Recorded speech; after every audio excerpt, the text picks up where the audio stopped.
Bẹ́ẹ̀ni, ó ti yá. Okay, jẹ́ kí Koiki ti ọ̀nà tẹ̀ ń tọ́lọ, jẹ́ kí Koiki lọ live kò sí wàrà.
Nation now.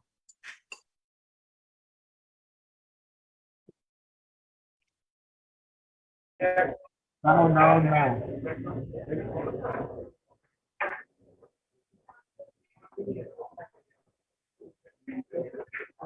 What is on? Adúpẹ́ fún Ọlọ́run ọba Àlekíọlá, ọba tàkìtà àlekìtà, Elédùmarè ọba tó ṣẹ̀dá èmi àti yín. Ọba yìí òun náà nìkan ni èmi àti yín la sọ pé fún lónìí, òun náà ni a ó sì máa dúpẹ́ fún ní gbogbo ọjọ́ àti nígbà gbogbo. Ẹ̀yin wa tí ẹ ń wò wá nílé, àtúnkì yín pé káàbọ̀ sórí ètò wa bí a ṣe máa ń ṣe ní gbogbo ọjọ́ Sátidé tó bá kẹ́yìn oṣù. Eléyìí tí àwọn ìlànà ọmọdé àti ìlú Canada eléyìí tí wọ́n ṣe onígbọ̀wọ́ ẹ̀. Lónìí ìwọ̀ àbíkẹ́ sọ pé ẹja ńlá náà ni wọ́n wá tún gbé lónìí torí pé àlejò wa tí wọ́n bá wa sọ lónìí ọ̀jọ̀gbọ́n ni wọ́n, bàbá ni wọ́n tún jẹ́ fún wa, àwọn ni wọ́n ń bẹ ní orí tòlónì ṣùgbọ́n ṣáájú gbogbo Elédùmarè ó ní ká fi ọpẹ́ ká fi èyí fún un. Ní báyìí kó tó di pé a ó bẹ̀rẹ̀ àkọ́kọ́ gbàdúrà ìbẹ̀rẹ̀ nígbà tí ìyáàfin Ọládéwájú Ọlátúnjí tó yóò máa fún wa ní àdúrà ìbẹ̀rẹ̀. Màmá wa Ọlátúnjí.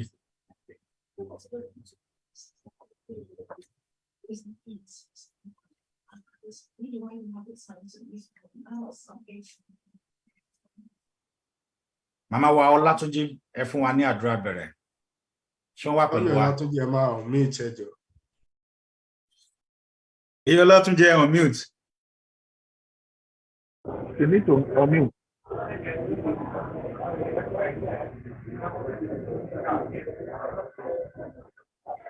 Okay, I have to go.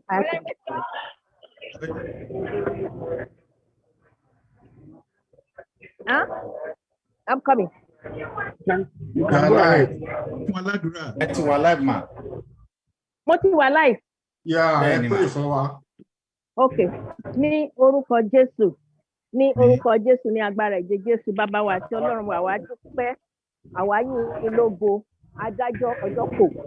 A dúpẹ́ fún àǹfààní, àmì fún oore ọ̀fẹ́ yín lórí. Bàbá, a wá fa ẹni tó máa sọ̀rọ̀, tó máa bá wa sọ̀rọ̀ lénìí, a wá fa yín lé wa lọ́wọ́. Olúwa ẹ bá wa gbẹnu wọn sọ̀rọ̀. Ẹ wà pẹ̀lú wọn nínú gbogbo nǹkan tí wọ́n bá wa ṣe lénìí. A dúpẹ́ àyìn lógo. Ní orúkọ Jésù Kristi Olúwa wa, àmín. Ní lórúkọ Jésù. Àmín. Ẹ ṣeun wa, ẹ ṣe gan ni. Yorùbá ní àdúrà ni ó máa ń gbà, ó ní agbára, ó ní kì í gbà. Lẹ́yìn àdúrà, mo rò pé national anthem wa àti kọ ṣáájú ṣùgbọ́n màá tún ní kí Koiki wọ́n tún bá wa play ní ẹ̀ẹ̀kan sí kí àwọn ènìyàn kan tún gbọ́ national anthem wa nígbà tí a tẹ̀síwájú tí wọ́n máa pè lẹ́yìn national anthem wa again. Màá ní kí bàbá wa Chris Akínbádé kí wọ́n máa múra sílẹ̀. Ẹ ṣé púpọ̀. Yeah.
Yoruba Nation Now.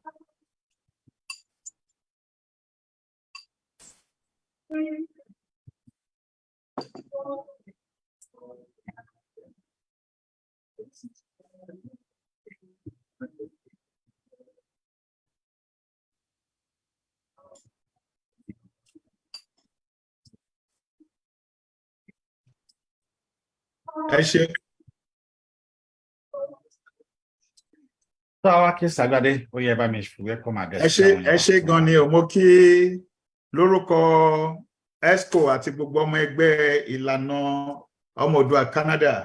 A kí gbogbo ẹ̀yin bàbá àti màmá wa tó wà níbí ní ọjọ́ òní. A dúpẹ́ lọ́wọ́ yín wípé ẹ wá. A sì dúpẹ́ nítorí pé a pè yín, ẹ dá wa lóhùn. Inú wa dùn láti rí yín. Gẹ́gẹ́ bí ìṣe wa ní Ìlànà ọmọ Oòduà Canada, a máa ń gbé àlejò pàtàkì wa sí àárín wa, sí gbàgede wa ní Saturday tó bá kẹ́yìn nínú oṣù. Èyí tá máa ń ṣe adẹ̀ ti gbé oríṣiríṣi àwọn bàbá àti màmá wa wá sí orí ètò tí wọ́n ti wá bá wa sọ̀rọ̀ lórí ọ̀rọ̀ Yorùbá. Ní ọjọ́ òní, inú wa dùn láti gbé àwọn bàbá wa náà tí a gbé wá. Àwọn máa bá wa introduce wọn ní àìpẹ́ yìí. Ṣùgbọ́n lórúkọ ẹgbẹ́ Ìlànà Canada, a ní kí a kí yín ni.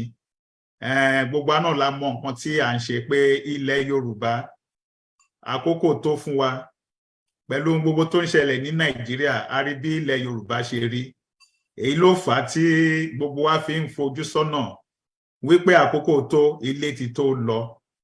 Ọ̀rọ̀ Yorùbá náà la dẹ̀ máa ń sọ ní gbogbo ìpàdé wa. Ní èní náà, ọ̀rọ̀ Yorùbá náà ni bàbá wa máa bá wa sọ ní ọjọ́ òní. A fẹ́ kí a tẹ́tí sílẹ̀. Nígbà tó bá tún di oṣù tó ń bọ̀, a máa mú àlejò pàtàkì wá sí àárín wa náà tí wọ́n máa bá wa sọ̀rọ̀. A sì mọ̀ pé Ọlọ́run tó ṣọ́ gbogbo wa títí di wákàtí ọ̀wọ̀ yìí, ó ní ipá àti agbára láti ṣọ́ wa títí di ìparí oṣù tó ń bọ̀, nígbà tí a tún máa rí àlejò tuntun tí a máa gbé wá sí orí ètò wa. Ẹ ṣé gan o, ẹ káàbọ̀ sáàárín wa, ẹ ṣeun. Ẹ adúpẹ́ ní ọ̀dọ̀ Elédùmarè. Ẹ̀yin wa tí ẹ ń wò wá, èmi nìkan kọ́ náà ni mo ń tún pètò yìí. Bàbá Àròpọ̀ rí wà pẹ̀lú wa, ọ̀dẹ́ yẹn náà ni Kóìkí, àwọn náà wà pẹ̀lú wa. Yorùbá wọn ni àìsí ń bẹ̀, òun náà ni àìbá wọn dá sí. Màá jẹ́ kí Ọláyọmí Kóìkí kí wọ́n pe bàbá nígbà tí ó tó di pé yóò pè wọ́n. Ta lẹni tí à ń sọ nípa ẹ̀ gan-an? Irú èèyàn wo ni wọ́n jẹ́? Báwo ni wọ́n ṣe jẹ́? Níbo la ti bí wọn? Ọmọ ìlú wo níbi tí wọ́n ń ṣe? Òun náà ni àkọlé tí màá máa kà báyìí. Eléyìí tó sọ nípa bàbá yìí nígbà tí n bá kà tán, òun náà ni Ọláyọmí Kóìkí yóò bá mi fi tọ̀wọ̀tọ̀wọ̀ ti ilẹ̀ Yorùbá bá fi kó bàbá wá sí ojú gbàgede. Àbí bàbá wa ọ̀hún ní ọjọ́ 14 oṣù kọkànlá ọdún 1943 ní ìlú Gbọ̀ngán. Wọ́n sì lọ sí ilé ìwé tí a mọ̀ sí African Church School tó wà ní ìlú Gbọ̀ngán ní ọdún 1951 sí 1956. Ẹni àbá tún lọ sí ilé ìwé tí a mọ̀ sí Government College ti ìlú Ìbàdàn ní ọdún 1958 sí ọdún 1963 níbi tí wọ́n ti ṣe WAEC wọn ní ọdún 1962.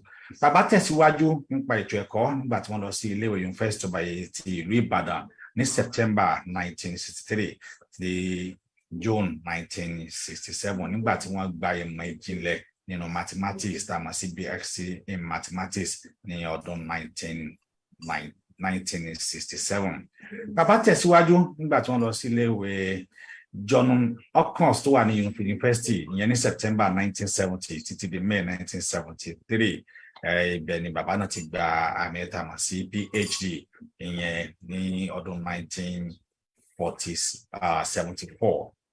Bàbá jẹ́ olùkọ́, wọ́n jẹ́ akẹ́kọ̀ọ́, wọ́n jẹ́ olùkọ́ tí wọ́n mọ̀ nípa ètò research and fellow tí wọ́n wà ní Western African Examination Council. Bàbá ti kọ́kọ́ iṣẹ́, wọ́n dẹ̀ iṣẹ́ bẹ̀ ní àárín 1967 sí September 1968.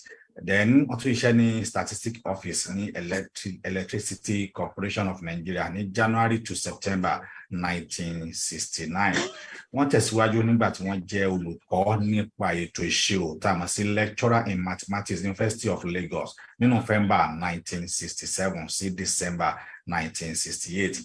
Àbá tún tẹ̀síwájú nípa olùkọ́ tí a mọ̀ sí olùkọ́ ìmọ̀ ìṣirò ìyẹn lecturer in mathematics ní King College Lagos ní September 1968 sí September 1969.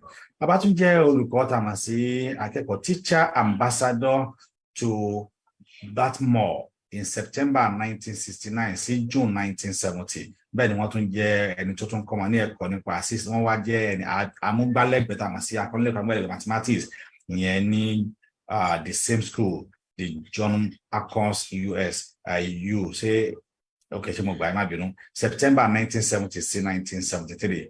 Wọ́n tún jẹ́ assistant professor of mathematics in Onward University, Washington, DC in August 1974. Wọ́n tún jẹ́ olùdarí ìgbìmọ̀ ilé ẹ̀kọ́ tá a mọ̀ sí Chairman Department ní June 2014 sí July 2014 sí June 2017.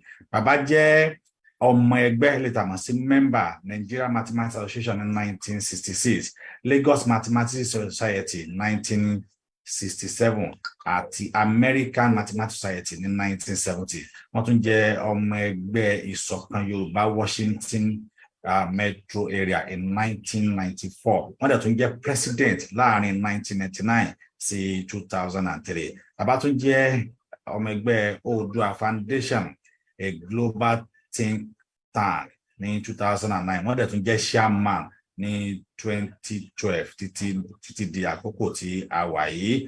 A sì rí pé ohun tí a sọ nípa bàbá yìí gẹ́gẹ́ bí tí a fi sọ nípa wọn. Eléyìí ni àǹfààní eléyìí tí àwọn ọmọ kóòtù òjìrè tá ní wípé irú àwọn bàbá yìí wọ́n sì ń bẹ láyé, wọ́n ń bẹ láyé wọn tí wọ́n sì tún ran ìran ọmọ kóòtù òjìrè tó gbogbo tí wọ́n fi ṣe ọjọ́ ayé wọn láti ran ìran Yorùbá lọ́wọ́ ni. A kí yín bàbá, ẹ káàbọ̀. Ẹ rí i pé bí mo ṣe ń sọ mi ò dárúkọ, ṣùgbọ́n fẹ́ kí bí Ọláyọmí Kóìkí kó bá mi fi tọ̀wọ̀tọ̀wọ̀ dárúkọ bàbá kó sì bá mi gbé wọn wá sí ojú àgbẹ̀. Ẹ káàbọ̀ sáà ní bàbá Ọláyọmí Kóìkí rẹ̀. A fi ti ọba Elédùmarè a fi kí bàbá wa nígbà tí wọ́n ka biography yẹn lọ, orí mi ń wú torí pé a dúpẹ́ fún irú àwọn bàbá tí Ọlọ́run sì fi kẹ́ wa. Ẹ̀mí á gùn bàbá, èmi náà wá jókòó àwa farabalẹ̀ gbọ́n tí ẹ fi bá wa sọ. Tálẹ́ni tá à ń sọ yìí, àwọn náà ni bàbá wa tí a ti fi biography wọn wọ̀n ní àkọ́kọ́.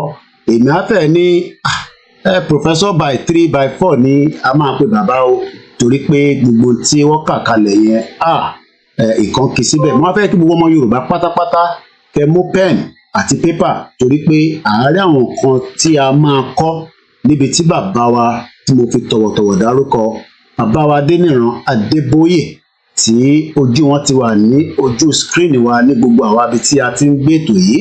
Mo kí gbogbo àwọn mídíà tájọ wà lórí ètò náà. Bàbá wa gbogbo ọmọ káàárọ̀ òjíire pátá ni wọ́n fi gbọ́ ohun tí ẹ fi bá wa sọ. Ẹ jẹ́ kí mi dánu dúró bẹ́ẹ̀ náà. Ẹ káàbọ̀ sórí ètò náà. Mo kí gbogbo àwọn ọmọ ẹgbẹ́ Ìlànà Canada pátápátá. Ẹ káalẹ́ bàbá, ẹ káàbọ̀ sórí ètò wa. Ẹ ṣeun bàbá. Púpọ̀, inú mi dùn láti wà láàrin wa lónìí. Mo dúpẹ́ lọ́wọ́ gbogbo àwọn tí ó ń ṣe ètò yìí, pàápàá àwọn tí bí ọ̀gbẹ́ni Akíngbadé tá a máa ń pàdé ara wa lọ́sọ̀ọ̀sẹ̀ níbòmíì. Mo rí, ṣùgbọ́n mi ò fẹ́ lójú kọ ẹnìkan, gbogbo wa pátá porongodo ńlá ṣe pàtàkì fún nǹkan tí a gbé kalẹ̀.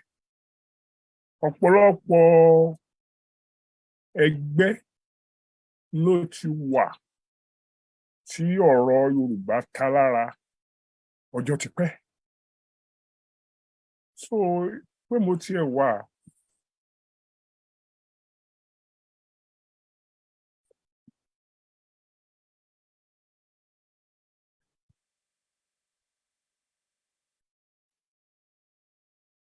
ẹ ṣeun bàbá.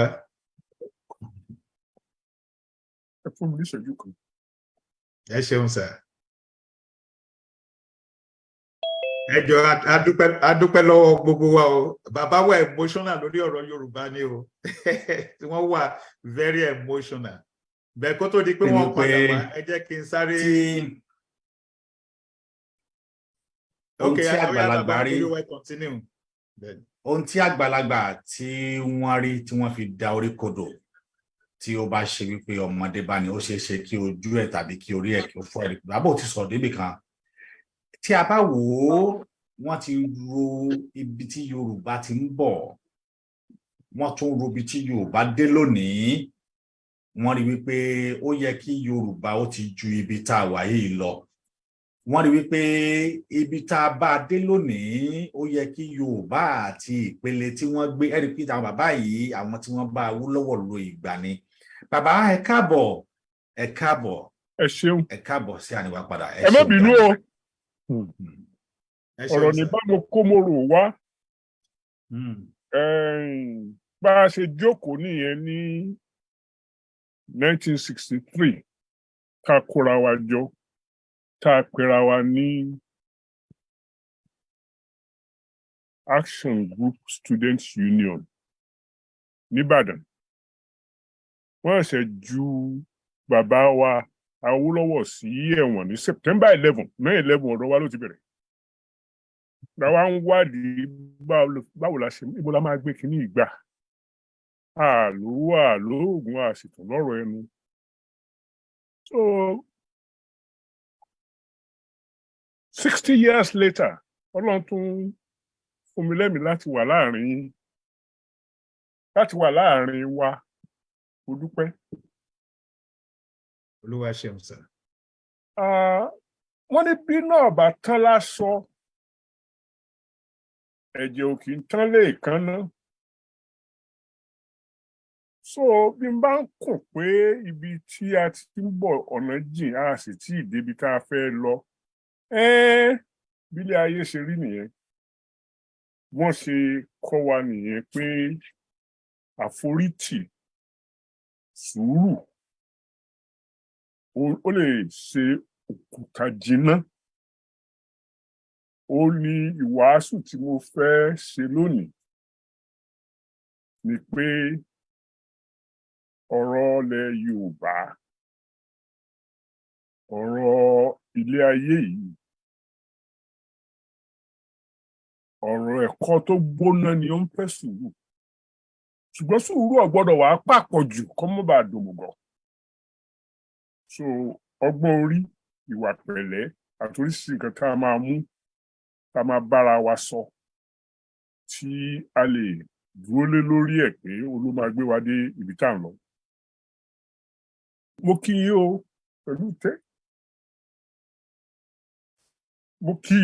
pẹ̀lú tẹríba. Ẹ ṣeun sà. Ohun tí mo bá sọ lónìí tí ò bá bá ẹnìkan lára mu, ara ẹ̀ lára ẹ̀ gbọ̀ngàn wọ́n bí mi sí, kì í ṣe Ìbàdàn, kì í ṣe Èkó tẹ̀dó. Tó ń kálukú ló ní nǹkan tó gbé wá níbi tí a wà yìí. Nílé àwọn oní ẹ̀sìn tí wọ́n gba Jésù gbọ́, tí wọ́n ń ṣe kiriyó, ibẹ̀ ni wọ́n bí mi sí. Ṣùgbọ́n obìnrin tó bí mi, babaláwo ń bàbá ẹ̀. Ìdajì ara alé mi, Mùsùlùmí ni wọ́n. So ibo ni wọ́n á gbà yọ sí tí wọn ò ní tẹ ẹnìkan lẹ́sẹ̀ àbí kí sẹ́nìkan. Ẹ gbàgbé ẹ̀, I love everybody. Bí Ọlọ́run ṣe dá Yorùbá, àìsàn ọ̀yàn nù. Gbogbo ọgbọ́n tí a bá ní la fi gbìyànjú láti fa àyàn mọ́ra. Èèyàn tí ò bá ṣe é fà mọ́ra ní ọ̀wà takété. Ìbéèrè pàtàkì tí ó wà lórí nǹkan tí ẹni kí n sọ níwọ̀nba bí mo ṣe gbọ́n mọ́, ó ní ibo là ń lọ. Well, a bá ń lọ ibìkan náà la ti ń bọ̀. So a kọ́kọ́ bẹ̀rẹ̀ lórí ibo la ti ń bọ̀. ìbámọ̀ dára o kí a lè dáhùn ìbéèrè yìí dájúdájú láì fi kan ṣe kan. Ṣùgbọ́n kò sí ẹni tẹ́mi mọ̀ tó lè fọwọ́ sọ̀yà pé òun mọ ibi tí a ti ń bọ̀ ní ìbẹ̀rẹ̀ pẹ̀pẹ̀. Yàtọ̀ sí ohun tí oríṣiríṣi ẹ̀sìn bá ń kọ́ wa. Èèyàn bá lọ sínú Bíbélì ó ní ó dá àwọn ènìyàn ní àwòrán ara rẹ̀. Ta ló lè jiyàn yẹn? Ta ló mọ bóun ṣe lè jiyàn yẹn? Ṣùgbọ́n bọ́dún tí ń gorí ọdún tọ́gbọ́n gorí ọgbọ́n tó sì ń gorí oṣù làwọn kan tún sọ pé àbí ṣé kìí ṣe pé èèyàn ló dá Ọlọ́run láwòrán ara ẹ̀? Ta ló fẹ́ jiyàn yẹn? Ta ló sojú ẹ̀? So ibi tí ọ̀rọ̀ wa kó má wàá di àríyànjiyàn tí ò ní láárí kọjá ẹ̀sìn, ẹ jẹ́ ká gbà pé àwa Yorùbá àti àwọn aráyé yòókù bẹ̀rẹ̀ nígbà kan náà. Kò sì sí àkọọ́lẹ̀ tó lè jiyàn yẹn. Tára wá kúrò ńbẹ̀, a bá bẹ̀rẹ̀ nígbà kan náà, ẹnìkan sọ pé níbo wá níbẹ̀ yẹn o. Ìyẹn náà ò sojú mi, kò sojú mi sí ìpẹ́ńkóòtù. Ṣùgbọ́n ibi a bá gbé là á ṣe. Ibi a bá gbé là á ṣe. Njó ní mò ń sọ fún ojú mi bẹ̀rẹ̀ sí là díẹ̀díẹ̀ mo ní geography makes man. Pẹ̀ bí mo lé ewúrẹ́ kọ lọ lé àgùntàn lọ mú yàn. Ìwà mi ò lè jẹ́ ìwà ọmọ tí wọ́n bí ní temperate zone nígbà jẹ́ pé tropics ni mo ti dàgbà. Mo lè kọ́ bẹ́ẹ̀ ṣe ń gbé temperate zone o, bọ̀ kì í ṣe pé ó natural sí mi bíi pé kéèyàn máa gbé èkúté ìlú. So ibi a bá gbé là á ṣe. Tá a bá dúró nílẹ̀ Yorùbá, ibikíbi tá a bá dúró sí nílẹ̀ Yorùbá, tá a kọ̀yìn sókun, níwájú wa báyìí ilẹ̀ Yorùbá ò kọjá odò Ọya. Lápá ọ̀tún kò kọjá odò Ọya. Lápá òsì pátápínrẹ́ kò kọjá ibi tá à ń pè ní Volta River nígbà tí èèyàn bá ṣe kọjá Lomé tó lọ sí Ghana. Àjù bẹ́ẹ̀ yẹn lọ, ṣùgbọ́n yẹn náà tóbi tó fẹ́ntẹ́ ń pè Yorùbá. Ó ju England lọ. So tí ọ̀rọ̀ bá wá rí bó ṣe rí yẹn, Yorùbá ò mọ̀ ju ìgbà méjì lọ láàrin ọdún bọ́dún ṣe ń gorí ọdún. Ìgbà òjò àti ìgbà ẹ̀rùn. So tó bá jẹ́ òjò àti ẹ̀rùn ńlá ń bá gbé bọ́dún tí ń gorí ọdún, kí lẹ́rù pa á máa fi yẹn ṣe. Wọ́n ní ọ̀pá tó bá wà lọ́wọ́ ẹni la fi péjò. Àwọn èèyàn wa létí òkun, àwọn bíi Ìjẹ̀kírì, àwọn Ìjẹ̀bú àti bẹ́ẹ̀ bẹ́ẹ̀ lọ nílẹ̀ Káàárọ̀ Oòjíire. Àwọn Àwórì, àwọn Ègùn kọjá Àjàṣẹ́ títí dé Pòpó. Ẹja pípa ni wọ́n fi ń ṣajé torí ẹgbẹ́ odò ni wọ́n wà, ẹgbẹ́ omi ni wọ́n wà. Kì í dẹ̀ ṣe òkun nìkan, ọ̀sà wà ńbẹ̀. Èyí tí wọ́n ń pè ní mangrove swamp ó wà ńbẹ̀, wọ́n ó débẹ̀ ní ìsìn. So nílẹ̀ Káàárọ̀ Oòjíire létí òkun, nǹkan tá a fojú ayé wa ṣe ó ti wà defined by the geography. Wọ́n níbo la ń lọ, èmi níbo la ti ń bọ̀. Bá a bá mọ ibi tá a ti ń bọ̀, báwo la ṣe lè fọwọ́ sọ̀yà ibi tá a fẹ́ lọ. Odò tó bá gbàgbé orísun ẹ̀ gbígbẹ nígbẹ.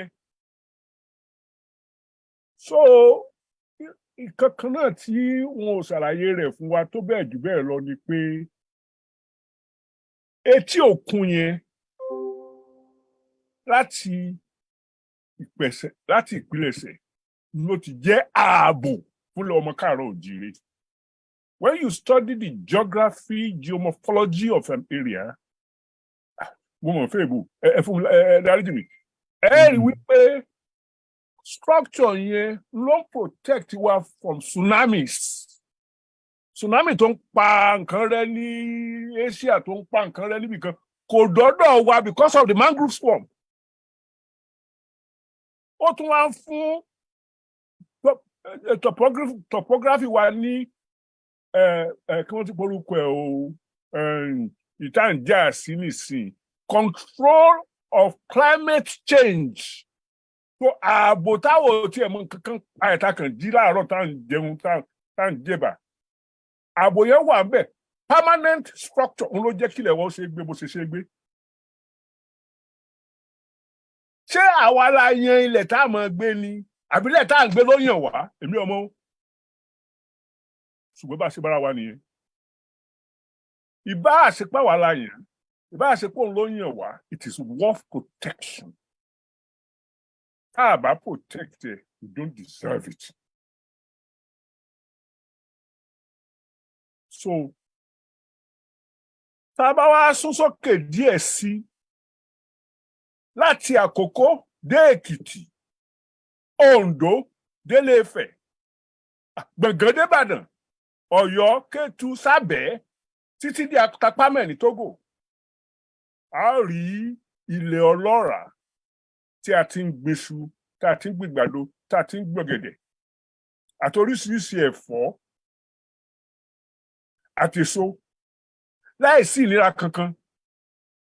Ilẹ̀ ọlọ́ràá yìí ó pa àwọn tí òyìnbó ń pè ní rainforest pọ̀ mọ́ àwọn tí wọ́n ń pè ní savanna grassland. Ó pa wọ́n pọ̀ títí dé Lọ́kọ́já, Kàbà, Ìgbómìnà, Ọ̀fà, Jẹ́bà, Òkè Ògùn, Sábẹ́, Paraku. Èyí ni ó wá fi hàn mí, ó lè fi hàn àwa yòókù náà, bí iṣẹ́ àgbẹ̀ ṣe diṣẹ́ ilẹ̀ wa. Tí káràkátà sì ló ṣe jẹ́ òwò fún àwọn èèyàn wa nílé lóko. Ilẹ̀ Yorùbá ò wá sunwọ̀n fún ẹṣin o. Torí grassland wa yìí ṣe real savanna bẹ́yẹn. Kò sunwọ̀n fẹ́ sin so kò sunwọ̀n fún darandaran. So lẹ́yìn pé à ń ṣe àgbẹ̀, à ń gbéṣu, à ń gbìgbàdo, à ń ṣe kíní, à ń ṣe kíní. Nǹkan tá a lè sọ tó bá dọ̀rọ̀ ẹran jíjẹ, ẹja táwọn ará etí omi tó ń kó wá sọ́dọ̀ wa, àti ẹran ọ̀sìn bíi ewúrẹ́, àgùntàn, adìẹ, ẹlẹ́dẹ̀. Àwọn tí apá wa ká tí ò ní ìdí pé wọ́n ń jẹ gbó káàkiri lọ jìnnà. Tóra wa ò ní geography tó accommodate nǹkan bá wọ̀nyí. Ṣùgbọ́n àbáwọn tó ní ṣọ̀tá. In fact, Ifá ó sọ fún wa pé a gbọ́dọ̀ máa gba àwọn àlejò, a gbọ́dọ̀ máa gba àwọn àjòjì lálejò. Ifá ló kọ́kọ́ sọ bẹ́ẹ̀ kí n tó kà nínú Bíbélì. Ṣùgbọ́n bẹ́ẹ̀ ni wọ́n sọ bẹ́ẹ̀ ó fàpẹẹrẹ hàn nígbà tí àwọn áńgẹ́lì tí wọ́n lọ bẹ̀ Lot àti Abraham wò. Ẹ bá rántí, ẹ̀yin tẹ́ bá jẹ́ kìrìó, ẹ rí wípé kó tiẹ̀ tó lóyún Isaac, wọ́n ti kọ́kọ́ bí ọmọ kan tí wọ́n ń pè ní Ishmael, tí ìṣe Sára ló bí fún wọn. Ibi tálejò tí áńgẹ́lì ti wá bá Abraham tó ti ń ṣe lálejò, ibẹ̀ ni wọ́n ló ti sọ fún pé ìyàwó rẹ̀ ó ṣe gbó tó yóò lóyún, yóò bímọ. So gbogbo ilé ayé pátápátá tí yóò bá ní mò ń sọ yín pé a gbọ́dọ̀ máa gba àlejò. Pé ká máa gba àlejò yẹn ó jẹ́ àǹfààní fún wa, torí nǹkan tí wọ́n bá mú wá tó jẹ́ nǹkan tá a mọ̀ ń pa ẹ̀ tẹ́lẹ̀tẹ́lẹ̀, à á wò bá ṣe máa lò ó. Ẹ dákun ẹ jẹ́ n fún mathematics díẹ̀. There is a difference between addition and substitution. Ẹ rí inú algebra. Tá a bá fi nǹkan kún nǹkan, ó yàtọ̀ sí pé ká fi nǹkan rọ́pò nǹkan. Yoruba have always been ready to add to the core of their essence. Tó bẹ̀rẹ̀ sí bà nǹkan jẹ́ lọ́dọ̀ wa ní ìjọ tí wọ́n sọ pé dandan àfi tá a bá substitute. Nígbà tí bẹ̀rẹ̀ sí substitute kọjá àlàlà kò léèyàn, ńlá di ìránṣẹ́, ńlá dẹrú, ńlá di ṣùgọ́mù, ńlá dọ̀bọ. Bí èdè mi bá kó rẹ̀ dápẹ́ fojú mi. So, ìbáṣepọ̀ àwa Yorùbá pẹ̀lú àwọn ẹ̀yà míì títí dé Ṣẹ́gun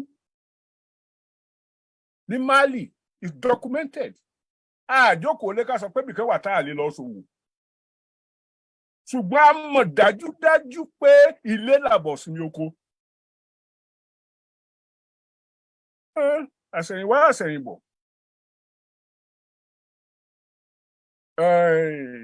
Agbára iṣẹ́, ọgbọ́n orí, ìwà pẹ̀lẹ́, ìfọmọnìyàn ṣe àti kí mo kọ síbí yìí o, ìbágbà yìí. Ṣé mọ̀ pé Yorùbá ní tó o bá bágbà yìí wà bágbà lọ? A mọ̀ bí wọ́n ṣe bágbà yìí, that is, change a little bit to accommodate new realities. The core Yoruba values, the core is constant.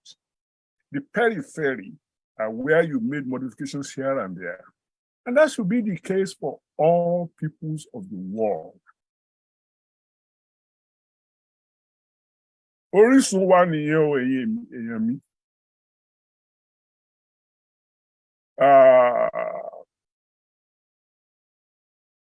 A gbọ́dọ̀ gbàgbé orísun wa.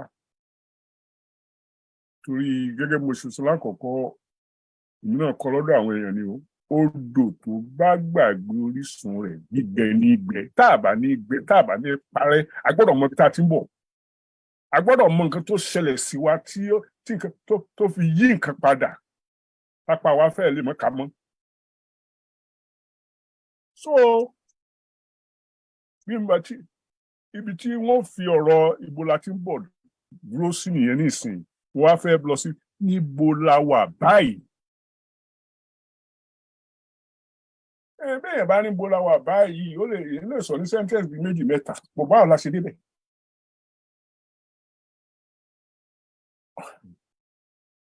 Ọ̀rọ̀ bá ògbọ́n wá dẹgbẹ́ òmùgọ̀. Àwọn àgbà ló sọ fún wa pé tí bí ẹ̀gbẹ̀sì bá korò, tégbòtégbò là á wà.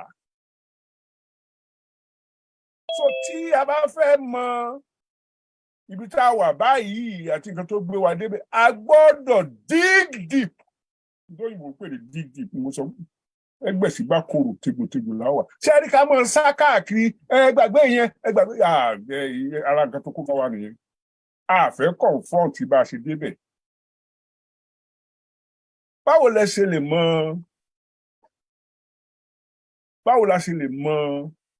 bá a ṣe jáde nínú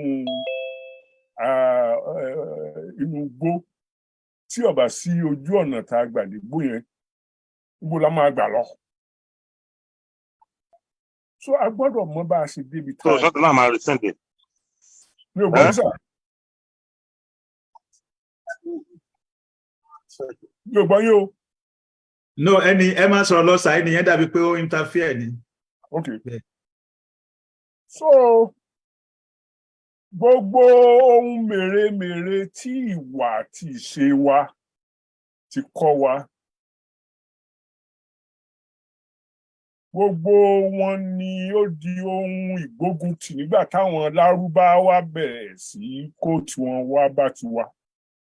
Ó kéré tán láti bí 800 AD. Bọ̀ mo mọ̀ kó ṣáájú yẹn. mo kọ 800 AD sílẹ̀ nítorí wípé àyàn lè confuse ẹ pẹ̀lú evangelization of Islam.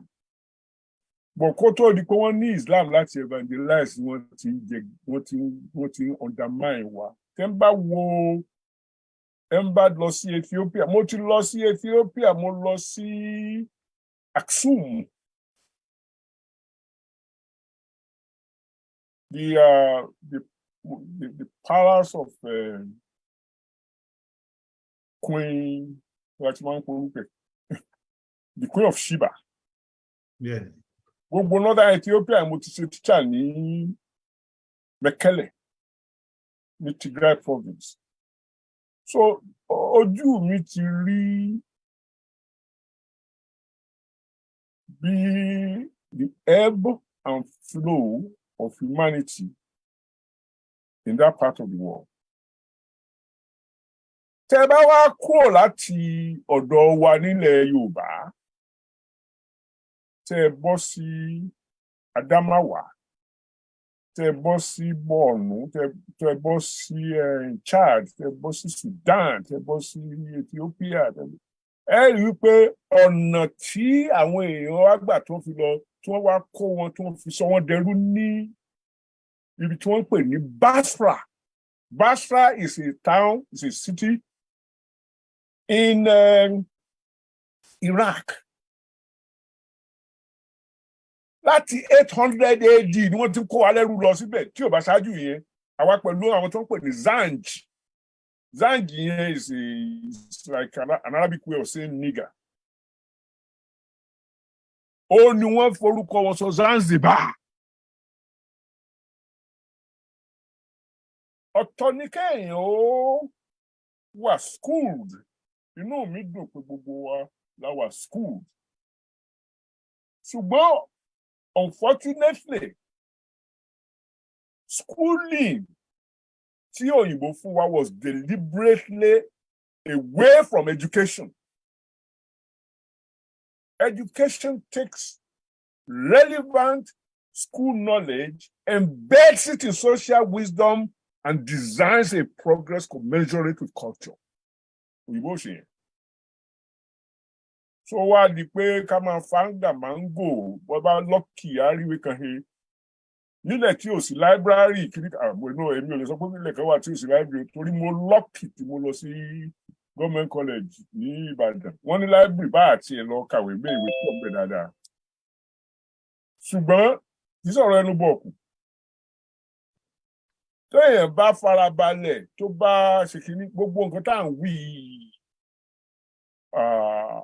ó wà níwájú wa láti kọ́.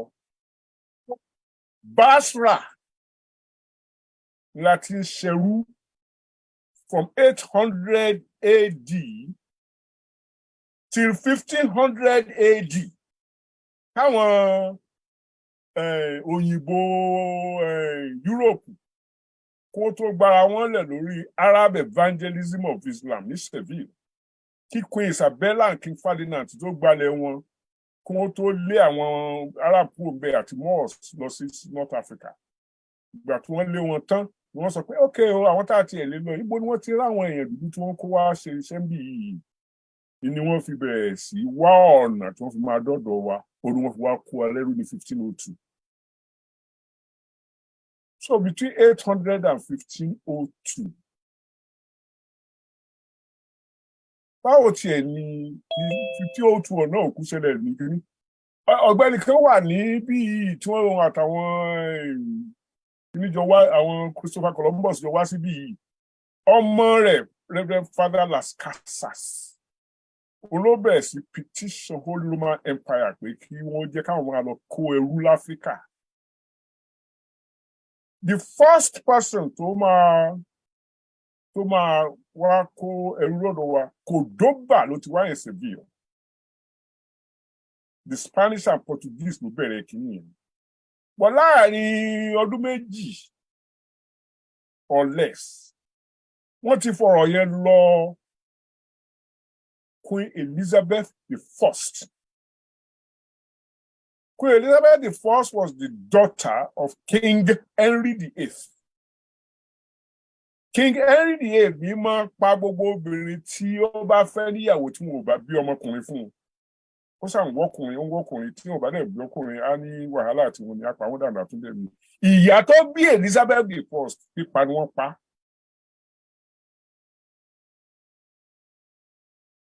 Àwọn tá à ń tẹ̀lé rèé o, orúkọ Jésù. Nígbà tí Queen Elizabeth the First tó wá rí i pé òwò tí wọ́n máa lọ ṣe tí wọ́n máa lọ kó ẹrú láfíríkà lọ sí Amẹ́ríkà lọ sí gbẹ́là ṣàwé òwò tó mọ̀ pé ní òun ló fún John Hawkins tó jẹ́ slave raider òun ló fún ní slave ship kan tí wọ́n ń pè ní Jesus of Lubeck Queen Elizabeth the First, daughter of the leader of Protestantism in England, who himself was a king. Ọkọ ẹrú tí wọ́n fi wá máa kó wa lẹ́rú was named what? Jesus de Lubeck. Ṣàrọ̀ bá nìyẹn àbí tàn? Ó wà nù encyclopedia, ó wà nù Google, dákun ẹ bá yẹ̀ wò. Tá a bá mọ ibi tá a ti ń bọ̀, báwo la ṣe fẹ́ mọ ibi tá a ń lọ? Tá a bá mọ ọ̀tá yàtọ̀ sọ́rẹ̀. Níbo la gbẹ́kẹ̀lé wà? Títí dòní olónìí, tẹ́ ẹ bá lọ sí Morocco, Libya, especially Mauritania, Tunisia, ẹrú ni wọ́n ti ń pè wá. They still call people like me Abd. Ẹrú ló ń jẹ́ Abd. Wọ́n á pera wọn ní Arab, wọ́n á pè mí ní what? Abd. Bẹ́ẹ̀ bá mọ Abd ẹ rí inú orúkọ àwọn Mùsùlùmí, Abdullahi, Abdulfatai, servant of this, servant of. Wọ́n bá sọ pé Abdullahi, that is servant of God, slave of God. Torí gbogbo orúkọ tí wọ́n ní fọ́lọ́run ó fẹ́ pọ̀ ju ti Yorùbá ní lọ. Abdulfatai, Abdul Aziz, Abdul this, Abdul that. Gbogbo orúkọ tí wọ́n ní fọ́lọ́run, wọ́n á ní wọ́n ní servant. Ìyẹn dáa. But wọ́n sọ pé Abdullahi forúkọ Ọlọ́run sí ẹrú ni ọ́. Ní tí wọ́n ti ń pè wá dòní olónìí nìyẹn. Wọ́n ti kẹ́rù bá a ṣe ń sọ̀rọ̀ yìí, wọ́n ti kẹ́rù ní Mauritania tí wọ́n gbé lọ sí Arabia. Àpanumọ́. Ẹ wá níbo là ń lọ. Kẹ́ ẹ tó mọ ibi tí ẹ ń lọ yẹ kẹ́ ẹ mọ bí ẹ wà náà. Èmi náà wà láàrin yìí o. Tí n tó mọ ibi tí mò ń lọ, mo gbọ́dọ̀ mọ ibi tí mo wà. Gbogbo wa a gbọ́dọ̀ jókòó ká mọ. So ìgbà tí gbogbo yẹn rí bó ṣe rí yẹn, tí ó wá di pé a bọ́ sọ́wọ́ àwọn òyìnbó Europe, ìyà tí wọ́n fi jẹ wá ò lóòkà. Inú kan máa ń bí mi gbà míì. Ọlọ́run ló tiẹ̀ mọ̀ yàtọ̀, Ọlọ́run ló mọ̀ yàtọ̀ láàrin ìgbà tí inú bá ń bí mi àbí ìgbà tí ẹkún bá ń gbọ̀n mí. Agbára wo ni ọba kankan ní nílẹ̀ Yorùbá láti má jẹ́ kí òwò ẹrú ṣẹlẹ̀? Ṣé àmì ni wọ́n ti pèsè sílẹ̀ tí ó confront àwọn tó níbọn táwa ò ládàá? Àbí báwo? Ìgbà tẹ́nìkan lọ sínú ààfin Elékòó ni wọ́n ń pè nígbà yẹn, tó ní òun fẹ́ mú ẹrú lọ, òun fẹ́ mú ẹrú lọ tí Elékòó ní òní tí ò dáhùn, tó kì ọmọ Elékòó mọ́lẹ̀ Àrẹ̀mọ, tó gbé ìbọn sí ojú ẹ̀, ìbọn tó ẹ̀sẹ̀ fi pa ewúrẹ́ nínú ààfin yẹn. Ṣé agbára wo Elékòó ní láti dá yẹn dúró? Dúkó sọ̀rọ̀ ẹ̀dá lọ pé dákun pọ́mọ mi lè jẹ́ lọ bọ́ wá bíi mẹ́ta mẹ́rin. Ṣé bẹ̀rẹ̀ nìyẹn? A rí nínú wa tí ó sọ pé kí lè ṣe ń pa, kí lè ṣe ń pa ẹ̀. Gbogbo ibi tí wọ́n ti kọ́ńkà alẹ́ ayé yìí títí wọ́n fi dé Asia, ó ṣe jẹ́ pé tiwa nìkan la fẹ́ exaggerate. India 400 years wọ́n fi rule India. Èmi ni Vietnam ni, èmi ni China ni, èmi ni Japan ni, èmi ni gbá ni, èmi làwo ni. The man with the gun is the majority. àbẹ́ẹ̀kọ́ àwa máa wá àwáwí a máa dá ọba Akiribọ́tọ́ a máa sọ pé kí ló ṣe tí ò ṣe kí ló lè ṣe torí Ọlọ́run, why blame the victim? But you see, we are conquered people. We are a conquered people, but that doesn't mean we remain conquered forever. The conquest mo sọ yìí kì í ṣe pé ká fagagbaga ká ju ẹ̀ṣẹ̀ ó ti kọjá àyè is the conquest of our mind. Ó jẹ́ pé dípò ká mọ nǹkan tó ibi nǹkan tí ń ta wá lẹ́sẹ̀ á tún máa bú ara wa pẹ́ bí wa ni.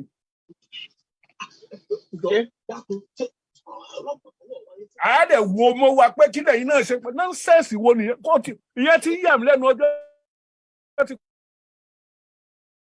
college. Torí gbogbo ẹ̀ wá ń yà mí lẹ́nu pé kò síbi tí wọ́n gbé kíní ìta tí wọn ò ní sọ pé bí wa ni. Mo yà kúrò ní history mo lọ ṣe geography ní tèmi ọjà yẹn. But jokes aside, ọ̀rọ̀ ti dójú ẹ̀, ọ̀rọ̀ ti dọ̀rọ̀ ara ẹni tára oko fi dáràn. Mo fẹ́ kí a ronú jinlẹ̀ torí ibi tí mo dé dúró ni pé ẹkùn ní dààmú Ọlọ́run tó wò. Ọlọ́run tó wò ìṣàjákájá. Kò sì sí bí ó ti wù kí nǹkan le tó. Kódà inú Bíbélì wọ́n ní bẹ́kún bá pẹ́ dalẹ́ kan ayọ̀ ń bọ̀ lówùúrọ̀. Gbogbo ẹ̀ wà lọ́wọ́ wa. Ẹ má jẹ́ ká hùwà tí ò bá nǹkan mu. Èmi ò pé ẹ má kírun. Èmi ò pé ẹ má gbàdúrà. Ṣùgbọ́n Abdul Aziz, Abdul Fatai, Abdul Rahman, Abdul this, Abdul that, servant of God ni wọ́n pè é. Nítumọ̀ ẹ̀. Ǹjẹ́ wo wá lọ́lọ́run the servant of man? Ṣé mo lè jókòó síbi kí n sọ pé kọ́lọ́ ó dìde kó lọ sí ṣéfù èkó lọ bá mi ránjẹ wá?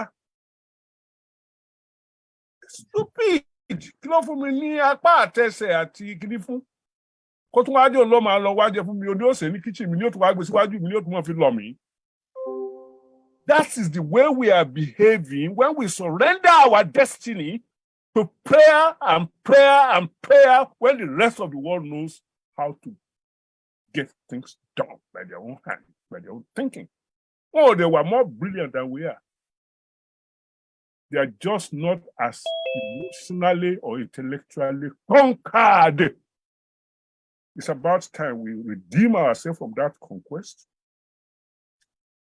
I used to have a friend among the Europeans, me, much older than myself, of course. But a man communicates. Ever wo encyclopedia, ever Google Adeboye, Russell, 1963. Every exchanges, every record of exchanges, láàrin èmi àti Bertrand Russell, the British philosopher and mathematician, 1963-64. You know, we talk called title called the Conquest of Happiness. Our happiness was conquered. Our happiness was conquered. All the goodies that we evolved with fundamental thinking, deep philosophy, the sacred Ifa oracle, which are nothing but philosophical pontifications that are deep. I didn't say they are godly. I'm not talking religion. I'm talking of the thought processes in a community that produces philosophical scholarship. But what is, oh, that's pagan foolishness. Blah, blah, blah, blah, blah. At some, we've lost practically every aspect of our fundamental identity. And then we are asking, where are we going to go? Well, I'm back to the third line. Tí wọ́n sọ pé Ibo la lọ. Ibo la fẹ́ lọ. níbo la fẹ́ lọ torí bí tá a bá ń lọ tí ìbá ṣe pé wọ́n ń tì wá lọ síbẹ̀ ni ó gbọ́dọ̀ jẹ́ bí tá a fẹ́ lọ so ibo la ń lọ yẹn gbọ́dọ̀ bẹ́ẹ̀ ó ṣe dáhùn rẹ̀ ni pé ibo la fẹ́ lọ.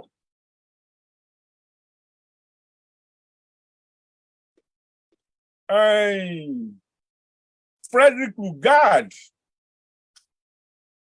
1914 péré náà ló ṣe wá amalgamation ìyà tí ń jẹ wá láti 1500 so I blame gbogbo ẹ̀ lórí Frederick Lugard. It's a continuum. It took about 400 years or so to get us where we just have no power to do anything but surrender to whatever they do. Wọ́n láwọn ṣe amalgamation proclamation. Ta ló tọwọ́ bọ̀wé ń bẹ̀? Wọ́n forúkọ èèyàn bíi mẹ́fà tó wà láti Nàìjíríà síbẹ̀ kò sẹ́ni tó tọwọ́ bọ̀wé ń bẹ̀ wọ́n kàn ń wòran ni o. Àwọn Ṣakí tó yẹ Àjàsá, àwọn Aláàfin Ọ̀yọ́, àwọn Gẹ́gẹ́lé kan of Calabar, àwọn kò sẹ́ni tí wọ́n pè kó wá sáyẹn rẹ̀. Òyìnbó ló sáyẹn proclamation tí mo pè emancipation proclamation. Ó dẹ̀ báǹdì gbogbo wa àbí wọ́n mọ̀ pa ẹ lọ yẹ̀ wò. So a ní contribution to our future níjọ́ tí wọ́n create in Nigeria. We had no say. They created a territory and they insisted we must make a nation out of it no matter what the difference is. Ẹ wá sọ fún mi o ẹ̀yin èèyàn mi. Gbogbo Europe pátápátá ò tó Sudan and Congo put together. How many countries do they have? 52. Africa tó ju China, United States, Canada, gbogbo tó ju gbogbo wọn lọ papọ̀. 54. Ṣé ẹ rí pé kìíní yẹn kò dọ́gba? Èdè mélòó ló wà níbi tẹ́ ń pè Nàìjíríà ní ìsìn? Èdè ń parọ́ ń pè bẹ̀ ní orílẹ̀-èdè. Èdè wo? Èdè horo kan náà ni wọ́n ń sọ níbi tá a bá pè ní orílẹ̀-èdè. Ṣé bá ti ń tó 200, 300 mọ̀ dàrú ló kù ń bẹ̀ ibi tá a ti máa yọ̀bẹ síra wa tá a máa gúnra wa nípa tá a máa ṣe pé ó gbọ́dọ̀ dé ẹ̀yìn tèmi ló mú kíní kẹrẹ gbà kò ní sí ààyè láti develop. Ìgbà tí Yorùbá ń dá tiẹ̀ ṣe lọ́tọ̀ kó ìbò tó dé, we were a prosperous people. Planting crops, harvesting them, selling them as far away as Segu in Mali, as far away as Kumasi. Èdè wa ni wọ́n ń fọ̀ l'Accra. Ghana is a mixture of Yoruba and Edo. I think back with prosperity and with kindness, with tolerance, with the understanding that every human being is important. Bá a ṣe wà tẹ́lẹ̀ nìyẹn. Ìbùkún ni fún ẹni tí a fọ̀bọ́ lọ. Ègbé ni fún ẹni tó gbà á. Kì í ṣe pé a mọ̀ọ́mọ̀ gba ọ̀bọ tí wọ́n fi lọ̀ wá. Nígbà tí wọ́n sọ pé àwọn ń kẹ́rù, àwọn ń ṣe amalgamation. Ẹ mọ́ gbàgbé pé Herbert Macaulay ọmọ ló jẹ́ sí Ajayi Crowther. Bàbá rẹ̀ Reverend T.B. Macaulay ló dá CMS Grammar School Lagos lẹ́yìn 1859. Àwọn èèyàn wa nìyẹn tí wọ́n ń struggle pẹ̀lú òyìnbó pé kí ire ó tiẹ̀ máa bọ̀ lọ́dọ̀ wa bó tẹ́ bá máa ṣe ìjọba níbí yìí. Báwo lẹ ṣe ń pín nǹkan tí ọ̀kan wá? Torí irú nǹkan báwọn wọ̀nyẹn ni wọ́n ṣe lọ dá Yaba Higher College lẹ̀ ní Èkó pé Aka Grammar School. Bàbá Macaulay ló kọ́kọ́ dá CMS Grammar School bẹ́ẹ̀. Bó bá parí CMS Grammar School bó ló fẹ́ gbà lọ. Láti 1859 títí di 1931 kò sí school tó kọjá high school ní Nàìjíríà. Ibi tí wọ́n ti ń halẹ̀ mọ́ra wọn tábà Macaulay ti ń ṣe gbá tó ti ń ṣàwo wọn ní ẹ̀jẹ̀ throw them something wọ́n lọ dá Yaba Higher College sílẹ̀. It's a past struggle, but the struggle was not always as successful. And to be honest, tí n bá ń struggle tí mo bá yín jà lórí nǹkan tí ó sọ ó lágbájá sórí gbogbo tó ń ṣe yẹn gbogbo rẹ̀ ni mo gbà ṣùgbọ́n mú sùúrù láìpẹ́ láì jìnnà gbogbo nǹkan tó ń sọ la máa ṣe meanwhile gba kẹ̀kẹ́ olégere yìí kọ́ ọmọ ogun láti ibi iṣẹ́ lọ sí pé nítorí nǹkan tó ń ṣe ó dá lójú mi tó o bá ti gba kẹ̀kẹ́ ológere yẹn lọ́wọ́ wọn ó ti gba rìbá láì mọ̀ nǹkan tí wọ́n bá sọ fún ẹ ló mọ̀ ọ́ ṣe wọ́n tiẹ̀ tún lè fún ọ ní sílẹ̀ márùn-ún kún sálárì. So we are susceptible to all kinds of influences. I'm not doubting that. But fundamental character of the Yoruba, ìwàlẹ́wà, ọmọ tí olú ìwà bí, in the goal every Yoruba person. That conditioning is what I'm gunning for, to go back. It's what we are all gunning for, my brothers and sisters, to go back and recover our essence. Let me say this very clearly, sir, with all humility. We are not inferior to anybody on the planet.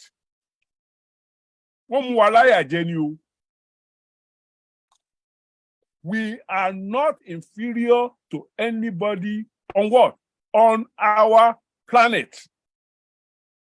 But wọ́n ní mo kàn gbẹ́nu jó ni báwo ni mo ṣe lè demonstrate ẹ̀ ẹ wo àwọn èèyàn tó wà nílẹ̀ yìí tí wọ́n fún láàyè láti wọlé yìí ẹ wo àwọn tí ilẹ̀ yìí tí mò ń sọ yìí US and Canada ni o ẹ wo àwọn àjòjì tó wà ń bẹ̀ èyí tó bá fún láàyè láti ṣe nǹkan ẹ wo àwọn ọmọ Yorùbá ṣe ṣe. Ìwọ ni dókítà ni o, ìwọ ni ẹnjìníà ni o, tí wọ́n bá fún ẹ láàyè láti dà bẹ́ẹ̀, what do they do with it? Àwọn tí wọ́n bá ń bí nǹkan, àti dúdú àti funfun, àti bọ̀rọ̀kì ní bàbá Sàlámì, ṣé wọ́n bẹ́ẹ̀ yàn bí?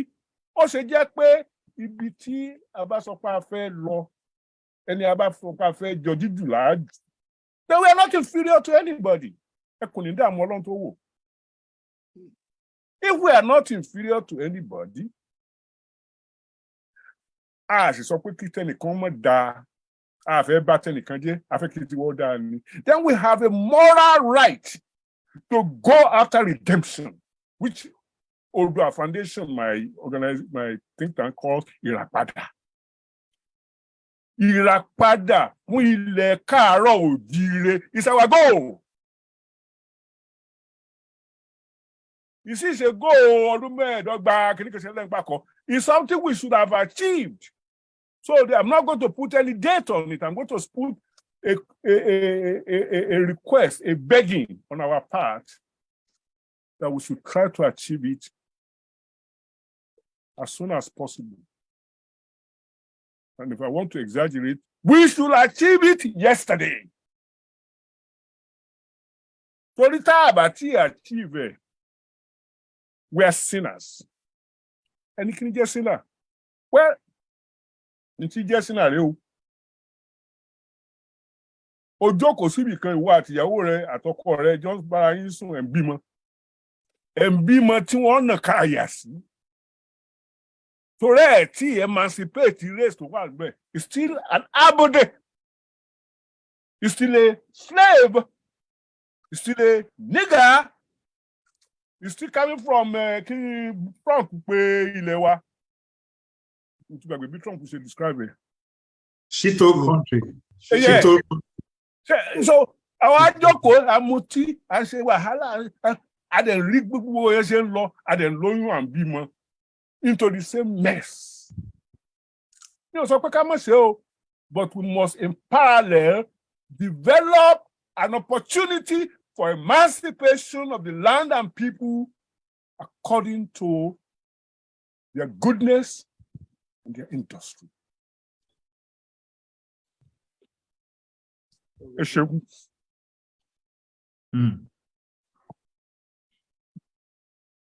Ẹ ṣeun. Bàbá wọn borí owó àti alàgbà Koiki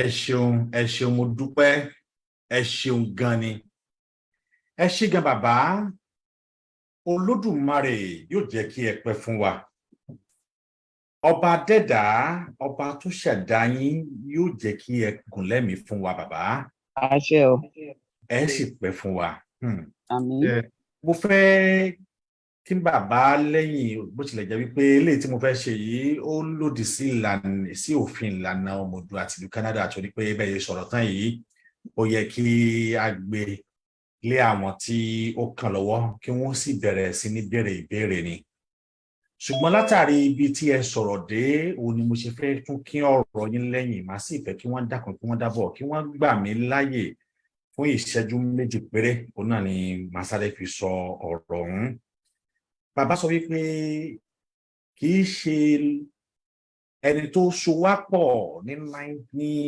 1914 tá a mọ̀ sí lọ lúgà òun ni ẹni tó kó ìjàmbá àti ìdààmú bá ìran Yorùbá bẹ́ẹ̀ ni ìwé kan bẹ lọ́wọ́ mi tí mo máa ń kà ní gbogbo ìgbà mo mọ̀ pé àwọn tí wọ́n bá mọ̀ mí pẹ̀lú ìwé yìí wọ́n á rí wípé èmi àti ìwé yìí àjọlẹ̀pọ̀ ni dájúdájú nǹkan ti bàjẹ́ ṣáájú kó tó di àsìkò yìí ṣáájú kí lọ́lúgà kan tó dé 1914 because n tó wà lọ́wọ́ mi bí is 1837 ẹ jẹ́ kí n sáré kà bàbá kí n tó wá padà sí ibi tí ó wà ìwé yìí wọ́n kọ ní ẹni tó kọ́kọ́ ní February 2nd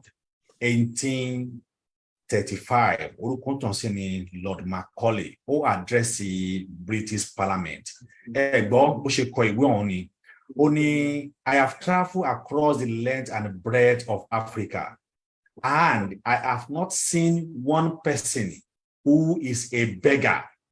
Ó lóun ti rìn káàkiri gbogbo orílẹ̀-èdè àgbáyé tí í ṣe ilẹ̀ Áfíríkà o. Ó lóun ò rí ẹnìkan tó jẹ́ ẹni tí ó ń tọrọ jẹ tàbí tó jẹ́ ẹni tí ó máa ń bẹ̀bẹ̀ kó tó jẹ. Ó ní kò sí. Ó ní who is a thief of such wealth I have seen in this country. Ó ní tàbí ẹni tó jẹ́ olè pẹ̀lú àwọn ohun mèremère, ohun àlùmọ́nì, ohun tó kún fún ọrọ̀, tó kún fún oyin tó ń rí ní ìlú ọ̀hún, òun ò rí ẹnikẹ́ni tó jẹ́ olè láàrin wọn. Ó wá kọ̀síwájú, ó ní with high moral value, people of such caliber, pẹ̀lú àpọ́nlé àti ìyà àwọn irú àwọn èèyàn báyìí, ó ní ó wá sọ fún British pé ó ní we will never conquer this country. Ó ní àwọn ò lè borí àwọn country yìí o unless we break every backbone of this nation. Àyàfi tí a bá ṣe wọn ní egun ẹ̀yìn. Ẹ wá wo bí tí egun ẹ̀yàn wà. Bàbá ti mention ẹ̀, ó wá tẹ̀síwájú kí ló pe egun ẹ̀yàn ọ̀hún. Ó ní which is our spiritual and cultural heritage. Spiritual and cultural heritage. Wọ́n ti gbà á. Ó wá tún wá tẹ̀síwájú. Ó ní I propose that we replace our old and ancient education system. Ó ní òun dábàá òun mú wá bí àbá wípé ẹ jẹ́ kí a pa education ètò ẹ̀kọ́ ẹ jẹ́ ká yí padà. Lónìí kò sí tó jẹ́ Yorùbá mọ́ ní gbogbo primary school, secondary school, even including university, kò sí any department tá a mọ̀ sí Yorùbá department, kò sí, gbogbo ẹni wọ́n ti sọ di linguistic kalẹ̀. Ó tẹ̀síwájú, ó ní our culture, ó ní ẹ gba culture wọn lọ́wọ́, wọ́n gba culture wa lọ́wọ́ wa, wọ́n gba culture, wọ́n gba ẹ̀sìn wa, wọ́n gba ń tà mọ̀ sí our own traditional culture, wọ́n gba lọ́wọ́ wa. Ó ní for if the African think that all that is foreign, ó ní tí gbogbo àwa aláwọ̀ tó bá wà ní gbogbo tó bá ti wá láti ilẹ̀ òkèrè, ohun tó bá ti wá láti ilẹ̀ òkèrè, and English, ibi ni mo ti ní wàhálà, and English, mo ti rí ẹ tó sọ pé kí ọmọ kó mọ̀ sọ Yorùbá mọ́ nítorí pé òun fẹ́ kó gbọ́ èbó. Ó ní tí wọ́n bá ti wá gba Yorùbá kúrò lọ́wọ́ wa, ó ní tí wọ́n bá ti wá rí èdè Ìgbò gẹ́gẹ́ bí èdè tó greater than their own, ó ní they will lose their self-esteem. Lónìí ọ̀pọ̀lọpọ̀ wa láti lose self-esteem wa. Ó ní and then their native culture àti lose it, and they will become what we want them to be, a true dominated nation. Iṣẹ́ tí wọ́n ṣe kalẹ̀ yìí, òun ni lọ lúgà, òun ló wá parí. Ọlọ́run á jẹ́ kẹ́ pẹ́ fún wa bàbá. Ẹ tún sọ̀rọ̀ nípa àwọn Abdul ìtàn tó pọ̀ bẹ́ẹ̀ torí pé èmi a máa fi tèmi gẹ́gẹ́ tí mo dó síwájú yìí máa fi ṣe àpẹẹrẹ. Abdul Semiu lórúkọ tèmi ń jẹ́. Ohun tó sì ń jẹ́ Semiu òun náà ni pé àwọn àbùdù wọ̀nyí wọ́n ti ń jẹ látàyè bàbá wọn. Ṣùgbọ́n kí n má lọ jù, ṣe rí Abdul Semiu tí èmi gẹ́gẹ́ ń jẹ́ yìí, Abdul Sami ni ìyẹn ni wọ́n ń pè ní ẹrú oòrùn. Ẹni tó bá pàtẹ ẹrú oòrùn ni wọ́n ń pè ní Sami.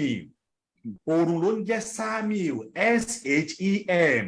Ṣùgbọ́n nígbà tí Islam dé ni wọ́n disconnect Sami ni wọ́n wá fi sí Semiu. Èmi a máa sọ pé orúkọ tèmi ń jẹ́ ni mo ń sọ gbogbo báyìí torí wípé tẹ́ ẹ bá fẹ́ wádìí nǹkan kan ẹ wádìí ẹ̀ ní tí mo ṣe wádìí tí mo rí ìdí ẹ̀ ni. Wọn ò yí Abdul yẹn padà torí pé Islam ò tí ì. That is why baba I always say àwa Africa òun la máa ń pa orúkọ òbí wa dà tá a máa ń jẹ́ orúkọ olórúkọ Abdulgani. Àwọn ò yí orúkọ tí wọ́n dà because there is nothing like Islamic name, it's only Arabic name. Before kí ànábì ò tó dé ni wọ́n ti ń jẹ́ bàbá tó bí ànábì orúkọ mùsùlùmí ló ń jẹ́ Arabic name ni kì í ṣe orúkọ mùsùlùmí. Ṣùgbọ́n àwa Yorùbá a máa ń ti ń gbé ẹ̀sìn ẹlẹ́sìn a yí orúkọ wa padà a yí gbogbo tó padà a wà gba ẹ̀sìn mi. So látàrí ìdí èyí bàbá ẹ ti sọ ọ̀pọ̀lọpọ̀ ọ̀rọ̀ n tí mo sọ yìí n tí mo fẹ́ fi ṣe a whole full program nítorí pé mo ní fàtì lọ olóyè kí n sọ orúkọ ara tèmi gẹ́gẹ́ ní gbangba kí n wá sọ tó ń jẹ ẹ tún lọ ẹ lọ gbá research ẹ dáadáa tí mo sọ yìí. Abdul yìí wọ́n ti ń jẹ ṣáájú oná máa fi ń jẹ ẹrú oòrùn ẹrú Ṣàngó ẹrú Ọya ẹrú òṣùpá ẹrú àǹjẹ ó ní Abdul yẹn. Àmọ́ nígbà tí Islam dé wọ́n ò disconnect Abdul yẹn kúrò lórúkọ wọn. Tábàwárà wọn tó wá ń jẹ Ṣàngó níyì Ọya níyì Èṣù níyì á sọ wípé kí ni á ní pé kó lọ pa orúkọ wa dà. Àwọn ọmọ kóòtù òjìrè we have lose our self-esteem, we have lose our cultural heritage, we have lose our educational system. Then ẹ ti sọ wípé níbo gan la wa ń lọ. Ewu ń bẹ lóko ló ń gẹ fún ìran Yorùbá. Ẹ jẹ́ kí mi ó dákẹ́ bí yìí mo fi àsìkò tọrọ àforíjì yìí lọ́wọ́ àwọn Ìlànà Odò Àkàlà torí pé tá a bá sọ bẹ́ẹ̀ ṣe tẹ́ ẹ̀ ṣe tán ó yẹ kí a dá padà fún bàbá wa Akíngbadé kí wọ́n sì mú àwọn tí wọ́n bá fẹ́ bẹ̀rẹ̀ ìbéèrè ní ọwọ́ wọn. Ẹ ṣé púpọ̀ bàbá wa Akíngbadé ẹ tẹ̀síwájú. Ẹ ṣé gan bàbá wa wọ́n borí owó ẹ ṣé gan ní alàgbà Koiki ẹ ṣeun. Kó tó di pé mo pe àwọn tí wọ́n máa béèrè question bàbá Olúwalànà ló máa ṣe àkóso àwọn tó máa béèrè question. Mo kàn fẹ́ ṣàlàyé fún àwa tó wà nulẹ̀ bá ṣe máa ń ṣe ni pé tá bá ti ní àlejò tó ń bọ̀ àwọn ọmọ ẹgbẹ́ wa ti máa ń fi àwọn ìbéèrè síwájú wọ́n á ti béèrè pé okay o àwọn fẹ́ mọ nǹkan báyìí wọ́n fẹ́ àlàyé lórí nǹkan báyìí a ti ní àwọn questions kan tó wà nílẹ̀ tí a máa béèrè láti nulẹ̀ rẹ mo ti rí ọwọ́ àwọn bàbá wa mẹ́rin kan lókè a máa pè wọ́n náà tí a bá ti bọ́ sí tá bá ti parí question ti nulẹ̀ yẹn bàbá Olúwalànà ẹ máa bá wa ṣe àkóso àwọn tó máa béèrè question nulẹ̀ bẹ́ẹ̀ kó tó di pé mo gbàgbé mo recognize gbogbo wa ní ìbẹ̀rẹ̀ ọ̀rọ̀ mi ní àkọ́kọ́ bẹ́ẹ̀ àwọn bàbá wa kan wà ń bì mú láti dárúkọ wọn bàbá wa Bánjí Ayílóge a dúpẹ́ lọ́wọ́ yín wípé ẹ dìde tí ẹ dáhùn láti yẹ wá sí ní ọjọ́ òní gbogbo ló mọ alàgbà Bánjí Ayílóge àwọn ló jẹ́ vice chairman so I recognize yín o Dr. Zabi I recognize yín bàbá Àmọ̀tẹ́kùn gbogbo ẹ̀yin sọ̀rọ̀sọ̀rọ̀ wa tẹ́ pọ̀ tí mi lè máa dárúkọ yín ní kọ̀ọ̀kan kó má di pé mo tún gba àkókò yín bàbá Òkèṣọlá a dúpẹ́ lọ́wọ́ yín fún pé ẹ dìde bàbá Olúwalànà ẹ bá wa ṣe àkóso questions ní kíákíá láti inú ilé lọ́wọ́ àwọn bàbá wa a dúpẹ́ lọ́wọ́ bàbá wa Professor Adeniran Adeboye ẹ ò disappoint mi torí mo ti mọ̀ yín fúngbà díẹ̀ mo sì mọ̀ ọ̀pọ̀lọpọ̀ ló wọ́n pè yín ní Professor of Mathematics mo mọ̀ pé kì í ṣe mathematics yẹn gangan nìkan ló yẹ kẹ́ gboyè lé lórí ó yẹ kẹ́ gboyè lórí ọ̀rọ̀ Yorùbá ni torí tẹ́ bá ń sọ tẹ́ ń fi date sí tẹ́ ń sọ authoritatively ó máa ń wú gbogbo wa lórí a dúpẹ́ lọ́wọ́ yín fún ibi tí ẹ bá dé a ní àwọn ìbéèrè tí wọ́n fẹ́ béèrè ní ọwọ́ yín láti inú ilé then lẹ́yìn yẹn a máa fi àyè gba àwọn tó nawọ́ sókè káwọn náà béèrè bàbá Ọmọborí Owó alàgbà Koiki Àmọ̀tẹ́kùn àti Dr. Zadi gbogbo ẹ̀yin tẹ́ jẹ́ sọ̀rọ̀sọ̀rọ̀ tẹ́ bá ní lára àwọn tó ń wò yìí lórí channel yìí tán bá ní question ẹ jẹ́ ká mọ̀ torí kò sí bá ṣe fẹ́ gbọ́ ohùn àwọn yẹn láti ibi tán ti ń wò àwọn tó ń wò lórí YouTube a lè gbóhùn wọn bẹ́ẹ̀ tán bá ní béèrè ẹni kan fi ṣọwọ́ ránṣẹ́ sí yín sódà kẹ́ wá béèrè lọ́wọ́ àwọn bàbá wa ní orí ètò on their behalf ẹ ṣé gan ni so Abolú Alana ẹ take over sí ẹ ṣeun. ok ẹ ṣeun sà ẹ kú jókòó gbogbo ilé mo dẹ̀ tún fẹ́ fi àsìkò kí bàbá wa Adeniran Adeboye ẹ kú atótónu látàárọ̀ àgbà yín ò dálẹ̀ Olúwa ó máa fún yín ṣe. Ìbéèrè wa fún ti alẹ́ ìní ni pé a ní níbo ni à ń lọ bọ̀ nígbà tẹ́ ń dáhùn ìbéèrè yẹn ẹ̀ náà bí wá padà pé níbo lẹ fẹ́ lọ níbo la fẹ́ lọ so ìbéèrè tẹ́mi máa béèrè orí question tẹ́ bí wá yẹn pé níbo la fẹ́ lọ lèmi àkọ́kọ́ fẹ́ ti gbé ìbéèrè tèmi jáde màdẹ́fẹ̀ wà kí àfù torí gbogbo bàbá ló wà ń jókòó nsìn bàbá wa Bánjí Ayílógé wà ń jókòó bàbá wa Ọ̀túnba Ọlábọ̀dé Òsèní wọ́n wà ń jókòó so èmi fẹ́ answer pé níbo lẹ fẹ́ lọ yẹn so I hope I'm not going to make any mistake ibi tá a fẹ́ lọ yẹn èmi á bí pé ẹ jọ̀ọ́ báwo lẹ ṣe lè tọ́ wa sọ́nà láti débi tí a fẹ́ lọ. so ṣé béèrè yẹn fún mi ni. no mi tí a máa bí yín sìn sà na ibi tí àwa fẹ́ lọ sà ni pé gẹ́gẹ́ bí a ti ń ṣe jàǹgbára yìí láti bí ọdún 3-4 sẹ́yìn sìn ibi tí àwa ń jà sí ni pé a fẹ́ lọ sí ilẹ̀ olómìnira ti Yorùbá tí à ń pè ní Yorùbá nation torí pé tẹ́ bá wò níbi ọdún 4 sẹ́yìn sìn wọ́n ń pa àwọn èèyàn wa wọn ò jẹ́ ká ṣiṣẹ́ àgbẹ̀ mọ́ ẹ ti sọ níṣẹ́ àgbẹ̀ níṣẹ́ ilẹ̀ wa iṣẹ́ àgbẹ̀ yẹn àríṣe mọ́ a lè rìn lóko a lè rìnrìn àjò mọ́ o ò lè travel láti Èkìtì wá sí Ìbàdàn ní alẹ́ mọ́ nísìn àti ìwùngàn lọ́sàn so ibi tá a fẹ́ lọ ni pé a fẹ́ lọ sí ilẹ̀ olómìnira Yorùbá tí a pè ní Yorùbá nation so ìbéèrè tèmi wá béèrè láti bẹ̀rẹ̀ ni wípé ẹ jọ̀ọ́ sà ṣé ọ̀nà wà tẹ́lẹ̀ tọ́ wa sí pé láti dé ilẹ̀ olómìnira yín yẹn nǹkan tẹ́ ní láti ṣe ni pé ẹ ṣe 1 2 3 tẹ́ bá ti ṣe yẹn ẹ máa dé ilẹ̀ olómìnira yín tẹ́ fẹ́ lọ yẹn so ìbéèrè tí mo fẹ́ bi ní sà ọ̀nà wo la fẹ́ gbà dé ilẹ̀ olómìnira Yorùbá ibi táwa fẹ́ lọ nìyẹn so tẹ́ bá wá bá mi dá ìbéèrè yẹn tán sà máa wá pé àwọn ìbéèrè tó wà nílé máa pè ìyá mi Glory Ọ̀dọ́lámì. ìdáhùn ò nira rárá ibi tí a bá fẹ́ lọ kì í ṣe pé ẹnìkan bí Muhammadu àbí Jésù ni ó gbé wa ní kọ́kọ́ lọ́rùn lọ gbé wa débẹ̀ iṣẹ́ ń bẹ tá a gbọ́dọ̀ ṣe ibo la fẹ́ lọ mo fẹ́ kí gẹ́gẹ́ bí ẹnìkan gẹ́gẹ́ bí Yorùbá mo fẹ́ kí ọmọ Yorùbá tí a bí sílẹ̀ Yorùbá tá a bí fún ọmọ Yorùbá kó ní supreme confidence pé òun ò inferior sí anybody pé kò sí ẹni náà ní ayé yìí tó níláárí ju òun lọ òun lè má níláárí ju ẹlòmíì lọ but dìbọn ni òun jẹ́ fún àníyàn we are in awe of other people. Ilẹ̀ olómìnira tá à ń sọ yìí is political and that's important. Political as it is, ariwo tí a lè mọ pátá fi débẹ̀ tá a sọ pé olùmọ̀gbé wa débẹ̀ ká tó bẹ̀rẹ̀ sí pariwo yẹn wọ́n ti múra lẹ́ẹ̀dẹ̀ wá pẹ̀lú ìbọn pẹ̀lú àdá mi ò sọ pé ká má ṣe o but mi ò ríbi tá a ti jókòó tá a ti ronú completely pé nǹkan tá à ń wá nìyí ọ̀nà tá a máa gbé gbà nìyí ọ̀nà tá a máa gbé gbà fundamental re-education of our people. Pé à ń fi imú fèbó àwọn ṣòkòtò tìrín a lè ẹnu sí ètò ara ẹ̀ ní but it's not everything. So tí ọdún mélòó ló kù fún ilé ayé bóyá ló kù bí 2-3 lọ bó bá tó bẹ́ẹ̀ rárá but lójú ayé yìí ó ṣeé ṣe kágbìnira tẹnu wa bá kò tí gbogbo wa bá mọ nǹkan tá à ń wá tí ò bá sí bullish competition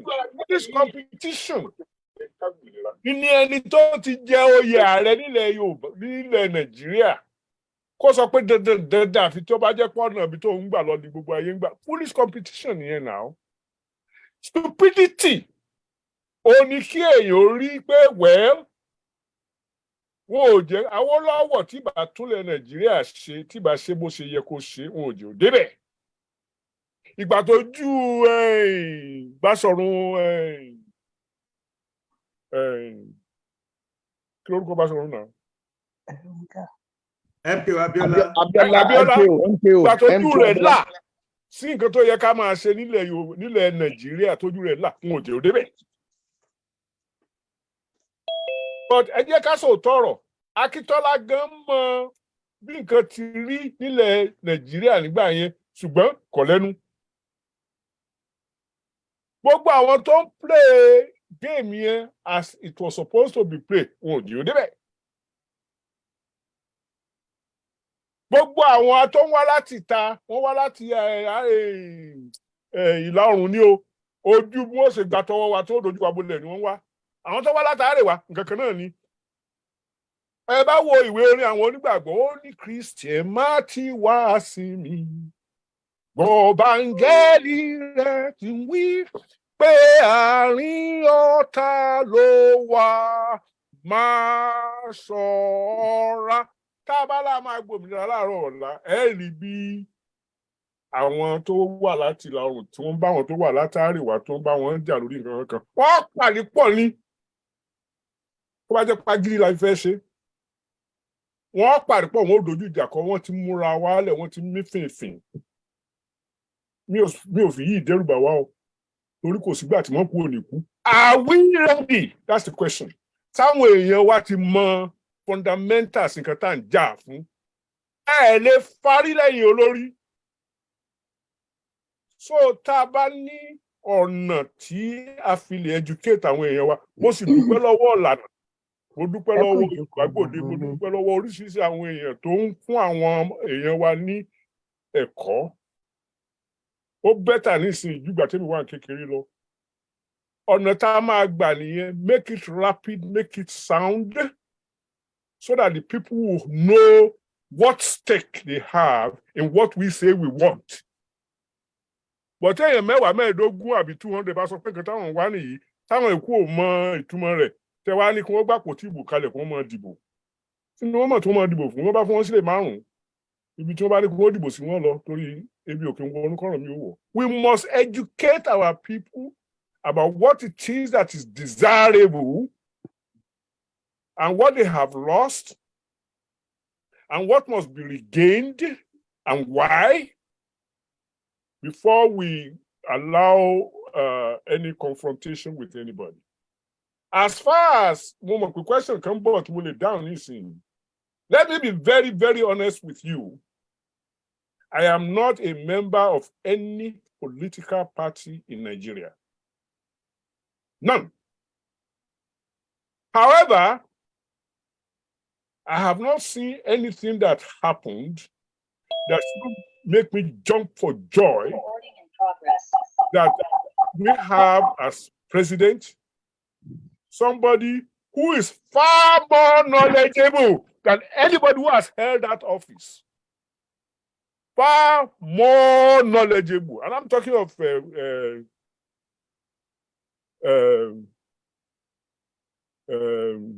Tinubu. Far more knowledgeable than anybody who has held the office. Prime Minister, President, as the way that compared to this guy. Now, having said, reply,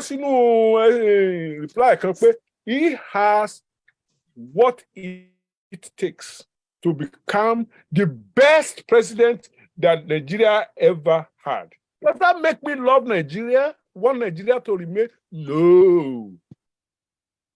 Not Nigeria the way it is presently constituted. If a Nigeria must exist, in fact, a bigger Nigeria can exist, it must be based on the autonomy of the indigenous nations. The nations are more important than the federation as far as I'm concerned. So if we must say, oh, yeni, a larger territory, bigger economy, common services and what have you, yeah, those are positive things. But positive does not mean that, let me say it in Yoruba, any political structure that weakens the autonomy and of a nationality. I'm not just talking about Yoruba, I'm talking about Igbo. No nationality is worth being suppressed in order to have a Nigeria. That is continued colonialism. That is continued serving. We must be focused on the fact that Yoruba is a nation. That it is the nation that is primary, that is fundamental to my identity and my existence. If that nation will enter into further agreement with other nations, with weaker structure, weaker center, I can't fight that. I don't want to fight that. But all the rights that I have in my land must be sustained and must be exclusive. Because once you say Nigeria Bobowa, jẹ́ kí wọ́n Chukwuwenji lọ gbalẹ̀ ní kinní kan. No. If you think carefully about it, bẹ́ẹ̀ ṣe yan minister lẹ́kọ̀ọ́ to the Lagos state government, tẹ́yìn yan permanent secretary, tẹ́yìn yan bí ẹ bá ti rí. Yorùbá mélòó ló ń ṣe minister ni ló ń ṣe permanent secretary ní Eastern Region. Yorùbá mélòó lórí jáde yàtọ̀ sí pákó ní Eastern Region. Bye. No, I want Yoruba nation autonomy, if not full independence. In fact, I want full independence. Can I negotiate Basima Bara worship? Negotiation here can go all the way to Senegal or to Addis Ababa. It may even be something as loose as African Union. But we must have autonomy in our land, and I don't mind any manner of arrangement or collaboration between our nation and other nations on our continent. Bí mo ṣe ibi tí mo rò dé nìyẹn sà. Ẹ ṣe ń ṣàyẹ̀pẹ̀ fún wa. So màá pe ìyá mi Ọdúnlámì Glory Ọdúnlámì kí wọ́n béèrè ìbéèrè wọn báyìí. Ní ṣókí. Ẹ kú ìdókòwò gbogbo ilé. Ṣàlàfíà lábàáyé ṣé o tẹ jẹ́ ìpè wa o. Ìbéèrè mi ni pé ẹ máa pa device kejì yín yẹn. Ẹni dàtí ló wà fún pátápátá ọkẹ pa òun ló fi ń echo lọ́dọ̀ yín bẹ́ẹ̀. Ṣé kí n bá yín mú kúrò ńbẹ̀? Ẹ bá mi mú kúrò. Ẹ máa sọ̀rọ̀ lọ báyìí. Àwọn èèyàn wa ó ìwà ń bẹ̀ o. Ẹ fi kan sí waiting room bẹ́ẹ̀. Màmá ẹ mú tu ọ̀nà méjì lẹ gbà wọlé mo dẹ̀ ń wò yín báyìí ṣùgbọ́n méjèèjì ni ẹ tàn sílẹ̀ ẹ mú tẹyọ kan nínú ẹ̀. Ẹ jẹ́ kí n máa sọ̀rọ̀ mo ti fi sí waiting room. Ó yá. Ẹ continue ìyá Ọdúnlámì. Gbóhùn. Wọ́n ti mú tara wọn ẹsẹ̀ ká mú tara. Ẹ tó máa hàn mí tì yẹn. Ẹ kú ìjókòó gbogbo ilé. Ìbéèrè mi sí yín dádì. Òun ni pé nǹkan táwọn èèyàn wá sọ kiri nísìn ni pé lẹ́yìn ìdìbò tá ti yan olóyè Tinubu sí àga pírẹsidẹ́ǹtì Nàìjíríà kí ni àwa ọmọ Yorùbá kí la tún wá ẹ jọ̀ọ́ kí ni nǹkan tó tẹ̀lé what next for the Yorùbá kí ni nǹkan tá a máa ṣe lórí ọ̀rọ̀ tí àwọn èèyàn ń sọ káàkiri yìí pé ṣèbọn ọmọ yín ló wà lórí oyè nísìn. Ẹ má dá wọn lóhùn. Nígbà bá kúrò ńbẹ̀ lọ́dún mẹ́jọ ńkọ́? Àbí máa wà ńbẹ̀ títí láéláé ni. Ó ti sà. Ibi ara nǹkan tí a gbọ́dọ̀ fojú kọ madam ó ní nǹkan táwọn èèyàn ń pè ní anticipatory planning. Ó lè gbọ́dún mẹ́jọ ńbẹ̀. níṣẹ́ bí Buhari ti gbọ́dún mẹ́jọ ṣágbára àwọn tó gbé síbẹ̀ ṣé wọ́n ní agbára ní ìsìn bí wọ́n ṣe ní before May láti yanjú ọ̀rọ̀ ara wọn. No, the most, I mean, if I ever have an opportunity to talk to President Tinubu, I will remind him of what we were all fighting for when he was here with us in Washington metropolitan area. I may not have to remind him, it may already be in his system. The difference between Tinubu of the 1990s and Tinubu of the 2000, whatever we are now, 23, is the power to implement. What do we want him to implement? Recreate Nigeria in the image of its nationalities. We had a federation in 1954, October 1, that reflected the nationalities. The Western region, governed by Obafemi Awolowo, had its own constitution. They had its own ambassador in London. It has its own everything. We were a federation in which the center was not anywhere as powerful as the military has made it since then. If we can go back to a true federalism, or even weaker, a confederalism, so that the nations will be able to take care of their own, and they will be able to aggregate according to their own wishes. When Tinubu and Benisi, which I'm happy about, does not tell me what will happen 10 years from now after he has been gone for 2 years.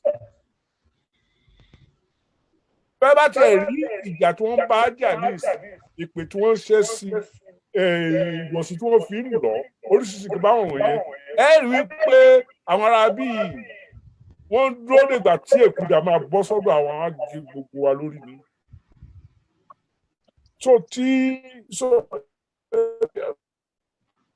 I hope you don't see any conflict between my position about independence of Yoruba country and my support for the governance of the elected president. So let him be president, let him do the best he can do with the presidency, but the best that Tinubu can do with the presidency is if he allows the nations of Nigeria to have the autonomy that befits their nationhood that was there before the Europeans seized. Recording in progress. Lójú tèmi nìyẹn o, Madam Ṣẹ́bìní. Mo á lè ṣe ọdún lámì tí yóò sún mọ́ Tinubu Square. Ó sún mọ́ o. Okay. Ẹ ṣeun. Ẹ ṣé sà. So, màá pe Bàbá Isaac Ajéìgbé kí wọ́n béèrè ìbéèrè wọn báyìí.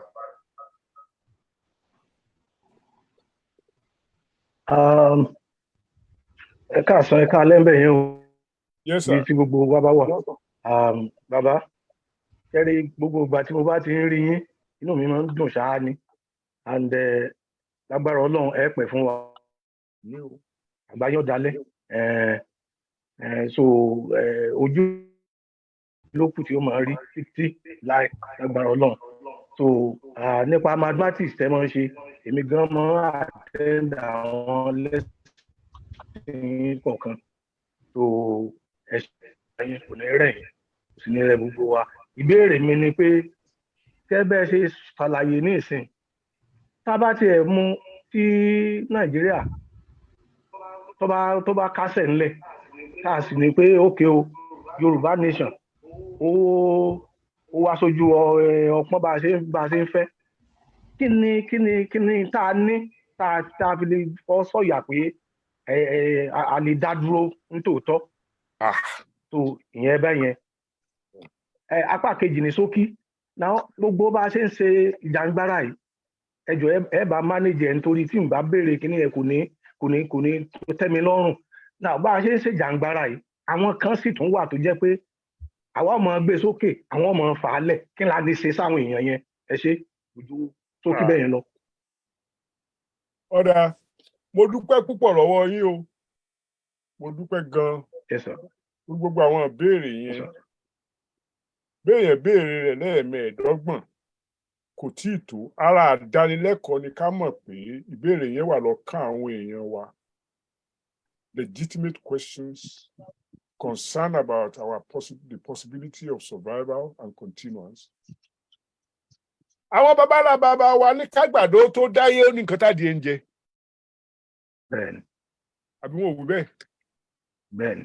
Before 1914, we were autonomous nations coveted and abused by European powers and by Arabs before them. What has changed is that they introduced money economy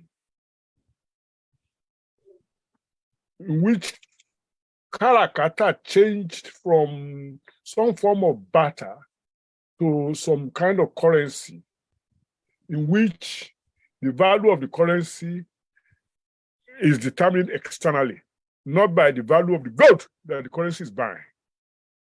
I'll give you an example. Mama mi ti kú nísìnyí, but a máa ń jà ní Èkó.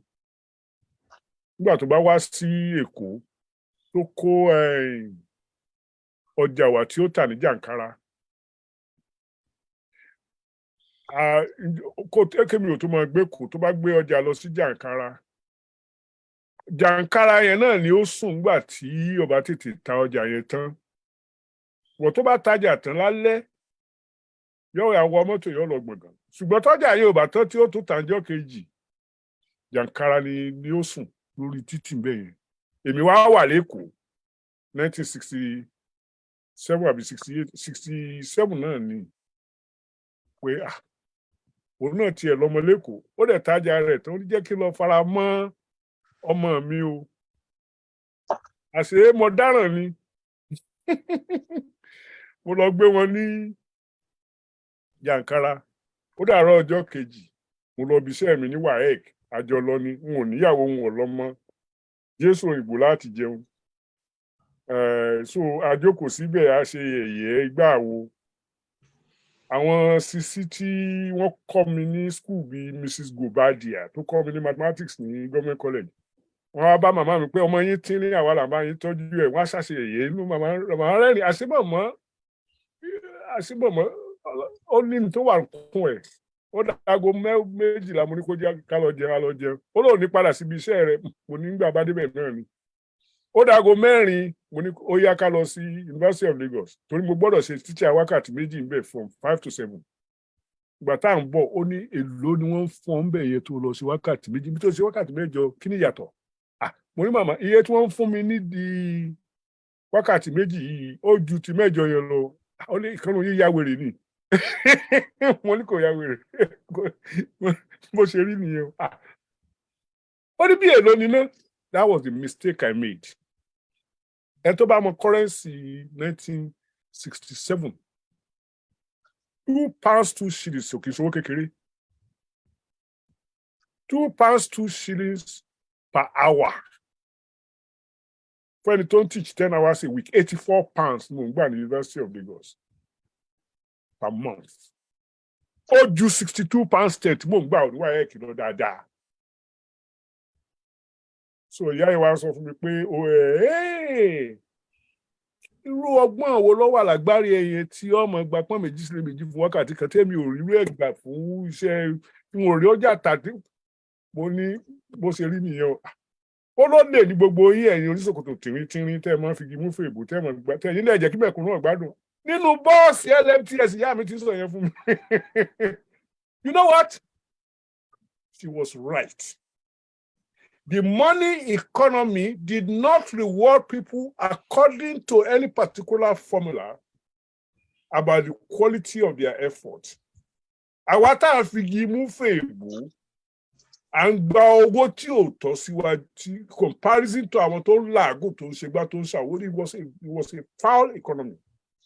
But that having said that much, before that and after that, àwọn èèyàn wá ti lè ṣiṣẹ́, wọ́n ti lè jẹun. Ìgbà tí gbogbo wa aṣojú kòkòrò pé iṣẹ́ alákọ̀wé tí ọmọ fún wa lówó tí ò tọ́ sí wa láàmọ̀ ṣe, àní ṣe káfíńtà, àní ṣe bíríkìlà, àní ṣe gbá, àní ṣe oríṣiríṣi iṣẹ́ ọwọ́ tá a ti ń ṣe tẹ́lẹ̀tẹ́lẹ̀ tó ń gbé wá, àní ṣe máa kọ́mọ ṣafẹ́fẹ́ yẹyẹ. Inú kó bá wa dídí dòní olónìí. Bẹ́ẹ̀ bá dúró ní Èkó bẹ́ẹ̀ yẹn, tẹ́ ẹ bá ń wá káfíńtà, ọmọ Ghana ni ó wá ṣe káfíńtà yín. Togo yóò pawó ń bẹ o, àwọn ọmọ wa ta kété. So tá a bá ní ilẹ̀ tiwa nílẹ̀ Yorùbá, tá a dẹ̀ ṣe structure reward according to a particular formula, tá a dẹ̀ reward àwọn tó ń ṣiṣẹ́ ọwọ́ because iṣẹ́ gidi ni wọ́n ń ṣe. Kírù mi ọmọ ogun mọ́tò at age 22 torí pé mo gba BS ní Ìbàdàn. Kíyà mi ọmọ afẹsẹ̀ rẹ̀ láti Akiribọ́tọ̀ lọ sí kìíní kan lójoojúmọ́. Owó rẹ̀ ló fi rán mi lọ school o. Ká sọ pé yẹn dìbọn. Ẹ jẹ́ ká restructure. Nothing will be perfect. But ìtọ́ òyìnbó gbé kalẹ̀, ó burú ju jáì lọ. Wọ́n mọ̀ọ́mọ̀ fi ṣe divide and rule ni. And then to make matters worse, 1999, ìgbà tó bá ṣe jẹ́ débẹ̀, ó tún wá lọ structure of salaries tó máa lò ní Abuja, ó post ẹ̀ lórí gbogbo states so that kò sẹ́ni tó lè.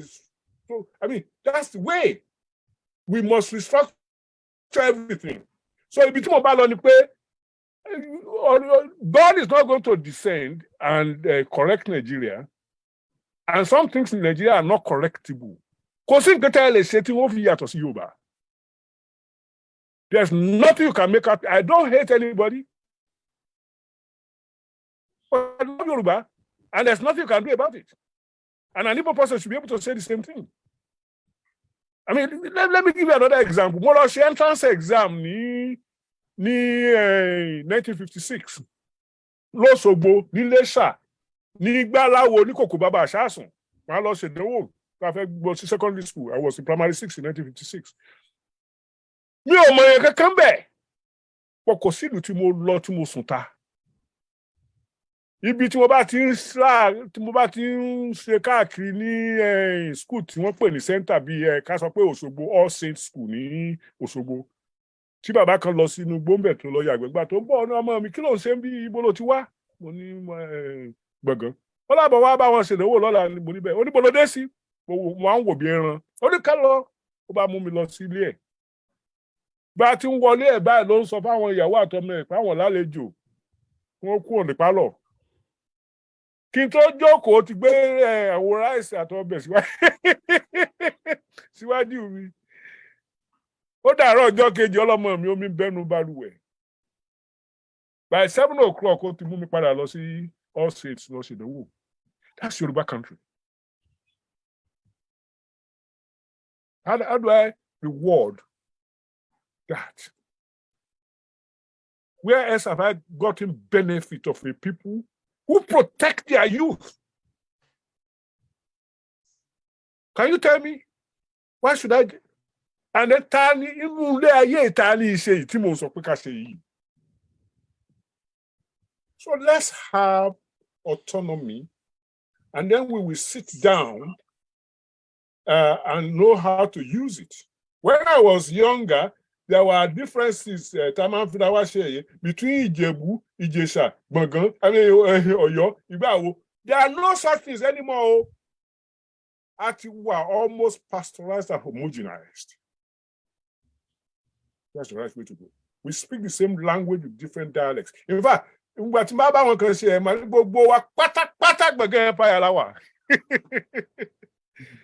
that's what we are going to chase. The Europeans did it, got away with it. The Chinese did it. The Indians did it. Why is it? What kind of creature are we?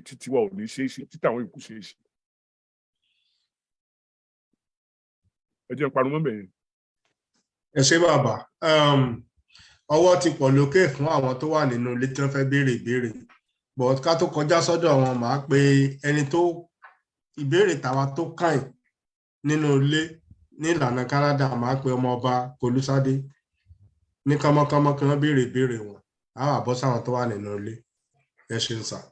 ẹ ṣeun gan ni o ojú ò ní sí ọ thank you very much fún ẹ ṣe gan ni dádì o in fact kò sígbà tí èmi gan náà tí mo máa ń lọ́rọ̀ ní sí ẹ pé orí mi ò kì í wú. mi ò gbọ́ yín dáadáa o ẹ dákun. ó ní pé kò sígbà tí mo máa ń gbọ́ ọ̀rọ̀ yìí tí orí mi ò kì í wú inú mi máa ń dùn sáà all the time ni tẹ́ńbọ́ mẹ́sà. mo ń gbọ́ yín sà. so ẹ ṣe gan ni ojú ò ní sí yín o I really appreciate yín. Actually, ẹ ti dáhùn ìkan nínú ìbéèrè tí mo fẹ́ béèrè but the next ẹ ti dáhùn ìkan nínú àwọn ìbéèrè tí mo fẹ́ béèrè sà. ìpínlẹ̀ tí mo tó kẹ́yìn tí mo fẹ́ béèrè náà ni pé ok nígbà wo gan-an lásìkò wo ló yẹ ká dìde àti Yorùbá nígbà tí Tinubu wà bẹ́ẹ̀ yìí ìgbà wo ló yẹ wá pé ká dìde láti fọwọ́pọ̀ wípé yes we have to be autonomous. ṣé lásìkò yìí ni àbí nígbà tí Bọ́lá Tinubu bá pé 4 years àbí ká ló dé 8 years díẹ̀ kó tó di ká máa gbé ìgbésẹ̀ ẹjọ́ máa fẹ́ kẹ́ bá tàn ìmọ́lẹ̀ síbẹ̀ yẹn so that àwọn èèyàn wá lè mọ̀ exactly what we need to do right away. Thank you, sir. ẹ ṣeun lójú tèmi there must never be a break. You know, I don't know how to say this. Why is the struggle for Yoruba nation to be considered anti-Tinubu? And there's no reason to do that. Because that's not even logical. So I want to consider pé tí a bá continue láti máa sọ pé àwọn Yorùbá nation o fún Tinubu láàyè láti ṣètọwọ́ rẹ̀ àwọn tí wọ́n ní one dimensional thinking tó kó wa débi tá a dé yìí ni. We don't need that kind of one dimensional thinking. Kò dìgbà tí nǹkan bá bàjẹ́ pátápátá ká tó mọ wọ́nà tá a fi tún ṣe. Why not make sure pé kò bàjẹ́ sí? Àbí is that too much to say? Yes. And I don't want to be mentioning his name because I know him. I know Bola Tinubu Adewa Nibi. And I saw him even in 2015 at Bodilon with Odua Foundation. So mi ò kì í fẹ́ máa dárúkọ rẹ̀ because it's politically delicate. I salute his success. I really do. But I don't concede and will never concede to Adeboye, not to talk about anybody else. I will never concede to Adeboye the right to handle the destiny of Yoruba people outside of making sure that what? Equity, fairness, and balance are the correct. Kò sí nǹkan tẹ́mi rò kó yẹ kí Tinubu ṣe fún wa tó kọjá bí gbogbo wa ṣe lè ní òmìnira tó kálukú ọmọ ṣe tọ́lọ́mọ ọmọ mú yẹ. Tí òyìnbó tó dàbàrú ọ̀rọ̀ wa at least since 1914 tá a bá lè recover back to 1913 tó kálukú ṣe tiẹ̀. Kó kálukú mọ̀ ṣe tiẹ̀ ní kẹ́nìkan sọ pé òun ṣe Nàìjíríà mọ́. That would be up, kò sí nǹkan tó lè lójú tèmi ń bẹ̀. Before that ni pé kí ṣe rí pé ńgbà tí mò ń sọ̀rọ̀ mi ò kì í dúró Nàìjíríà nìkan màá lọ sí Ọ̀tàpámẹ̀ màá lọ sí Lomé màá lọ sí Porto Novo gbogbo ibi tí Yorùbá dé Yorùbá nation lèmi ń wá kì í ṣe Nigeria country. Yorùbá nation tédè wa yéra wa tí wàá wá yéra wa tí ìran wa gbára wọn mu tí gbogbo ẹ̀ ṣe. Èyí ò sọ pé kí Tinubu má wà successful tó bá dẹ̀ wà successful in rebuilding Nigeria to the satisfaction of Nigerians, then I will fail, and that's okay, as long as Yoruba people are in good position. Let him compete with you who want Yoruba nation and tell you, I will create a Nigeria so that the Yoruba nation will not be attractive to you. That will be healthy competition. I welcome it. Let him create a Nigeria that makes the notion of Yoruba nation unattractive. If he does that, I will salute him, make it unattractive and permanent. Create a Nigeria in which Yoruba nation by itself is unattractive and permanently good. I'll be happy. But Kaka surrender this year, I don't think so. Ẹ ṣeun bàbá. Ẹ ṣé sà. Sọ tí bàbá sọ fún wa ni pé ká continue. Kì í ṣe ìgbà tó bá kúrò ńbẹ̀ láṣẹ máa sọ pé kíní àfi tí bàbá wa Tinubu bá lè sọ pé tí wọ́n sọ pé àwọn ṣe Nàìjíríà tí ó máa jẹ́ kí àti máa béèrè fún ilẹ̀ Yorùbá nìkan olómìnira jẹ́ ohun tí kò ní jọyàn lójúmọ́. Ẹ ṣeun sà. Bó tiẹ̀ sọ bẹ́ẹ̀ ń ò ní gbà iye ò ní dá mi dúró. Nígbà tó bá ṣe tó wà successful. Bẹ́ẹ̀ni. Ojúmọ́ nǹkan tó yónú. Bẹ́ẹ̀ni. Ẹ ṣeun sà. So ẹ ṣeun bàbá. Nísìnyí a ní ọwọ́ mẹ́fà lókè. A dẹ̀ mọ̀ pé a fẹ́ gba àkókò yín tó pọ̀.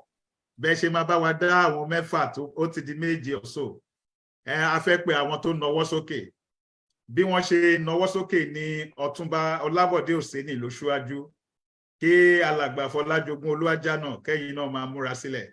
So bàbá wa Adeniran Adeboye, ẹ bá wa dáhùn àwọn tó nawọ́ sókè yìí.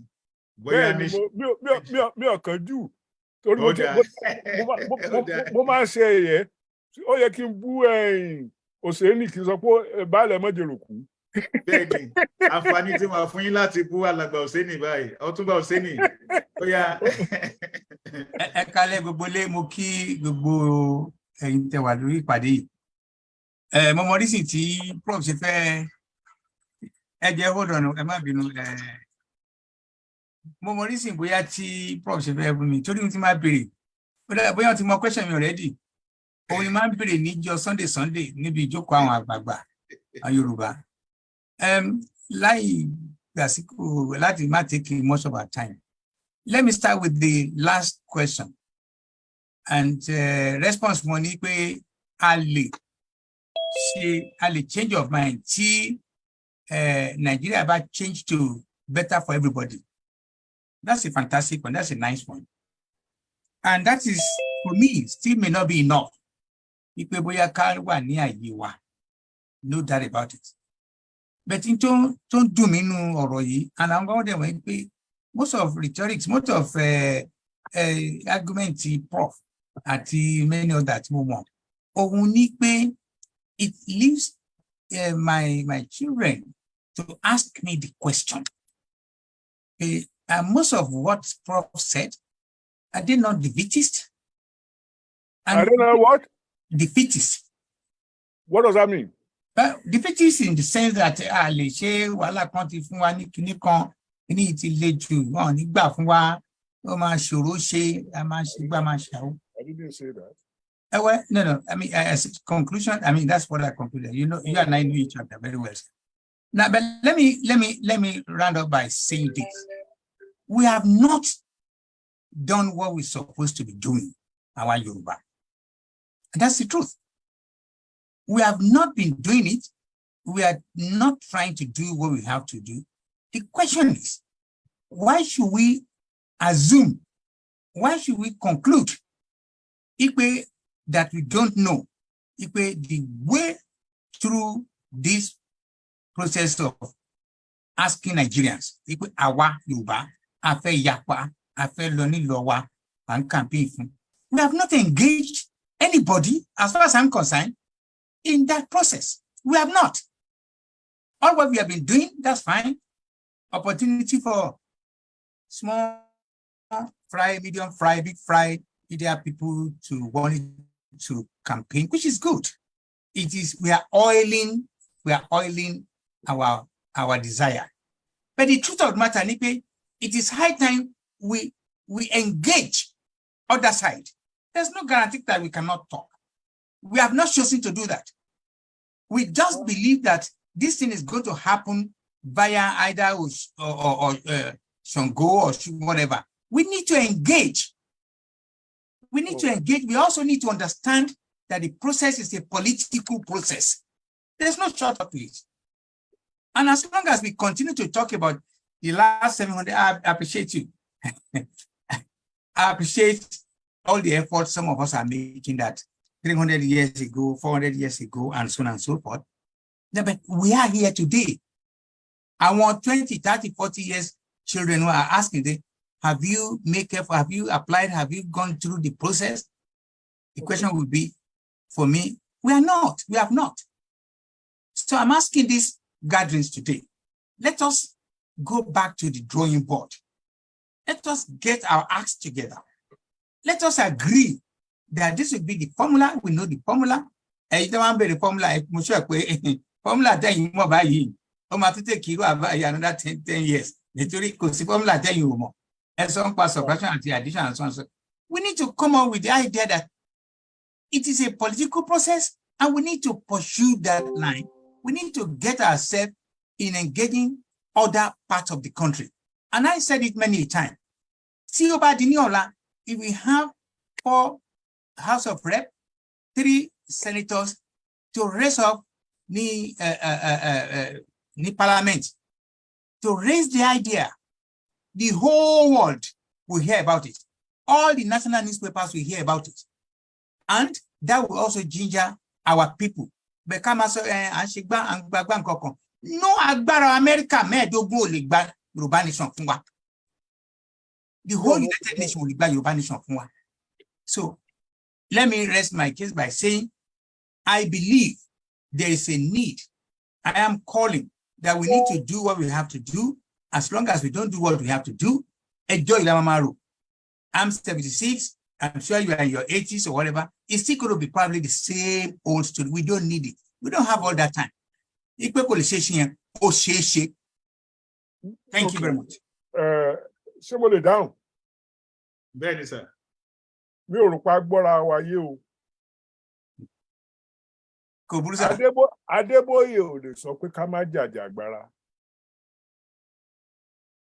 It's a method of method.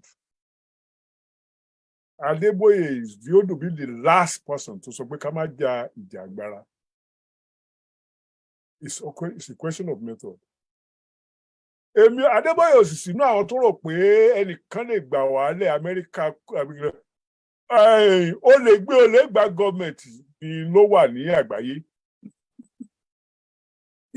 Tí bá máa sọ lédè wọn. Global capitalism does not favor an autonomous Yoruba nation. It's not in their interest. Correct. So, after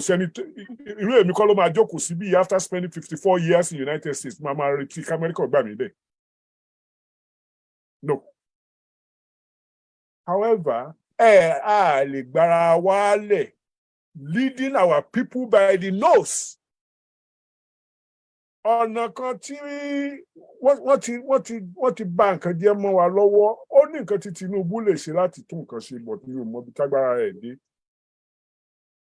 The delimitation of constituency says that even if you put all the seats in the southern Nigeria together to vote for some kind of autonomy, they are not enough to win.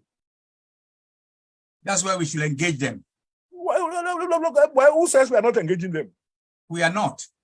No, I mean, okay. I mean, maybe I'm not going to contest that with you here. And maybe it's not even Eastern region that I want to engage. Maybe there are places that are not Eastern region that I want to engage. Maybe the Middle Belt. Maybe this, maybe that.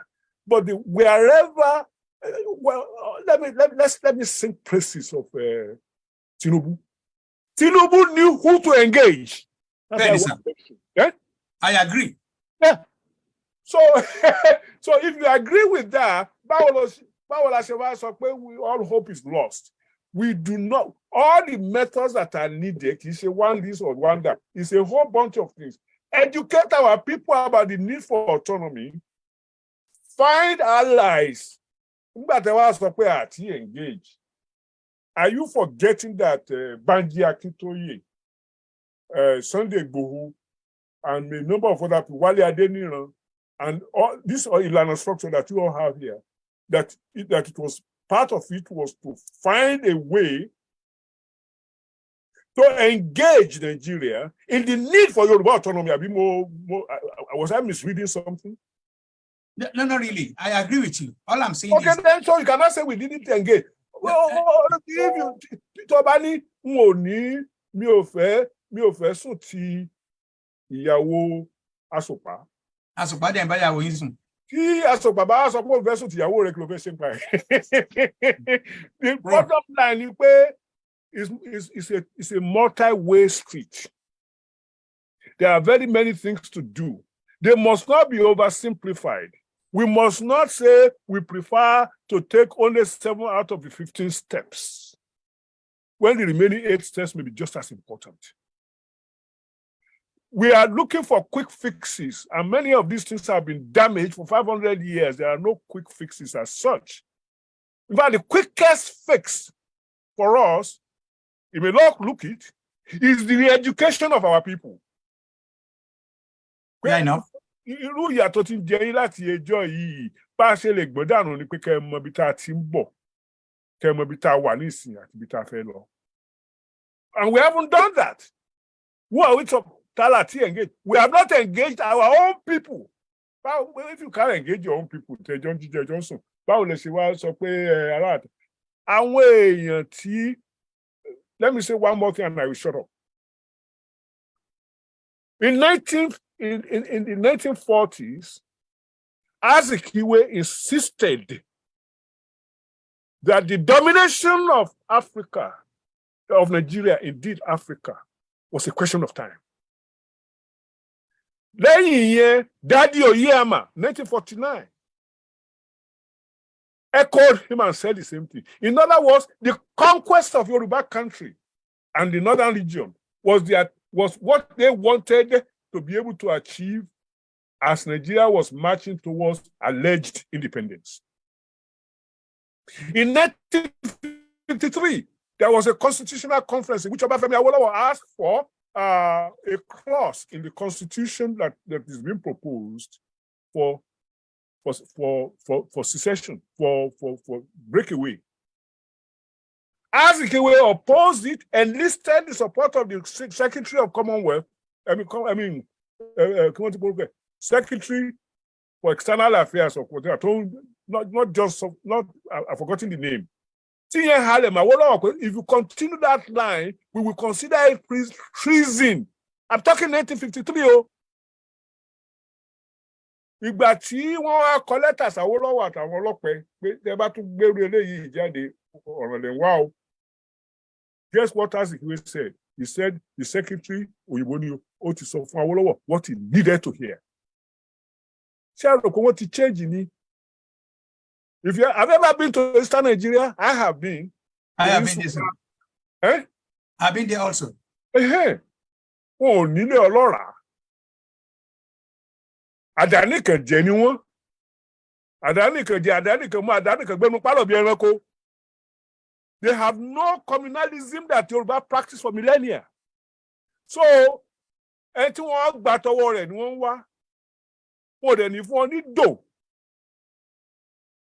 Ẹ jẹ́ kí n pa tí mo bá ní ṣe àwọn èèyàn. Wọ́n ń pè mí pé kí n wá àwọn ọmọ wọn tó fẹ́ kọ́ calculus ní Louisiana nígbà wo pé kí n bá wọn wá teacher. Mo sì ń gbìyànjú láti wá teacher, but kì í ṣe pé wọ́n ní wọ́n fẹ́ kọ́ mi kó kọ́ ọmọ wọn lọ́fẹ̀ẹ́. Kò dẹ̀ sí nǹkan tí wọ́n ṣe fún anybody lọ́fẹ̀ẹ́. Bẹ́ẹ̀ni. I mean, bí mo ṣe jókòó níbí yìí, mo ń kọ́ àwọn ọmọ ní calculus ní Nàìjíríà, mo ṣe jókòó yìí. By kí ló ti porúkọ ẹ̀ Zoom.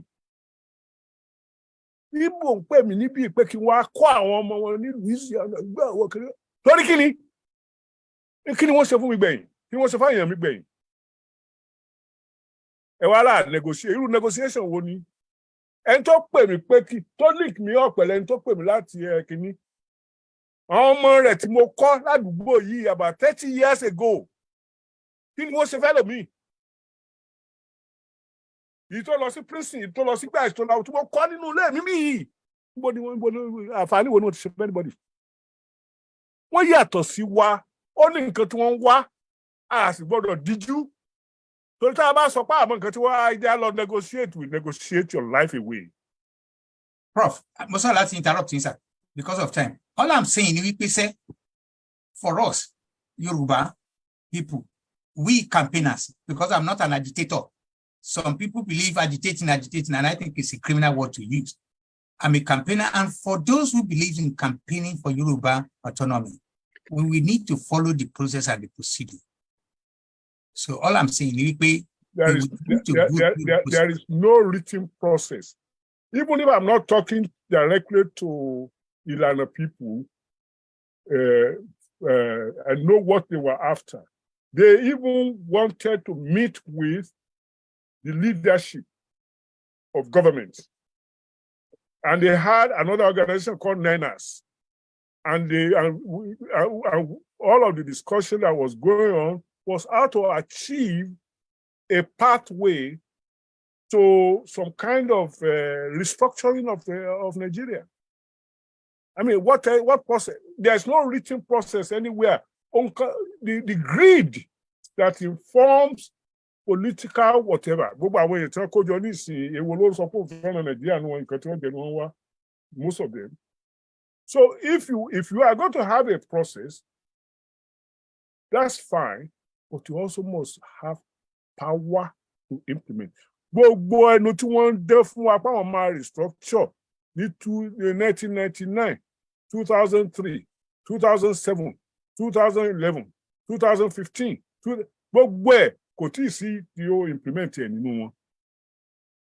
Parliament, I mean, so èmi ò rí ẹ méjì àmọ́ búra wa, ẹ jẹ́ ká double effort wa, tá a bá rí nìkan tí ó kù díẹ̀ káàtó, ká mention rẹ̀, kì í dẹ̀ ṣe ká mention rẹ̀, ibi tí èmi bá rí tó kù díẹ̀ káàtó, màá shock ẹ̀, èmi máa gbéra mi síbẹ̀.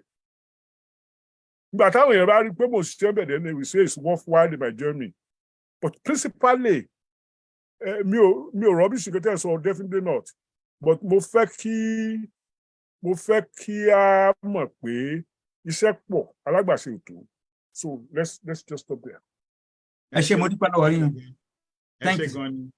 Alàgbà Fọlájogún, ẹ bá wa ṣe ní pápápá. Ẹ ṣeun.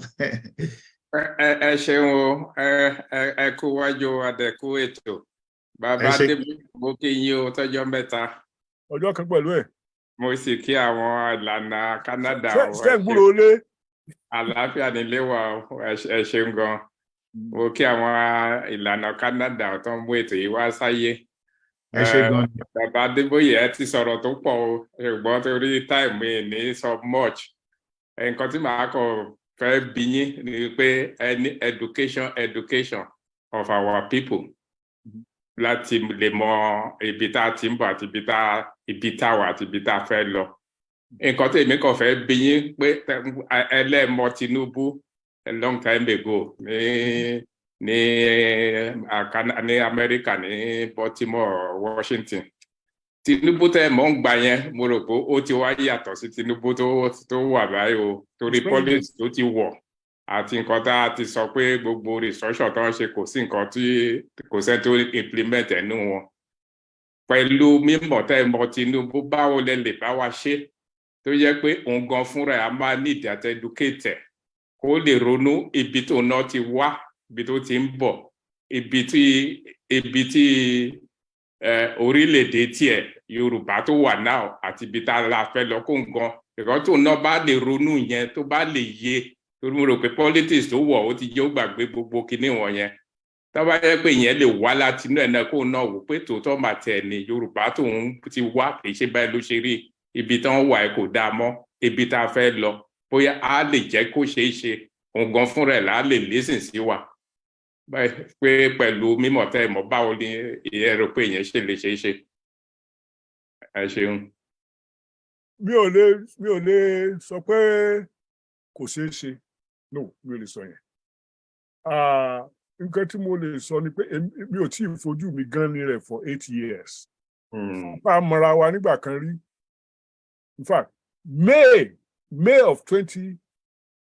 àbí June of 2015 ni mo rí Tinubu gbẹ̀yìn nílé ẹ̀. ó host àwa tá a wá láti ta láti wá ṣe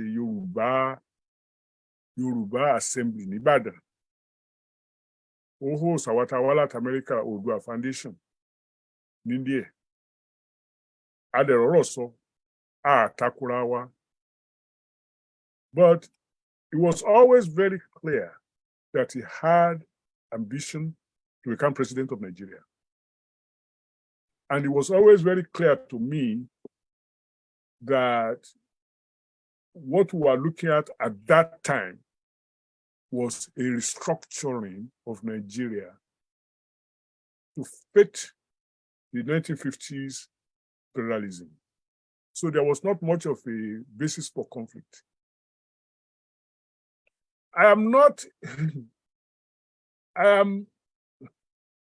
You can say I'm political, because every human being is.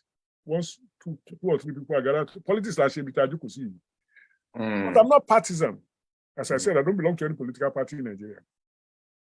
So I'm the chairman of a think tank. So I'm not as attractive to politicians as people who are partisan. Yeah, how you mean? I'm not as attractive. You will want to listen, if you're a politician, you will want to listen to somebody who is more partisan and on your side than you would somebody who is cerebral, or who is looking at everything from a strict constructionist point of view. I'm not negative. I'm not saying that I will never meet him and talk to him or anything like that. If he invites me, I go and see him. But I'm not sure.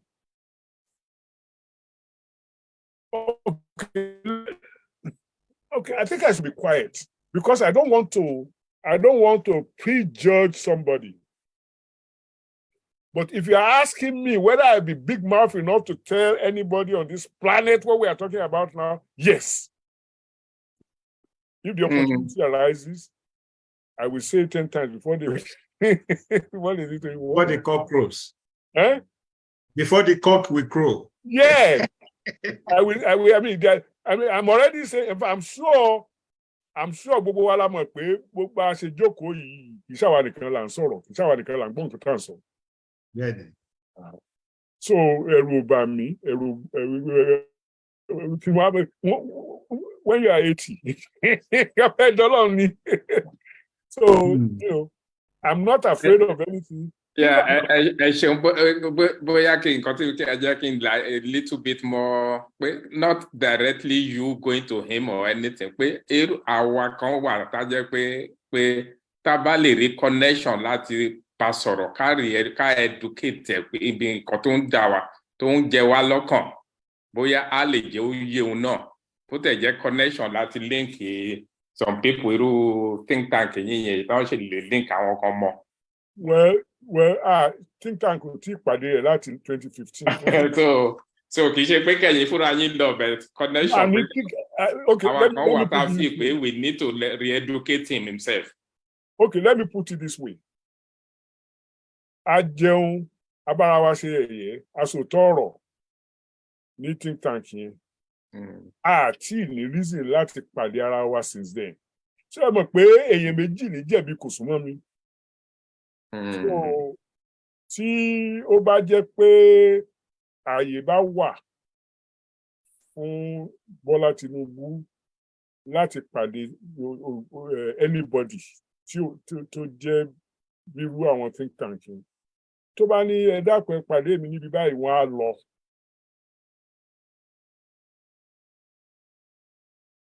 Táwa náà bá dẹ̀ sọ pé a fẹ́ rí kì í ṣe pé a kọ lẹ́tà sí àwọn èèyàn ló wà sọ̀ráǹdì ẹ̀ tó máa ka lẹ́tà yẹn wọ́n fẹ́ẹ̀ tó mẹ́ẹ̀ẹ́dọ́gba. So àwọn ló máa lọ sọ fún wa fíltà pé ǹjẹ́ fẹ́ rí lágbájá báyìí ìjẹ́ ká rí dòlà báyìí kí ní kò ṣẹlẹ̀ pàkọ́. So it's not as easy. But it's the reason that people like my humble self should say what's on my mind to a larger world without any anger or rancor. But let the world know that we have another way of thinking at these things. Maybe somebody who is more attractive than myself will be able to carry that kind of message to the president. I'll be delighted. If we are successful, if somebody who is, or a bunch of people who are more attractive, who are more sober, who are more everything than my group, can reach Bola and have him use the power to implement, to straighten out the mess that Nigeria has been, I would consider it a personal victory. Kò sí nǹkan tí wo sórí báyìí ẹ̀wà dòdò àti mo ti jẹun yó kò sí nǹkan tí mo wá. So anybody who knows, I'm not directly able to connect people with him. Not now. But I don't rule it out. We have people that we know in common. Who knows which one of them might say, well, I don't know that. But the truth as it's in my system will be let out there and then.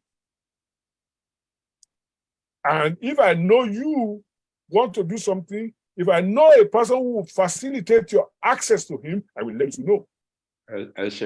That's what I mean. Ẹ ṣeun sir. Ẹ ṣé gan ni sir. Ẹ jẹ́ kí n wá alàgbà Afọlájogún, mo rò pé yẹn ti lọ bẹ́ẹ̀ yẹn àbí. Okay, so alàgbà Marcus, ọwọ́ yín wà lókè. Mo kí ẹ̀yin bàbá àtẹ̀yin màmá tẹ́ wà lórí ìkànnì yìí o. Ọlọ́run á jẹ́ pẹ́ fún wa. Ṣé gan ni. Gẹ́gẹ́ bí ọgbọ́n ọmọdé tèmi ni màá ṣe sọ̀rọ̀ tí mo fẹ́ sọ yìí o. Question méjì mo fẹ́ béèrè. Ẹ ṣí ojú yín o. Okay. Ìbéèrè méjì ni mo fẹ́ béèrè. Ojú wo lẹ́fẹ̀ẹ́ kí wọ́n sí méjì àbí mẹ́rin? Ojú òkè jẹ́ yọ̀gò lójú. Mo kàn ṣe ẹ̀yẹ tèmi ni, mi ò lè mọ̀ ṣe ẹ̀yẹ lẹ́kọ̀ọ́. No, mẹ́rẹ̀ẹ̀rin wà òkè. Ẹ ṣé púpọ̀. So nǹkan tí mo fẹ́ sọ, ìbéèrè méjì mo fẹ́ béèrè. Ìbéèrè àkọ́kọ́, a mọ̀ pé àwa Yorùbá orísun kan láti wá. Ní ìgbà tí mo ka ìtàn kan nípa ọba Ọ̀fẹ́rànwẹ́ of Benin. Ọba Ọ̀fẹ́rànwẹ́ of Benin, òun nìkan ní Edo State, ní Benin Empire then. Ó bá Great Britain jà, ó dẹ̀ ṣẹ́gun Great Britain. Méjì náà jà ìjà yẹn. Àkọ́kọ́ tán jà, ó ṣẹ́gun Great Britain. Great Britain wá padà lọ, wọ́n á lọ ṣe Kenon, ìbọn ẹlẹ́nu ńlá tó fi máa ń yìn yẹn. Òun náà fi wá kọ́ńkà Benin. Ọ̀fẹ́rànwẹ́ yẹ, tán wá gbé long time wọ̀nyẹn. Mo mọ̀ pé ìbínú ẹ̀ ṣì wà náà wọn Edo up till now. They still have that history. Nǹkan tí mo sọ yìí. So ìbéèrè àkọ́kọ́ ni pé tí àwa Yorùbá tá a bá approach ẹ̀wọ̀n Edo, ó jọ ṣé ẹ̀rù kún wọn ní list sí wa ni? Kákàrí wọn along. That's my first question. My other question is this. Ìbéèrè kejì ni pé tí mo wò ní gbogbo history àgbáyé kò sí ìran ènìyàn tó ń gbara wọn sílẹ̀ tí wọ́n ní nǹkan tán gbójúlé, tí wọ́n ní aláfẹ̀yìntì, tí wọ́n ní nǹkan tán fẹ̀yìntì. Ẹ̀yin Àbáwọlé máa ń pa lówe, ẹni pé tí ọwọ́ ọmọdé ò bá ti ẹ̀kú idà kò gbọ́dọ̀ béèrè ikú tó pa bàbá ẹ̀. Àwa Yorùbá, research tí àwọn bàbá wa ti ṣe ní ayé gbọ́n nígbà tí ojú ti dúdú, àwọn àkàràbá, ayẹta, gbẹ̀tugbẹ̀tu àti àwọn nǹkan tí àwọn bàbá wa ti ní. Àwọn bàbá wa ṣàdédé ní kíní research náà ṣe débẹ̀. Ṣùgbọ́n mo rí pé àwa ọmọ a ti sọ gbogbo ẹ̀ nù. Àsọnù ò gbé fún wa ní o. Okay, mo gba nǹkan tẹ́ ẹ sọ. Now, ìbéèrè tí mo fẹ́ béèrè ni wípé ọ̀nà wo la lè gbé gbà sà tí a lè bẹ̀rẹ̀ research nílẹ̀ Yorùbá into technology, because Japan, they are into technology. China, they are almost overtaking America now, in which we know they are doing it through technology. Even India, tó ń ṣe jùjú mẹ́ before, India ò ṣe jùjú mọ́. Wọ́n ti ń ṣe plane ní India, but wọ́n ti ń ṣe everything needed. They went into technology. India ló ń lead the IT. I'm an IT person. And we have other IT people here. Tí mo sì mọ̀ mọ̀ lórí ìkànnì yìí. So, ẹ jọ̀ọ́, mo fẹ́ béèrè ni pé, is there any way that we Yoruba can go into technology? Ẹ ṣé. With all due respect, sir, your question is the answer. Ṣé ẹ gbọ́ mi? Mo ń gbọ́ yín, sir. Your question is the answer to your question. In other words, ìgbà táwọn tẹ́ dárúkọ tí wọ́n múra lẹ̀ láti gbára wọn lẹ̀ tí wọ́n ṣe technology tí wọ́n ṣe wọ́n ò announce ẹ̀ fún gbogbo ayé pé nǹkan táwọn máa ṣe rèé o. Ìgbà tí wọ́n ti ṣe tó tá a rí àbọ̀ rẹ̀ la mọ̀ pé wọ́n ṣe nǹkan kan.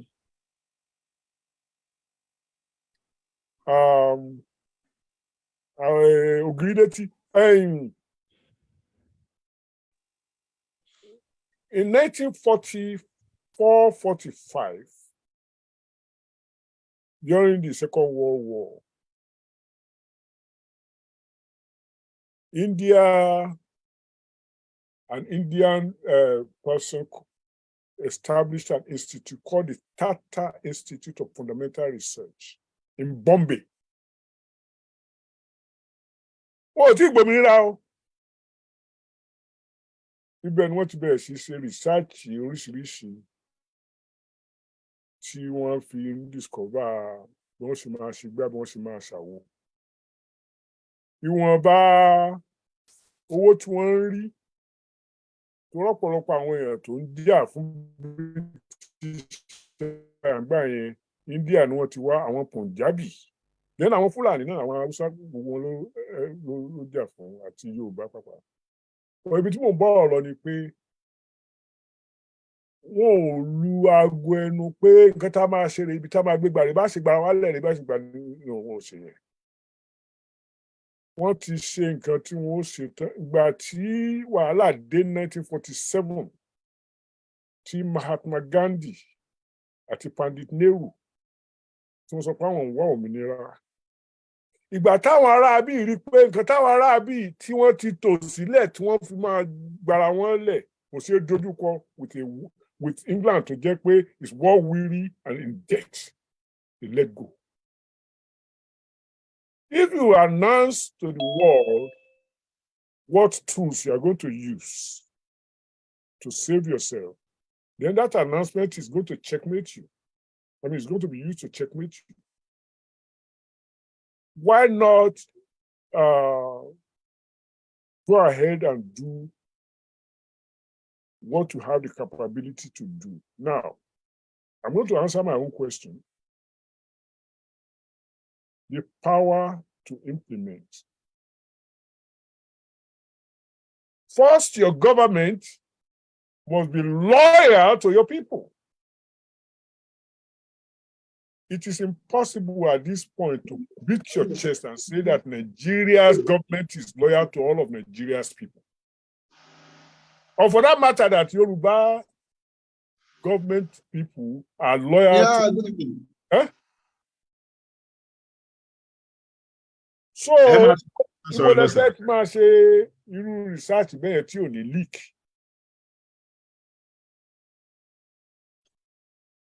Mi ò sọ pé ká má ṣe o, mo sọ pé ká ronú jinlẹ̀, ká má dẹ̀ broadcast ẹ̀. That's all. Ẹ ṣeun sà, ẹ ṣe gan ni. Alàgbà Adéwàn. Ẹ jẹ́ ká ṣe ní pápápá ká lọ sórí àwọn ìbéèrè wa. Kí bàbá wa lè bá wa dáhùn ní kíákíá. Alàgbà Adéwàn. Adéwàn méjì. Ṣé wà bẹ́ẹ̀? Ẹ ò mute ara yín. Kí àwọn alàgbà Túndé Òkólì kọ́ máa múra lẹ̀. Alábàdé wà ṣe wà bẹ́ẹ̀. Ẹ kálẹ́ o. Ó. Ìyá wa ni ẹ kálẹ́ mà. Bẹ́ẹ̀ ni sà. Ẹ lẹ́ sà. Yes ma. Mo kí gbogbo ilé o. Dádì mo kí yín o. Mo máa ń gbádùn yín dáadáa. At least bí mélòó mo ti bá yín darapọ̀ ní Sunday lálálẹ́. Ẹ ṣeun. Mo dẹ̀ máa ń gbádùn yín. Kí má gbà kókó wa. Ẹ jọ̀ọ́ sà lórí gbogbo ohun tá à ń sọ yìí torí pé kí ni? Mo máa ń rí wípé history ó máa ń repeat rẹ̀ lórí ọ̀rọ̀ àwa Yorùbá.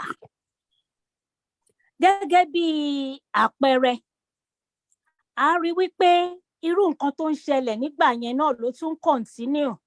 Àwọn tó dẹ̀ ń wà lẹ́yìn tó ń bẹbọ jẹ́ yìí, àwọn kan náà la yìí ń rí.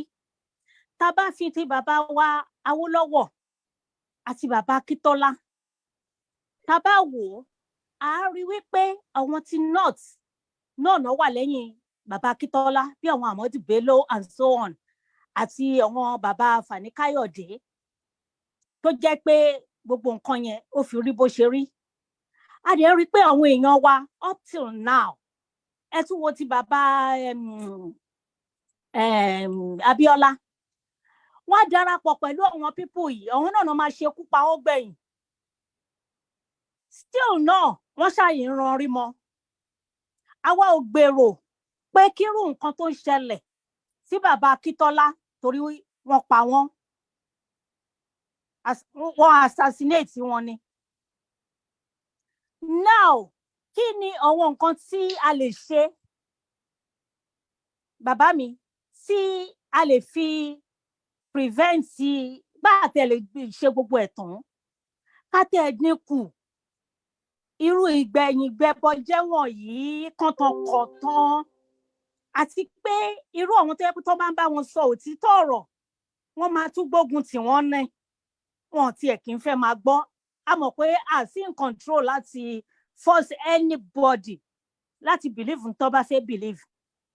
But àwọn people yìí ti wọ inú wa, wọ́n dẹ̀ ń dúró sí ẹ̀yìn wa àti ẹ̀yìn àwọn tí a lè pè ní bàbá wa láti sáàdì. So kò jẹ́ kí ọ̀rọ̀ yẹn kó yé wa. Àwọn náà ń túlé ká. Àwọn ará wa dẹ̀ lérò pé àwọn ń ṣe nǹkan tó dáa. Ìmọ̀ràn wo lẹ fẹ́ gbà wá pẹ̀lú àwọn pípù wọ̀nyí torí ti Ọlọ́run? Ẹ ṣé bàbá mi. Ọ̀rọ̀ yẹn le ṣùgbọ́n ibi tẹ́mi rò pé ó yẹ ká gbà lọ òun ni pé ká dúpẹ́ fún àyípadà bó ti wulẹ̀ ò kéré tó. Ìgbà tá a bẹ̀rẹ̀ program láyé ọ̀sán yìí mi ò rò pé mo ti sọ ju ọ̀rọ̀ bíi méjì mẹ́ta lọ tí mo fi sá kúrò níbẹ̀ tí mo lọ lójú mi nù. The difficulties attending us in September 1963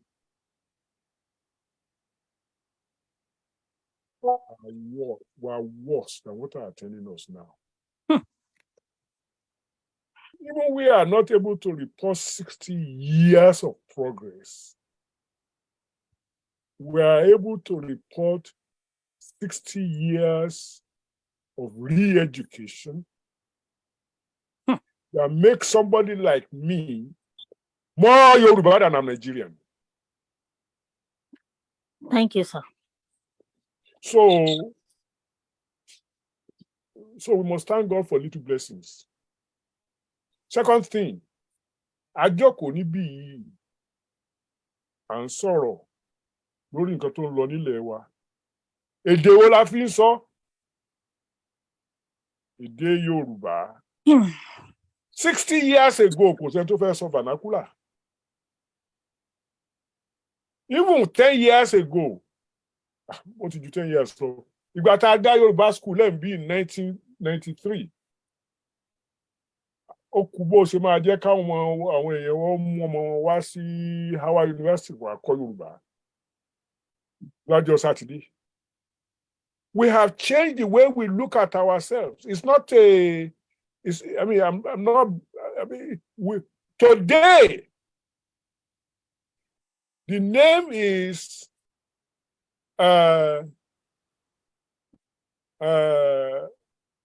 Sheyiwura Fadaka, not Abraham Moses. A ti yí nǹkan padà, a ti ń jọra wa lójú díẹ̀díẹ̀ sí i. Ọ̀rọ̀ wa ti ń ká wa lára ju tàtẹ̀yìnwá lọ. Àti ìdèbí tá à ń lọ wa jìnnà sí o, mi ò fẹ́ parọ́ o. But ibi tá a wà nígbà kan rí kọ́ la wà ní ìsìn. Adẹ̀dúpẹ́ lọ́wọ́ technology, sir. Mo ní adúpẹ́ lọ́wọ́ technology, sir. Adúpẹ́ lọ́wọ́ technology. Adúpẹ́ lọ́wọ́ technology. Adúpẹ́ lọ́wọ́ technology. Ṣùgbọ́n a tún dúpẹ́ lọ́wọ́ àwọn èèyàn bíi ti ọ̀tọ̀ tó wo mọ́ ọ̀rọ̀ Yorùbá pé àwọn ò fẹ́. They will not be tired. They will continue to struggle. Kí ni wọ́n rí gbà bẹ́ẹ̀? Wọ́n ò rí nǹkan gbà bẹ́ẹ̀, wọ́n náwó sí ní. Ta irúfẹ́ bẹ́ẹ̀ tí wọ́n fi náwó sí tí wọn ò dẹ̀ jẹ́ kí ó sú wọn, tí wọn ò jẹ́ kó rẹ̀ wọ́n. It's progress. Kọ́ńkọ́ nǹkan tá à ń wá ń díẹ̀ gan tó jọ wá lójú at the end point àti ìdébẹ̀, but we must not be tired. Àwọn tí tiwa bá wá tọrọ wa bá fẹ́ sú wa, àwọn tó yìnbó wá rule directly for 400 years lẹ́fẹ̀ẹ́ kí wọ́n ṣe. Wọ́n dẹ̀ gbòmìnira wọn, wọ́n dẹ̀ wà independent lónìí. Ẹ wo Vietnam, ẹ wo Korea, ẹ wo China, ẹ wo Japan. Gbogbo àwọn backward countries ni wọ́n tẹ́lẹ̀tẹ́lẹ̀. Ẹ wo Singapore. So mi ò mọ̀ pé ìyàtọ̀ ń jẹ wá nísìnyí ojú ti tó jẹ wọ́n lọ o, but there's hope. But the only hope is based upon ká foríkorí, ká lè jókòó síbì kan, kì í ṣe gbogbo aṣọ làṣà lórùn. So nǹkan tí a bá fẹ́ ṣe tó máa ṣe wá láǹfààní, a ní gbé sórí microphone kan. Ẹ bí tá a wà rẹ o, ẹ wá bá wa bẹ̀. No.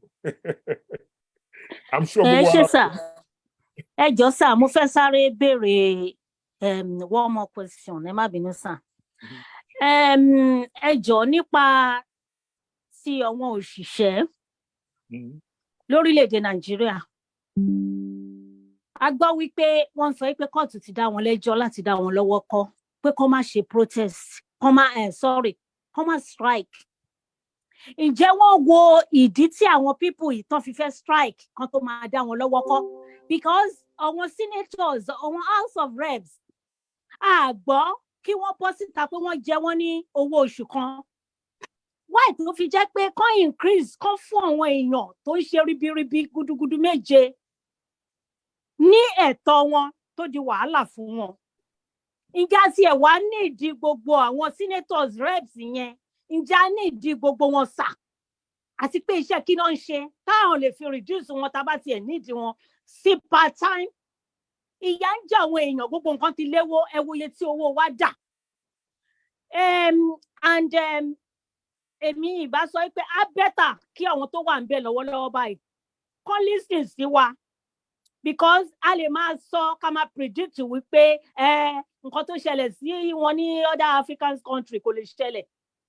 Rule yẹn out, and I'm saying this tonight. Tí wọn ò bá ṣe nǹkan tó tọ́ fún àwọn èèyàn gẹ́gẹ́ bí ẹ̀tọ́ wọn, àwọn tó bá yẹ kán ké bá wọn á lọ ké bá wọn. Tó bá gba kán gbàjọba fóṣù 3 àbí 4, bàbá mi kán gbà á, kí gbogbo àwọn alágbádá yẹn tó ń gba owó wa kán kó gbogbo wọn dànù. Ẹ má bínú sàpòhùn mi lọ sókè, because wọ́n rẹ́ àwọn people yìí jẹ. Ẹ máa ní meeting all the time, ẹ fẹ́ bá wọn ṣe meeting. Ẹ máa fi ọgbọ́n ẹ máa fi sún wọn síwájú. Doctors, teachers and all that, no basic amenities, nothing at all, sir. Where are we going? Ẹ ṣeun yẹ wa. Ẹ ṣeun, ẹ jẹ́ kí àwọn bàbá dá dáhùn. Ìdáhùn mi bí ẹni tí ò dáhùn ni o. Bẹ́ẹ̀ni. Ìdí ẹ̀ tí mo fi lè sọ bẹ́ẹ̀ ni pé mi ò sí nílé, so gbogbo ọ̀pọ̀lọpọ̀ nǹkan tí ẹ ń sọ yìí à ń rí gbogbo ẹ̀jù wọn lọ sà lórí kinní à ń kà. Okay. Àwọn tilé tó rí àwa ti rí. Yeah, well, ẹ jẹ́ kí n sòótọ́ ọ̀rọ̀ fún yín ní ọ̀nà kan tí mo mọ̀. Oṣooṣù ni mo fi owó oúnjẹ ránṣẹ́ sáwọn èèyàn bíi 4 nílé. Lára ẹ̀. Mo dẹ̀ sanwó school. Àwọn tán bùkátà. So kì í ṣe pé mo sọ pé nǹkan rọrùn nílé, no. Mo sì mọ sálárì tí àwọn òṣèlú ń gbà.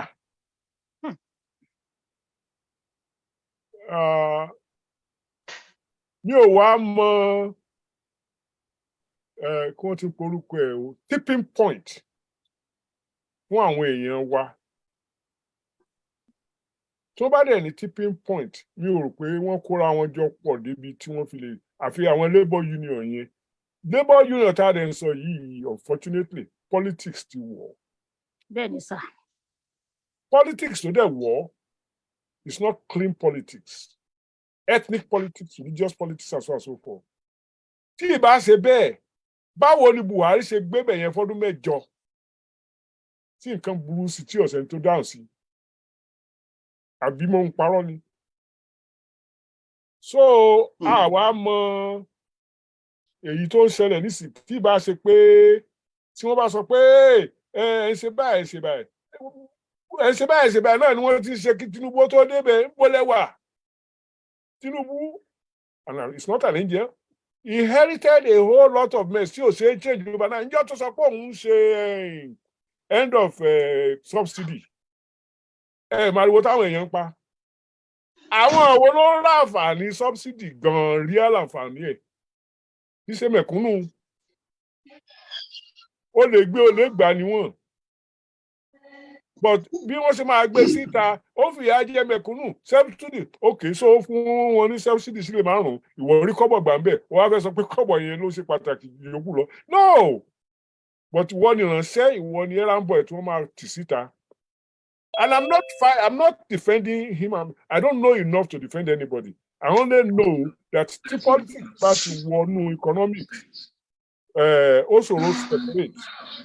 So tí ó bá wá sú àwọn èèyàn genuinely, they will do whatever they want to do. The only thing I know is that kò tí ì sí ìta tí wọ́n ṣe ní Africa tó jẹ́ kó wà corrective.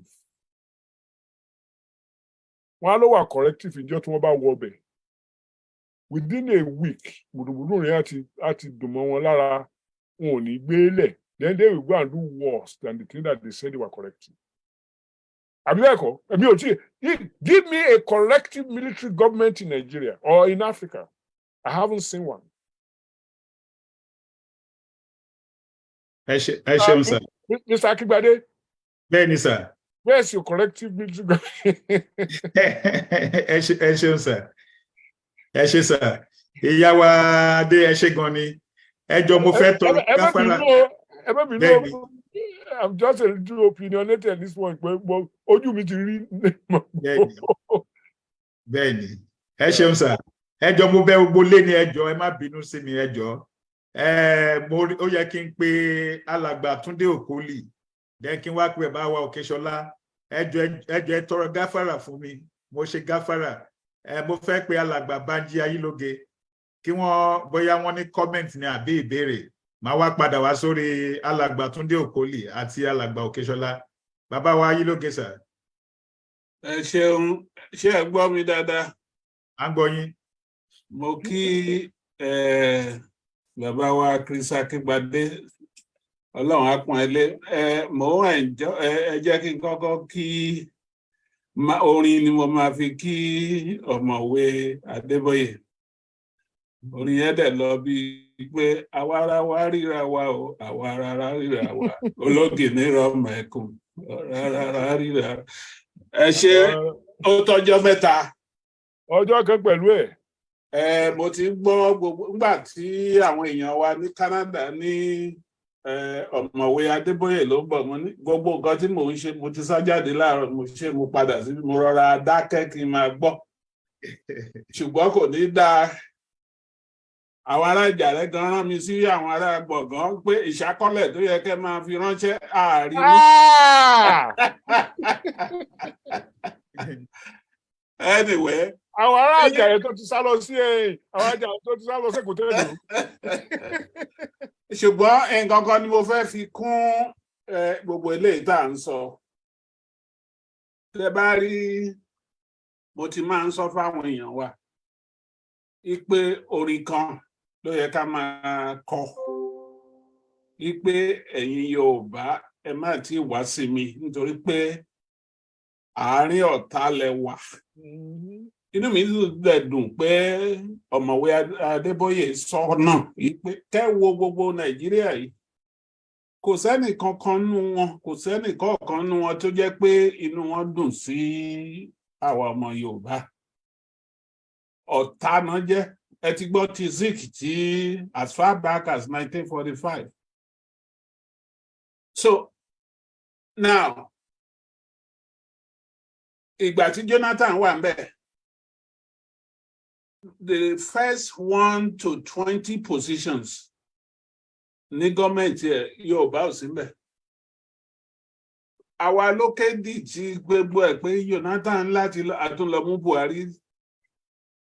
Àwọn èèyàn wá gbárùkù ti Buhari lẹ́sẹ̀. Òun náà débẹ̀. Kò tiẹ̀ fẹ́ rí mi wọn ní láàtàn mọ́. Ẹ rí gbogbo nǹkan tó ṣẹlẹ̀. Gbogbo ọ̀nà wa ti bàjẹ́ ní South West. Ọ̀nà Adó Èkìtì Sákúrẹ́ for instance ó ti fail láti gbà tí Jonathan wà ńbẹ̀. Now tó bá fẹ́ lọ bẹ̀ yẹn ọ̀nà tó yẹ pé when people like us tá à ń grow up 30 minutes wá ti fi Àkúrẹ́ dé Adó Èkìtì. Nsìn bí o rò bó ṣe gbà mọ́ wàá ṣe merry-go-round gba ti Ìgbàrà Òkè lọ sí Ìgbàrà Odò lọ sí Ìlàwẹ̀ ni kò tó débẹ̀. Ibẹ̀ gan náà ò rọgbọ mọ́. Now ní gbogbo ọdún 8 tí Buhari wà ńbẹ̀ gbogbo owó Nàìjíríà ló fi túlù wọn yẹ. Wọ́n ṣe títí tí wọ́n tún gbé rélùwé lọ sí Niger Republic. Wọ́n ṣọ̀nà lọ́bẹ̀ kò sí nǹkan tó ń ṣe. Wọ́n kọ́ rìfáínárì síbẹ̀ lówó wa. Eléyìí tó tẹ̀ tún wá ṣe kínní ni pé gbogbo àwọn tó fẹ́ èdè Nàìjíríà tó ń fowó bí àwọn NGO bí àwọn foundation tó ń fẹ́ ṣe ó ní gbogbo nǹkan tó bá fẹ́ ṣe sí Nàìjíríà ó ní north nìkan máa ṣe sí kò tẹ̀ sínú wa tó wúkọ́. Àwa kan ń sọ ń gbà yẹn pẹ̀lú lágbára àti dá kankan dúró à ń sọ. Now níbi tá a wà níbi tá a bá dé lóòótọ́ la sọ pé Yorùbá nation most of us tó wà níbí ló sọ pé Yorùbá nation ó dáa is something that we need to have had many years ago but ká má tanra wa inú Nàìjíríà yìí láì wà. A dẹ̀ dúró lórí ẹsẹ̀ pé Yorùbá nation ni là ń jà fún ṣùgbọ́n ní títí di ìrọ̀lẹ́ yìí títí di bí mo ṣe ń bá yín sọ̀rọ̀ inú Nàìjíríà láì wà. Ẹni tó jàre Nàìjíríà ń sìn á lè ní kì í ṣọmọ wa kò sí bá ṣe ń lọ bá ṣe ń bọ̀. Bójọ́jọ́ 2 mẹ́ta la máa lò nínú Nàìjíríà yìí o. A fẹ́ kó jẹ́ pé gbogbo àǹfààní táwọn míì náà jẹ níwọ̀n ìgbà tán wà ńbẹ̀ ó yẹ ká lè jẹ irú ẹ̀ ńbẹ̀. Látèkó títí lọ sí Ìbàdàn lọ sí Kogi lọ sí gbogbo ẹ̀ ó yẹ ká mọ̀ lára ikọ̀ ọmọ wa náà ló wà ńbẹ̀ nítorí pé bí Nàìjíríà ṣe jẹ́ nìyẹn. Nàìjíríà ò kì í ṣe orílẹ̀-èdè country ni mi ò mọ bọ́n ṣe ń ṣàpèjúwe country ní èdè Gẹ̀ẹ́sì àmì ìlédè tiwa torí pé tá bá lè orílẹ̀-èdè kankan la jọ ń sọ ní gbogbo Nàìjíríà. So gbogbo àǹfààní tó jẹ́ pé láti bí ọdún 15 sí bí ọdún 16 táàrí jẹ tán dá sí wa. Bó jẹ́ oṣù kan ló kù fún wa láti wà nínú Nàìjíríà ó yẹ ká máa gbẹ̀tọ́ yẹn kò tí ẹ yẹ ká tiẹ̀ gbogbo àwọn tó bá ń bá ààrẹ Nàìjíríà sọ̀rọ̀ ìyẹn ni ààrẹ Tinubu gbogbo àwọn tó bá ń bá sọ̀rọ̀ nǹkan tó bá ti sọ pé ọ̀rọ̀ Yorùbá yìí àti lọ ló jẹ wá lógún tó báyìí sọ pé kò tí ì tásìkò àbí pé kó fẹ́ ní òun lòdì sí ẹ sọ pé wá ká tiẹ̀ kọ́kọ́ tún agbọ́ yẹn but wá sílé ìlera yìí pọ̀ jù nílẹ̀ Yorùbá last from the next day nǹkan kí nǹkan tó bá lè ṣe báwọn yòókù ṣe ń ṣe tó fẹ́ kó rí bí ìgbà tí bàbá Ọbásanjọ́ tóun náà lọ bẹ̀ tó jẹ́ pé òun ni ó ní Nàìjíríà lòun kò òun ṣe Yorùbá àtẹ̀wá ń gbọ́n sí pé kí òótọ́ tiẹ̀ ló ń sọ ń gbà ìyẹn ni mo fi pé ó yẹ kí àwọn tó bá lọ nítorí pé kò sẹ́ni tá a gba gbogbo nǹkan tá a go through ṣé ẹ rí president Nàìjíríà ẹ lè má mọ̀ o it's about the most powerful one of the most powerful positions ní lágbàáyé president America táwa yìí kò lè ní kán lọ gbówó wá bá àwọn bá ṣe ń gbọ́ pé wọ́n lọ ń gbówó ní Central Bank yẹn kò lè sọ bẹ́ẹ̀ wọn ò ní dá lóhùn tán bá tẹ̀ ẹni dá lóhùn àtò ń fúnra ẹ̀ gan tó sọ wọn á lè kúrò bẹ́ẹ̀ ṣùgbọ́n a ti gbọ́ láti gbà Jonathan láti ń gbọ́ pé Bulomba ń lọ sí Central Bank tó ń gbé hard currency jáde kò dẹ̀ sí nǹkan tó ń ṣẹlẹ̀ nítorí náà ọ̀rọ̀ Yorùbá ń sìn lójú èmi ó yẹ ká tẹnu mọ́ wọ́n ní àtẹnumọ́rọ̀ wọ́n ní iṣu àtẹnumọ́rọ̀ kò kì í jóná à á tẹnumọ́ pé à ń lọ à á dẹ̀ máa ṣiṣẹ́ pé à ń lọ ṣùgbọ́n níwọ̀n ìgbà tí ọmọ wa bá ìwà ń bẹ torí pé a pariwo títí ńgbà tí Buhari náà wà ń bẹ pé à ń lọ kò sí nǹkan tó ṣe àárí kankan ọmọ wa wà ń bẹ̀ sí ẹ jẹ́ kó túlù ṣe tó bá tiẹ̀ túlù ṣe tá bá máa lọ débi ìlú wa ni àti ẹ̀ kì í ṣe pé ká lọ bẹ̀rẹ̀ níbi tó ń bàjẹ́ dé so two way sword ni là ń swing ń sìn àná ìyẹn ni mo fi pé kí n fi pẹ̀lú gbogbo nǹkan tí ọ̀mọ̀wé Adébóyè sọ ẹ ṣé o bá mi. Ẹ kú iṣẹ́ o. Ẹ ṣé gan. Thank you very much. Ẹ ṣé sir. Àwa jẹ iyán irú iyán tí mo jẹ ní ààfin Ìwìwí. Ògòrò kò ní lẹ́mọ bíi ti gbọ̀ngàn. Ẹ ṣeun sir. Ẹ má bínú o bẹ́ẹ̀mi àti Professor Adeboye ṣe máa ṣàwàdà tá bá ti ríra nìyẹn. Ẹ ṣeun, thank you very much. Ẹ ṣeun sir. Ẹ ṣe for your comment sir. So ẹ ṣe wọn kan bàbá wa kan fún wa ní comment ni so ẹ jẹ́ kí alàgbà Túndé ó yá ẹ sáré bá wa sọ mo mọ̀ pé ẹ jáde kúrò nílẹ̀ kan yẹn tún padà wọlé wá pé alàgbà wọlé. Yes sir. Ọ̀nà ńlá o. Pérégedé. Àwọn bàbá wa tó fún wa ní ìdánilẹ́kọ̀ọ́ so much thank God this is also on YouTube so máa padà lọ jókòó wo later dáadáa it's but my own contribution wọ́n ti parí everything most of the people tí wọ́n dẹ̀ ti sọ̀rọ̀ náà ti parí ọ̀rọ̀ the majorly tá à ń ṣó doubt àbí pé I was skeptical about certain things lé.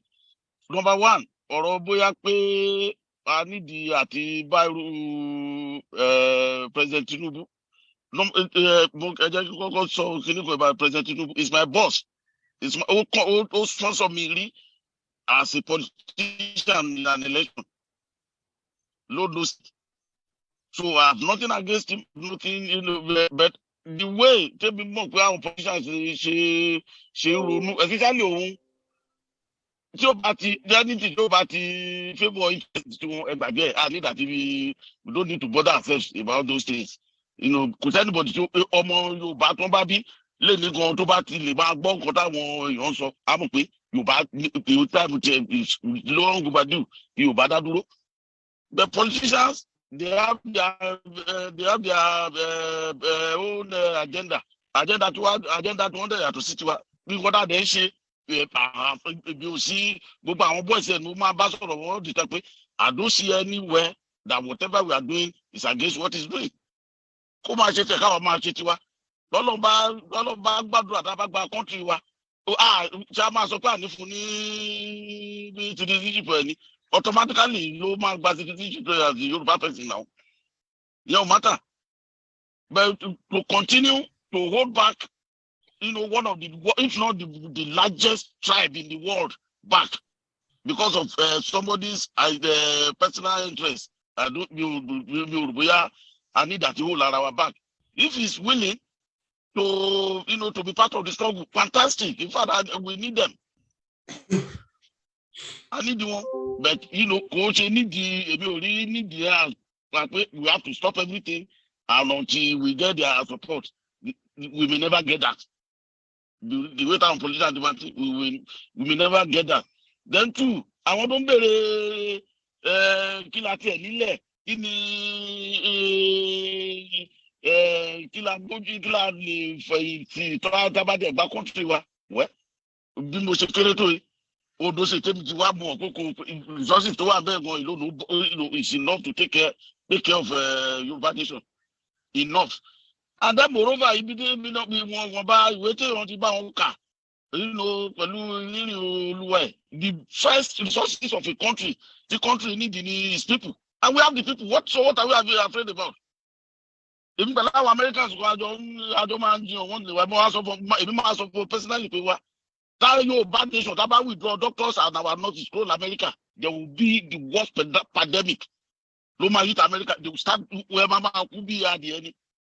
Because I'm more not talking you lost it. God is the best of doctors, the best of surgeons, the best of nurses. It will be worse than hit America do coronavirus. So if we have people like that and then we are still thinking we don't have anything then I don't think we should be thinking that way. South Sudan is free. They have their own country. Gbogbo South Sudan tó ju Lagos state lọ ní òkè kájẹ kókùn state mọ́. Wọ́n do Lagos and Ogun state now and they have their own country today. Are they suffering? The answer is no, they are not. Wọ́n ṣàṣe kan wọn lọ. Èmi náà bí nípò pẹ̀lú gbogbo bí Ọlọ́run ṣe kẹ́ Yorùbá tó. Ẹgbẹ́ Yorùbá lẹ́nu bàbá wa tó bá a sọ̀rọ̀ mathematics jẹ́ subject tí mi ti ẹ̀ mọ̀ àtọ̀ ìwọ̀nba tí mo gbọ́ lẹ́nu about mathematics calculus and all those ó dẹ̀ wá wù mí àti go back to maybe and even take some lessons in it. And we have people àwọn kọ́lọ̀ lọ́rọ̀ ẹ̀mí wọn fún wa we have people like that. Gẹ́gẹ́ bí bàbá Akíntóyè ṣe máa ń sọ tá a bá gba country wa give Yoruba nation 10 years. Kò sí wọ́n máa wá pera wo country yẹn ni pé báwo làwọn people ṣe ṣe.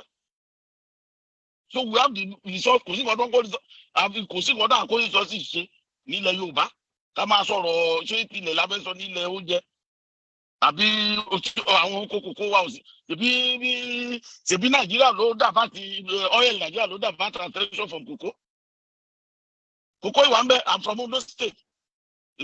Mo ṣe wà mo ní cocoa farm tèmi personally àwọn ọdẹ sì ṣe so all of this is gbogbo àwọn kìíní ó wà bẹ ẹ ṣe kò ní kó fẹ́ sọ òdì ẹ lọ ẹ ṣe gan ni kọlọ máa bá a ṣe èmi náà bí kókó lágbára lọ́hùn ojú ẹ̀mí gbogbo wa ló máa ṣe. ẹ ṣe gan ni ẹ ṣeun alàgbà Òkèṣọlá ẹ bá wa lọ sórí ìbéèrè yín. Ẹ káalẹ́ gbogbo ilé. Ok, ẹ káàbọ̀ sórí ètò yìí. Ẹ káalẹ́ gbogbo ilé. Mo dẹ̀ kí yín pé bóyá ojúmọ́ lẹ wà lọ́hùn mo kí yín náà bẹ́ẹ̀ kan náà. Ẹ jẹ́ àròjù yín o. Ok.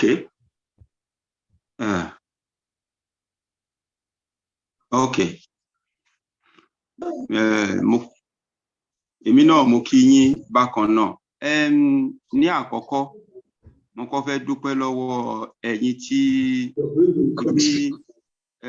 irú àjọ àbáròpọ̀ báyìí kalẹ̀ ká máa dúpẹ́ lọ́wọ́ yín gidigidi torí ẹ jẹ́ ká mọ àwọn bàbá wa ẹ jẹ́ ká mọ̀ wọ́n ẹ dẹ̀ ń jẹ́ ká gbọ́ ọ̀rọ̀ láti ẹnu wọn tó dẹ̀ jẹ́ wípé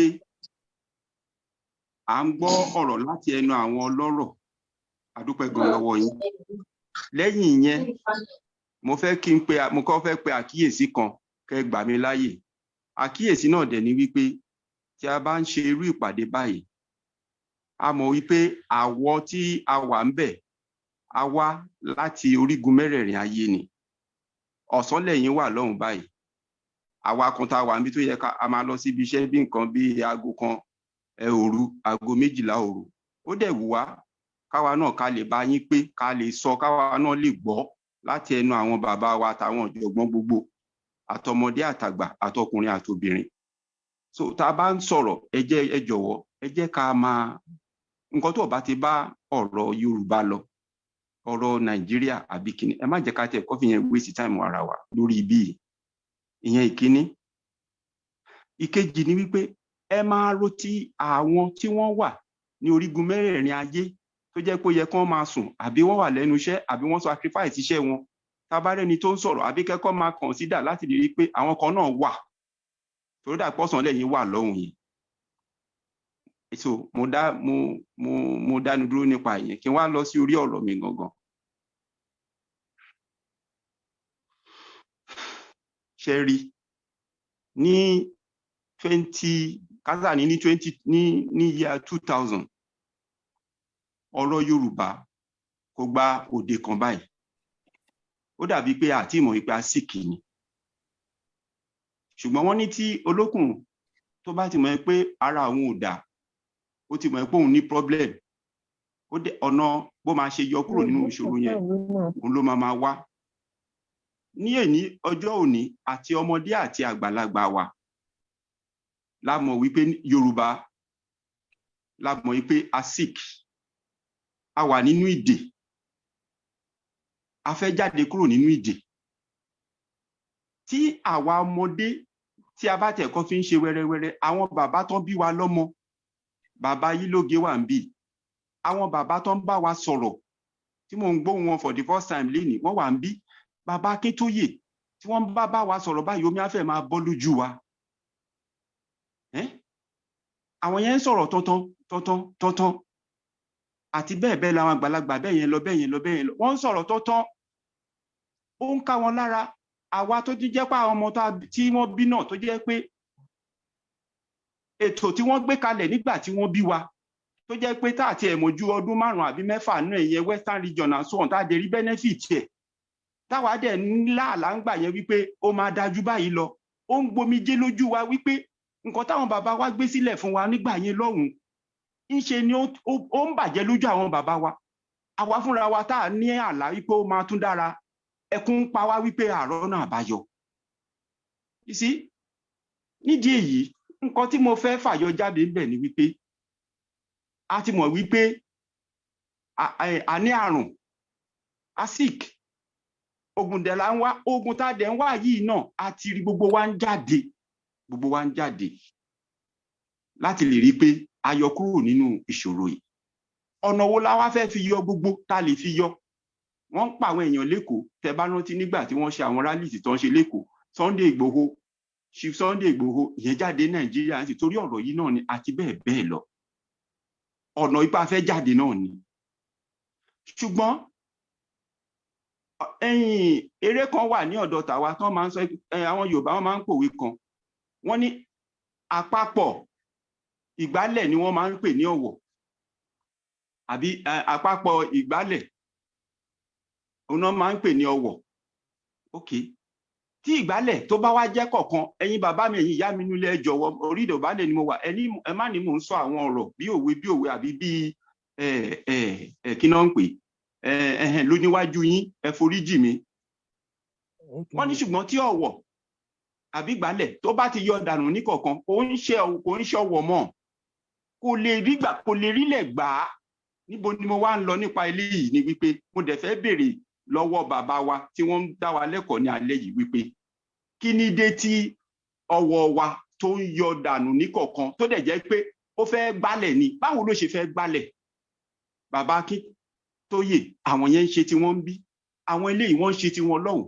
àwọn lágbájá tàmẹ̀dù ń ṣe tí wọ́n lọ́hùn ẹ̀yin bàbá wa tẹ̀ ń ké fún wa kí ló dé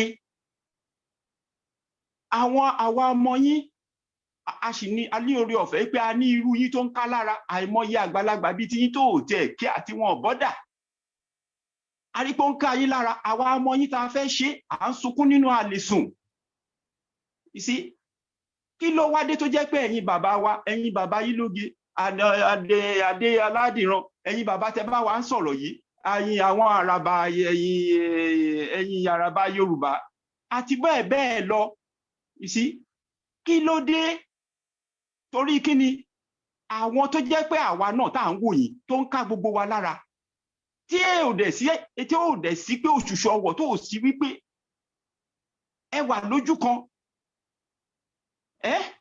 kí ló dé tó lè ṣẹlẹ̀ yẹn ìbéèrè mi àkọ́kọ́ torí kí ni àwọn ọ̀jọ̀gbọ́n kan sọ bí yìí sí pé ó yẹ ká engage àwọn ẹlòmíì gbogbo ó yẹ kán lọ bá kán lọ bá Tinubu ó yẹ kán lọ ṣe kán lọ mọ̀ ẹ wò ó àti Tinubu o àti kọ́ lọ engage o àwa fúnra wa gangan is our destiny if we don't take it into our hands we are not going anywhere we aren't going anywhere we just come here to be talking all the time yes torí tí ẹ̀yin bàbá wa yìí àwọn tó ń jẹ́ bàbá wa tí mò ń sọ kò ń ṣe àwọn tó jẹ́ pé bóyá wọ́n bí wa lọ́mọ yìí o àwọn tó jẹ́ pé wọ́n wà nínú agitation ìtàn dẹ̀ ti pẹ́ lẹ́nu ẹ̀ tí àwọn náà tí wọ́n ń struggle náà bàbá ni wọ́n jẹ́ fún wa lẹ́nu struggling yìí àwa ọmọ tó ń ká wa lára ṣé ń gbọ́ mi sìn tẹ́ ẹ̀ bá wà ní ojú kan tí mo mí kò mí ni pé bóyá kí ìlànà kó dissolve àbí kí ẹ̀yin mi association A association Z kó dissolve no but Yoruba must have a voice and the voice should be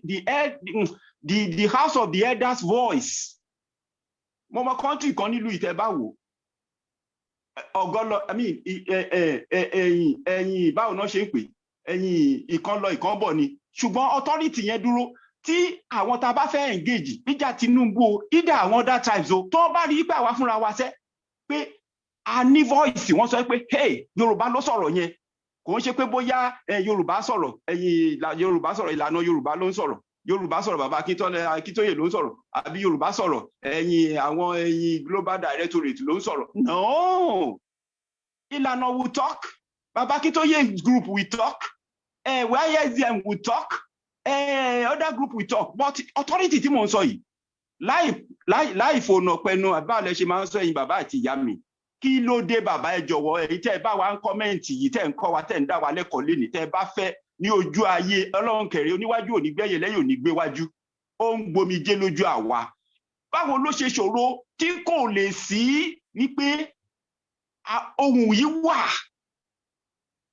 kí ló dé tá a bá ti ṣe léyìí tá a dẹ̀ ní ọ̀nà tá a lè fi ṣe resolution a kàn máa wá bí wá máa wí jọ́ títí ọdún tó jẹ́ ayé Yorùbá ṣé kí n sọ̀rọ̀ ni kó má dàbí òpè ṣé kí n sọ bóyá yẹ kí n sọ ni ẹ má jẹ́ kí n sọ kó má dàbí pé èèyàn ń ṣépè you see tá a bá ṣe yẹn kán tẹ̀ mọ́ pé yes àwọn ará bí yìí Tinubu kan ta fẹ́ lọ bá èrò àbá tán bá mọ̀ pé yes Yorùbá ló ń sọ̀rọ̀ yẹn but tó bá yìí jẹ́ pé wọ́n fẹ́ lọ bá Tinubu àwọn global directorate tàbí ìlànà kan àbí bàbá Akíntóyè kan náà fẹ́ lọ bá wọn láì jẹ́ wípé wọ́n ní Yorùbá ń sọ̀rọ̀ à ń tanra wa ni mi nígbà yín lákòókò púpọ̀ jù ẹ ṣé mo dúpẹ́ o Ọlọ́run Elédùmarè á sì wá délẹ̀ ìlérí.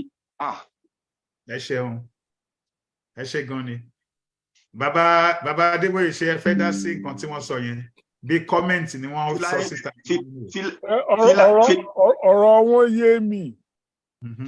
ọ̀rọ̀ wọn yé mi ṣùgbọ́n kò sí ọgbọ́n nínú mi tí mo fi lè dáhùn dáadáa ju èyí tí mo ti kọ́kọ́ sọ lákọ̀ọ́kọ́ lọ pé ká má jẹ́ kó rẹ̀ wá ká má jẹ́ kó sú wa. ìgbà tọ́lọ́ máa mú mi àwọn ìṣòro tí mo dojú kọ àwọn kan wà tó jẹ́ pé kò sí èèyàn kankan nínú wọn there are things tí mo rẹ̀ ti wo mọ́ ká máa wá ìtumọ̀ rẹ̀ ìtúkalẹ̀ rẹ̀ wàhálà tó ti wà bẹ́ẹ̀ for 400 years ní mathematics ni mo sọ yìí o tí ò sẹ́ni tó mọ àdìtú ẹ̀ tá a sì ṣiṣẹ́ lórí rẹ̀ lójoojúmọ́ kò gbọ́dọ̀ sú ẹni tó rò pé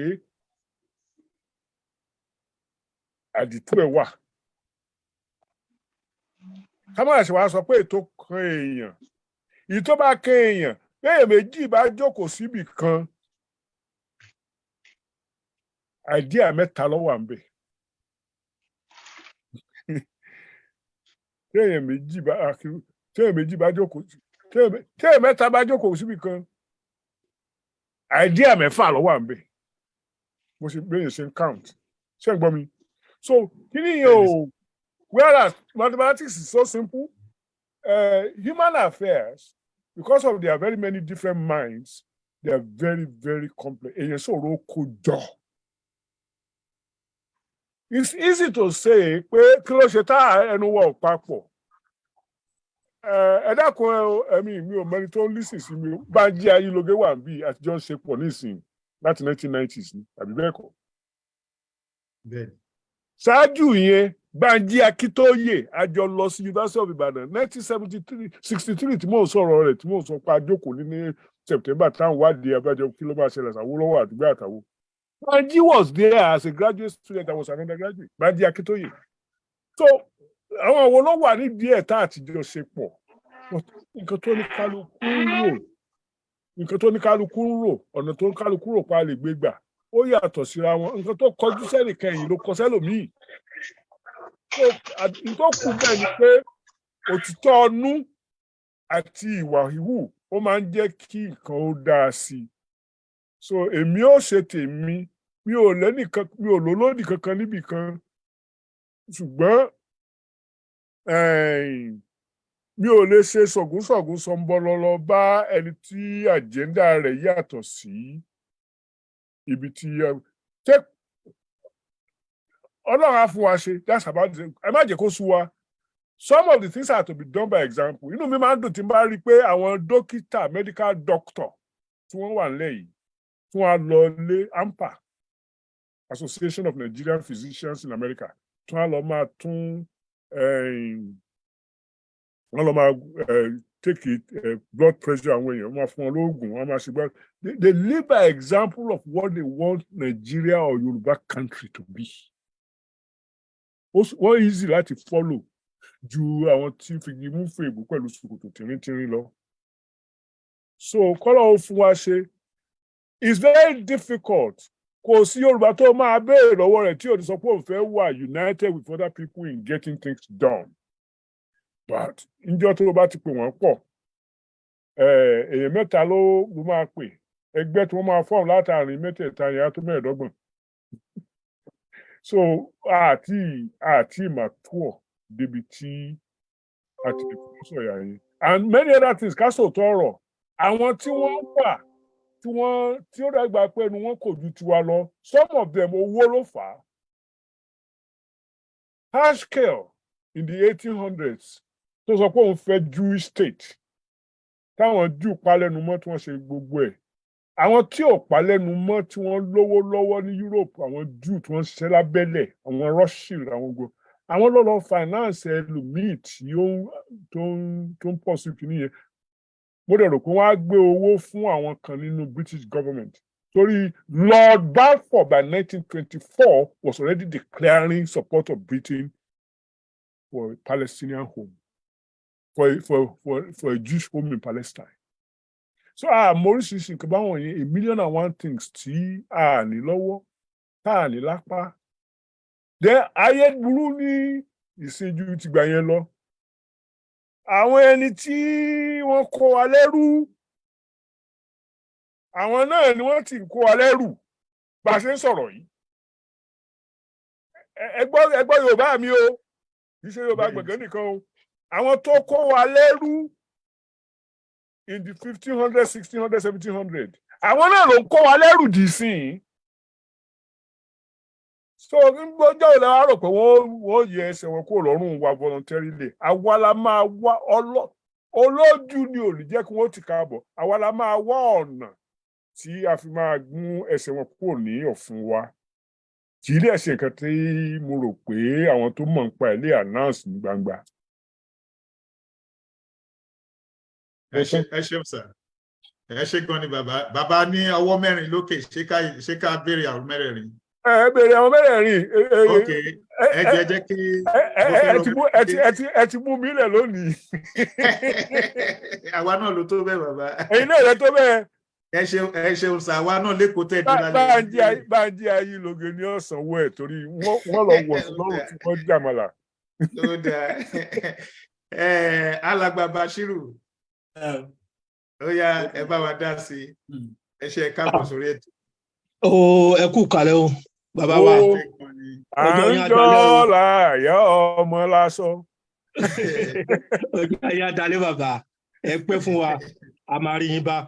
ìbéèrè kan lèmi fẹ́ béèrè mo dẹ̀ fẹ́ ṣe bí advice bíi mẹ́ta torí ẹ̀yin ọ̀jọ̀gbọ́n báyìí náà la lè sọ fún torí ẹ̀ lẹ́ síwájú wa. àkọ́kọ́ béèrè ni pé bàbá Yorùbá ní nǹkan tó wù mí yàtọ̀ sí nǹkan tágbára mi ká. Ìjẹ́ Yorùbá ní ìṣọ̀tà fẹ́ ìjágbára wa ká. Ìjẹ́ Yorùbá ní ṣe kí ni. Mo ní nǹkan tó wù mí ó yàtọ̀ sí nǹkan tágbára mi ká. Bẹ́ẹ̀ ni. Àkọ́kọ́ ni pé ìjágbára wa ká nǹkan tá a fẹ́ ṣe. Àkọ́kọ́ nìyẹn. Àwọn èrò tẹ̀mí wá rò ń bẹ̀ nígbà bàbá because àwa mi báyìí ẹ ti kọ́ wa lẹ́kọ̀ọ́. Ìtawà náà wá rò ṣe àwa fún yín torí ẹ lágbára láti bá a ṣe. Àkọ́kọ́ ni pé báwo la ṣe fẹ́ gbàlú láì jẹ́ bá àgán níjọba fúnra wa. Nílùú táwa mi báyìí tíjọba kan bá wà á ní shadow government. Àwa tá a fẹ́ gbàlú gangan ìjà wa organize láti wà shadow. Kàkọ́kọ́ léèyàn tó ń dágbẹ́nu sọ tàgbọ́n máa léèyàn tó wà ní foreign affairs. Ìkọ́ tá a bá ti gbé gbogbo àwọn kìíní yìí ní structure.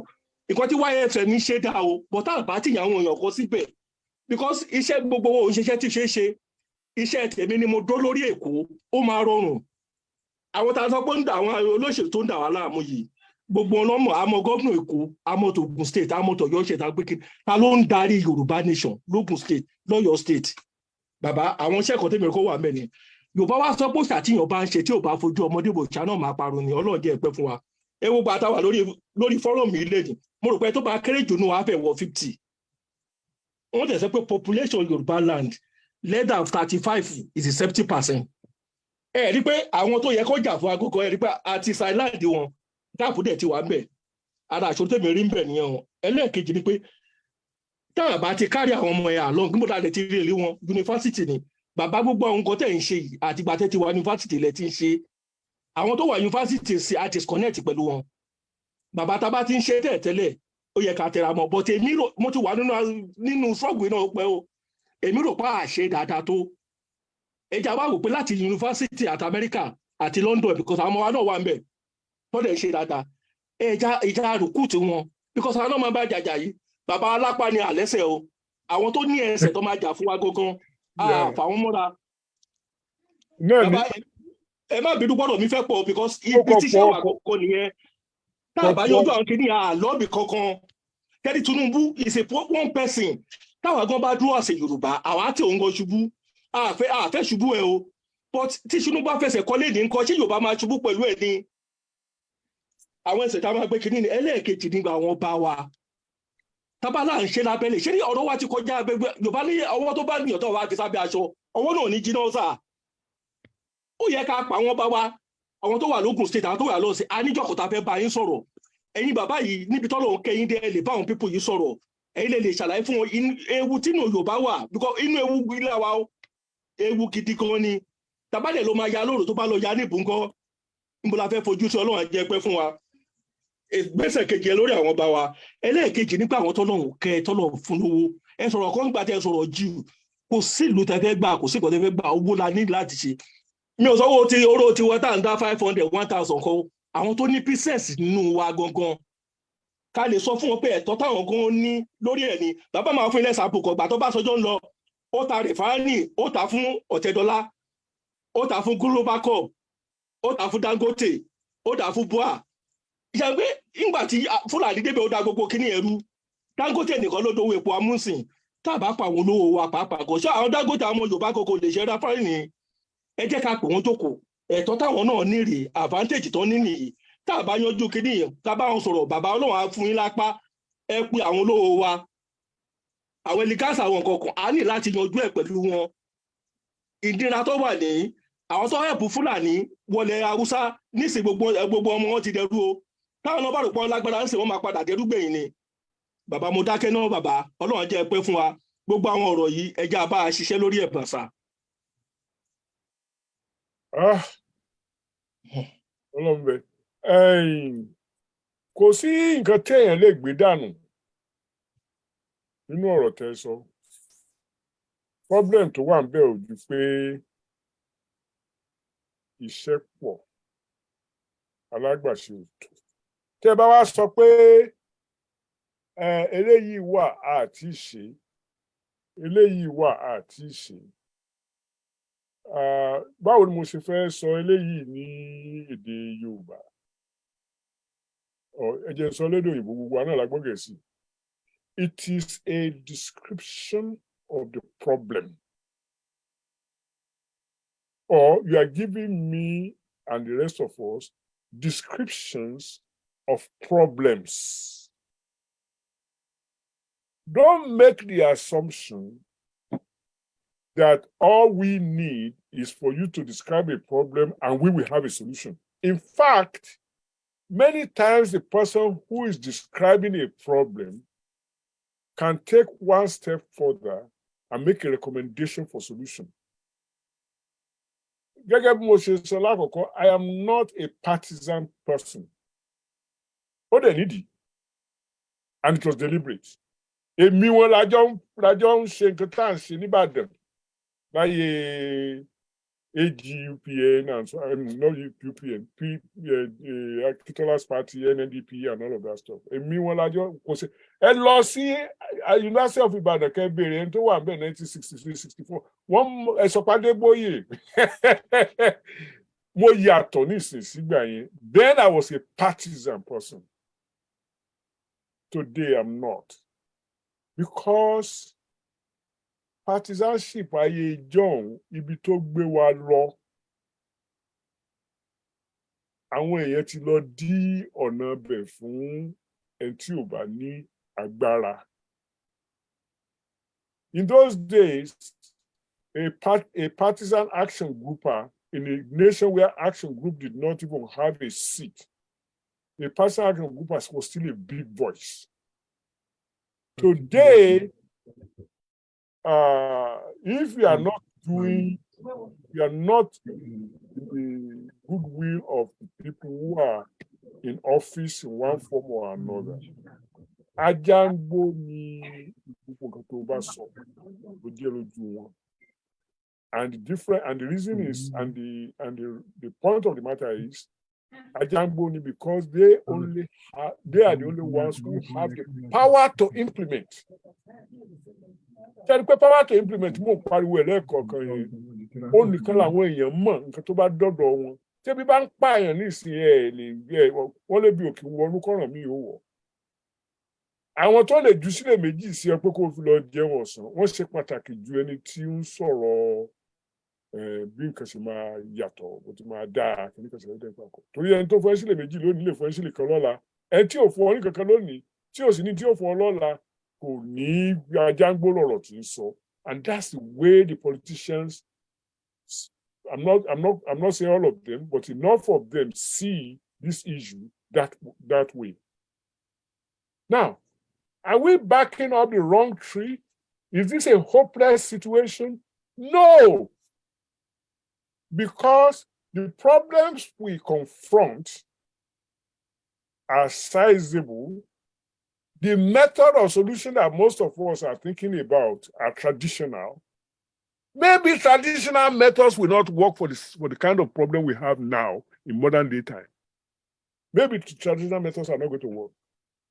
The only thing tí agree lórí, and maybe we agreed on many things, but the one to strike me ni pé we need to educate our people. Àwọn ọmọ tí ẹ̀ ń pè lọ́mọ wa gan, tí àwọn náà bá ronú sí nǹkan tí kọjá lọ, wọ́n á rí wípé a lè ṣe ju bá a ṣe ń ṣe lọ. ní ọ̀rọ̀ but pé tí àwọn lè ṣe táwa ò lè ṣe ló pọ̀ ń bẹ̀, they have to do the additional thinking and take the additional action. Ẹ méjì atara wa jẹ, Tinubu ò lè wọlé as president tí ò bá jẹ́ pé àwọn àgbààgbà kan ti ṣiṣẹ́ lórí báwọn èwe wa ṣe máa tẹ̀lé lẹ́yìn. Wọn ò lè pariwo. Let's see how that plays. I mean, I don't think that I don't want us to think that Tinubu is Somali. It's just not like many head of government or head of state. It's not as accessible as you might want him to be, not even to the elders of our community. And that's okay. Kò sí nǹkan tí mo ní lọ́kàn tí mi ò lè sọ fáwọn èèyàn bíi Lágbájá, Dóòlà, Làkàṣègbè, àwọn tí ò jìnnà sí Tinubu. Mi ò fẹ́ máa dárúkọ àwọn èèyàn nígboro, but àwọn èèyàn tí mo lè bá sọ̀rọ̀ tí mo bá sọ̀rọ̀. Bánjí, àbó ti lọ. Mo wà mí. Àjọ mọ àwọn èèyàn. Lóòótọ́ ni. So kì í ṣe pé Tinubu ò mọ nǹkan tá à ń sọ. Ó mọ̀. Àbẹ̀rò pé kò mọ nǹkan tá à ń sọ ni. Owó ẹ̀ ló mọ̀. But the power to implement, the will to implement, the opportunity to implement, àmọ̀ yẹn. But àdákẹ́. He knows what's on our mind. In fact, as a small joke, the body law níjọ́ yẹn ní May 2015, àtijọ́ argue. Bísí Àkàndé wà ń bẹ̀, General Akínrìnàdé wà ń bẹ̀, Ìgbà wà ń bẹ̀, Àwó wà ń bẹ̀, Kòkó Bàbá Ṣáṣù wà ń bẹ̀, and President ẹgbẹ́ ọmọ Yorùbá àtijọ́ Mrs. Tenabe wà ń bẹ̀. Báwo ni mo ṣe lè ṣe? In other words, kì í ṣe pé kò mọ nǹkan tá à ń wá, kì í dẹ̀ ṣe pé dandan pé kò fẹ́ ṣe, but opportunity láti ṣe nǹkan tí mi ò mọ, I don't know the opportunity. The power to implement is not always there. Gbogbo wa lára ọ̀pọ̀ agbára rẹ̀ wà. Ṣé ẹ mọ̀ pé wọn ò tiẹ̀ tí ì ṣètú kéèsì tó wà ní court nísìnyí pé àbí wọ́n máa jẹ́ kó jẹ president àbí wọ́n máa jẹ́, ṣé ẹ mọ̀ pé wọn ò tí ì ṣètú yẹn? Ó ti máa negotiate ìgbà àwo Ìkòkò Bàbá Ṣáṣù. I don't want to. Let's give him time. Let's give him time to try to be a good president. Let's not give me time or you time to stop agitating. Why do we think agitating for Yoruba country is opposed to Tinubu doing whatever he can do? Why are those two things in conflict? Let us compete with him in a healthy competition where he knows that alternative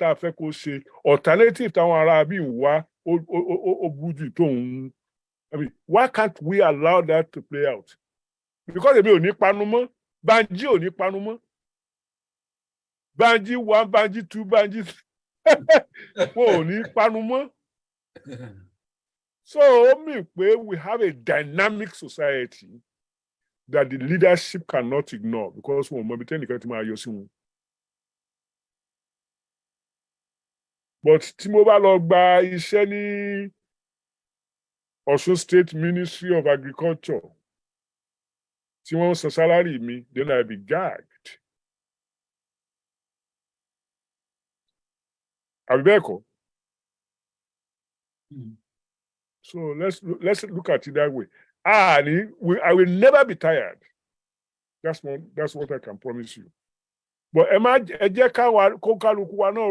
for I want this conference every month. I want it to get bigger. I want a radio station that you broadcast in, that a TV station that tells people they are discussing Yoruba issue today and blah, blah, blah. Àwọn èèyàn wa mọ̀ sí. I want it at a convenient time so that àwọn ọmọ wa tí wọ́n lọ sí gbogbo bá ṣe ń gbé wákàtí mẹ́ẹ̀ẹ́dógún nínú ṣọ́ọ̀ṣì, wákàtí mẹ́rìnlá nínú mọ́ṣáláṣí, káàtì ẹ̀gbẹ́ méjì níwájú ọ̀rọ̀ Yorùbá. It will make a big difference. Àti ṣe yẹn. Àti ìrònú bá ṣe lè ṣe. So that's what I'm looking for. Ẹ ṣé gan ni sir. Ẹ ṣeun alàgbà Bashiru, ẹ ṣé gan ni láti UK. Ẹ jọ̀ọ́ mo fẹ́ àwọn àlejò wa tí mo fẹ́ pè ní ìsìn.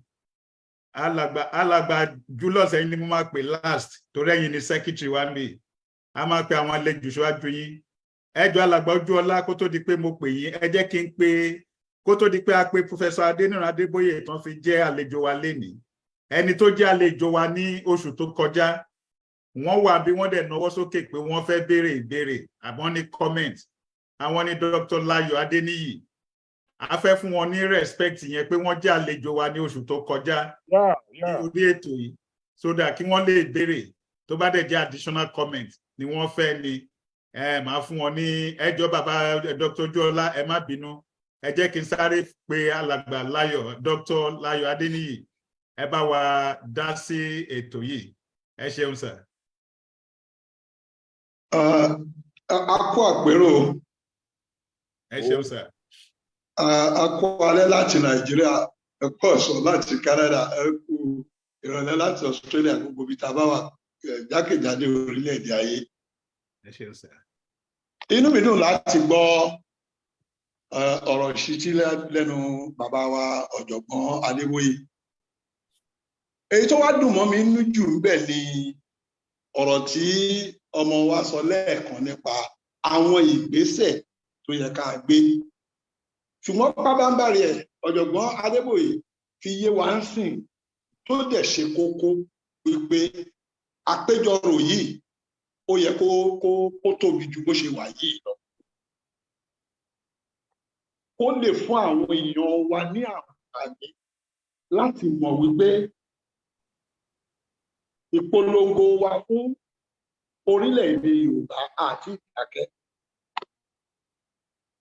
Kí ìyẹn lè jẹ́ akínlẹ́yìn fún ohun Tinubu fúnra rẹ̀, kó fi mọ̀ wípé tí mi ò bá ṣe nǹkan tó tọ́ àti tó yẹ fún ilẹ̀ Yorùbá, àwọn tó ń kégbe fún orílẹ̀-èdè Yorùbá yìí tó bá yá ọmọ Yorùbá tẹ́tí sí wọn. Tó bá dẹ̀ ti bẹ̀rẹ̀ sí tẹ́tí sí wọn, iyì tòun gẹ́gẹ́ bí ààrẹ gbogbo Nàìjíríà, ìyẹn máa dínkù. Pàápàá jùlọ tó jẹ́ pé ó ṣeé ṣe fún ó béèrè fún ọdún mẹ́rin míì. Gẹ́gẹ́ bí ọ̀jọ̀gbọ́n Adébóyè ṣe débi fẹ́ faramọ́ gidi. Àsìkò yìí gan-an ló yẹ ká wá tẹra mọ́ ìpolongo fún orílẹ̀-èdè Yorùbá. Kí àwọn tó lérò pé àwọn fi Tinubu pa wá lẹ́nu mọ́, kó lè rí pé síbẹ̀síbẹ̀ àdákẹ́, kóhun Tinubu fúnra rẹ̀ kó lè mọ̀ wípé àwọn èèyàn mi ò dákẹ́ tó ń fẹ́ yìí. Kí ni mo wá lè ṣe láti fi tẹ́ wọn lọ́rùn? Èmi rò pé ìyẹn gan-an ó jẹ́ nǹkan kan tó jẹ́ pàtàkì nínú ìpolongo wa yìí. Èyí tó wá sì kejì níbẹ̀ ni wípé ìdánilẹ́kọ̀ọ́ yẹn a gbọ́dọ̀ sinmi lórí ẹ̀. Pàápàá jùlọ fún àwọn ọ̀dọ́ wa, torí gẹ́gẹ́ bí àbúrò wa yẹn ṣe sọ lẹ́ẹ̀kan, ó ní àwọn gangan ní aṣíwájú ogun tí tá à ń jà yìí. A gbọ́dọ̀ wá ọ̀nà bá a ṣe máa kó àwọn ọmọ òde wọnú ìjàngbara tá à ń jà yìí. Torí wípé àbálọ àbábọ̀ ọ̀dọ̀ wọn ló máa kọ́ bù sí.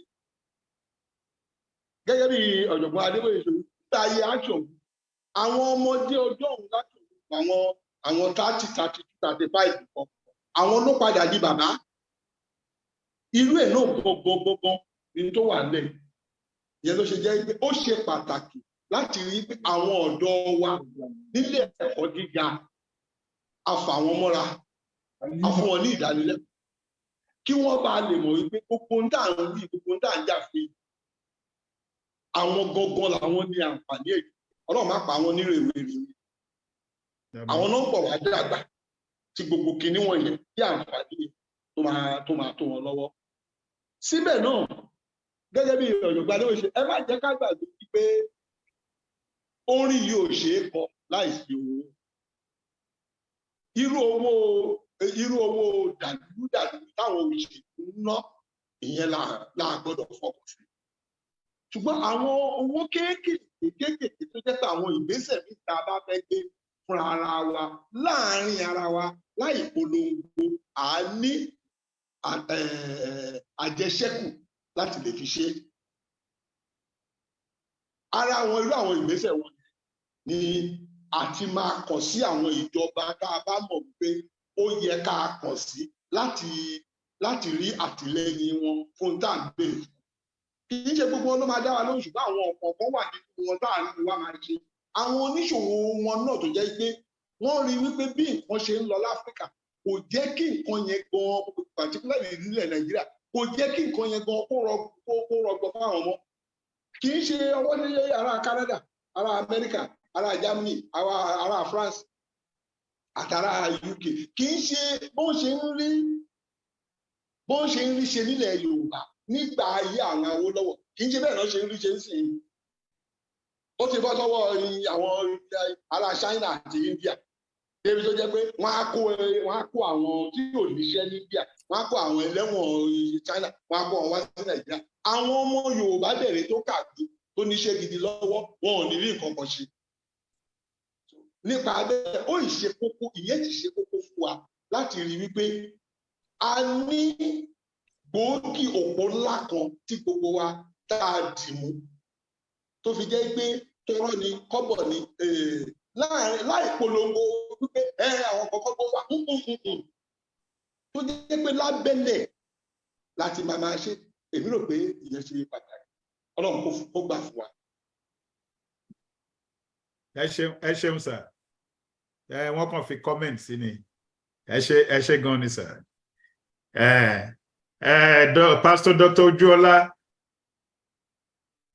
ó yẹ bá wa dá sí láti UK amọ̀pẹ́ ti wà lóru lọ́dọ̀ yín báyìí.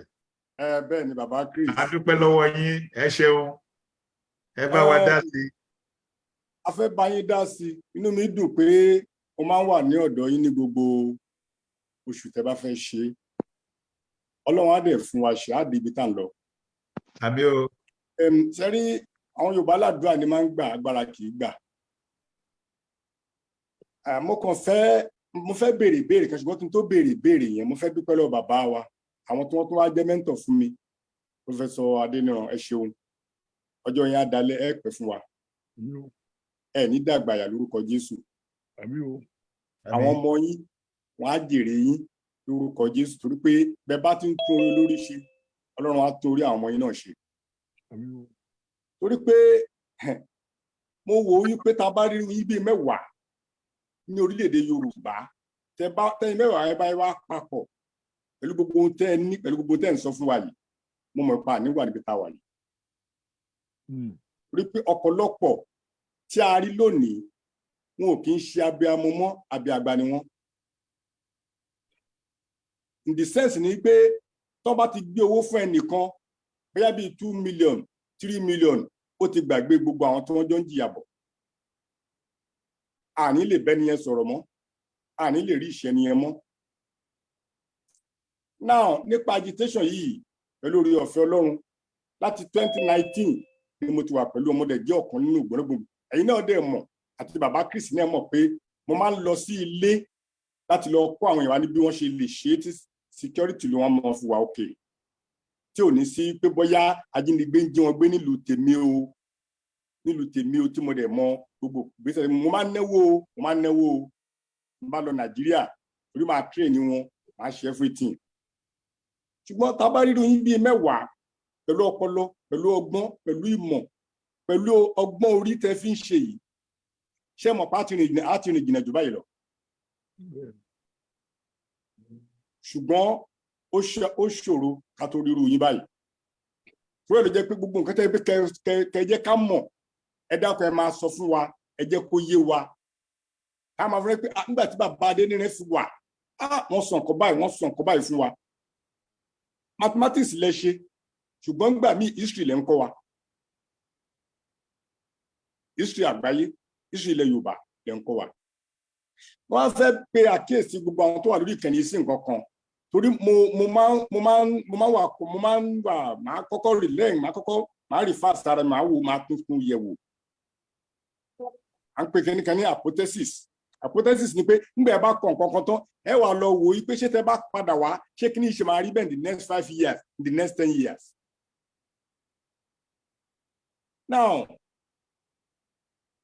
àwọn Yorùbá nílùú kì í wà kó má lò lórí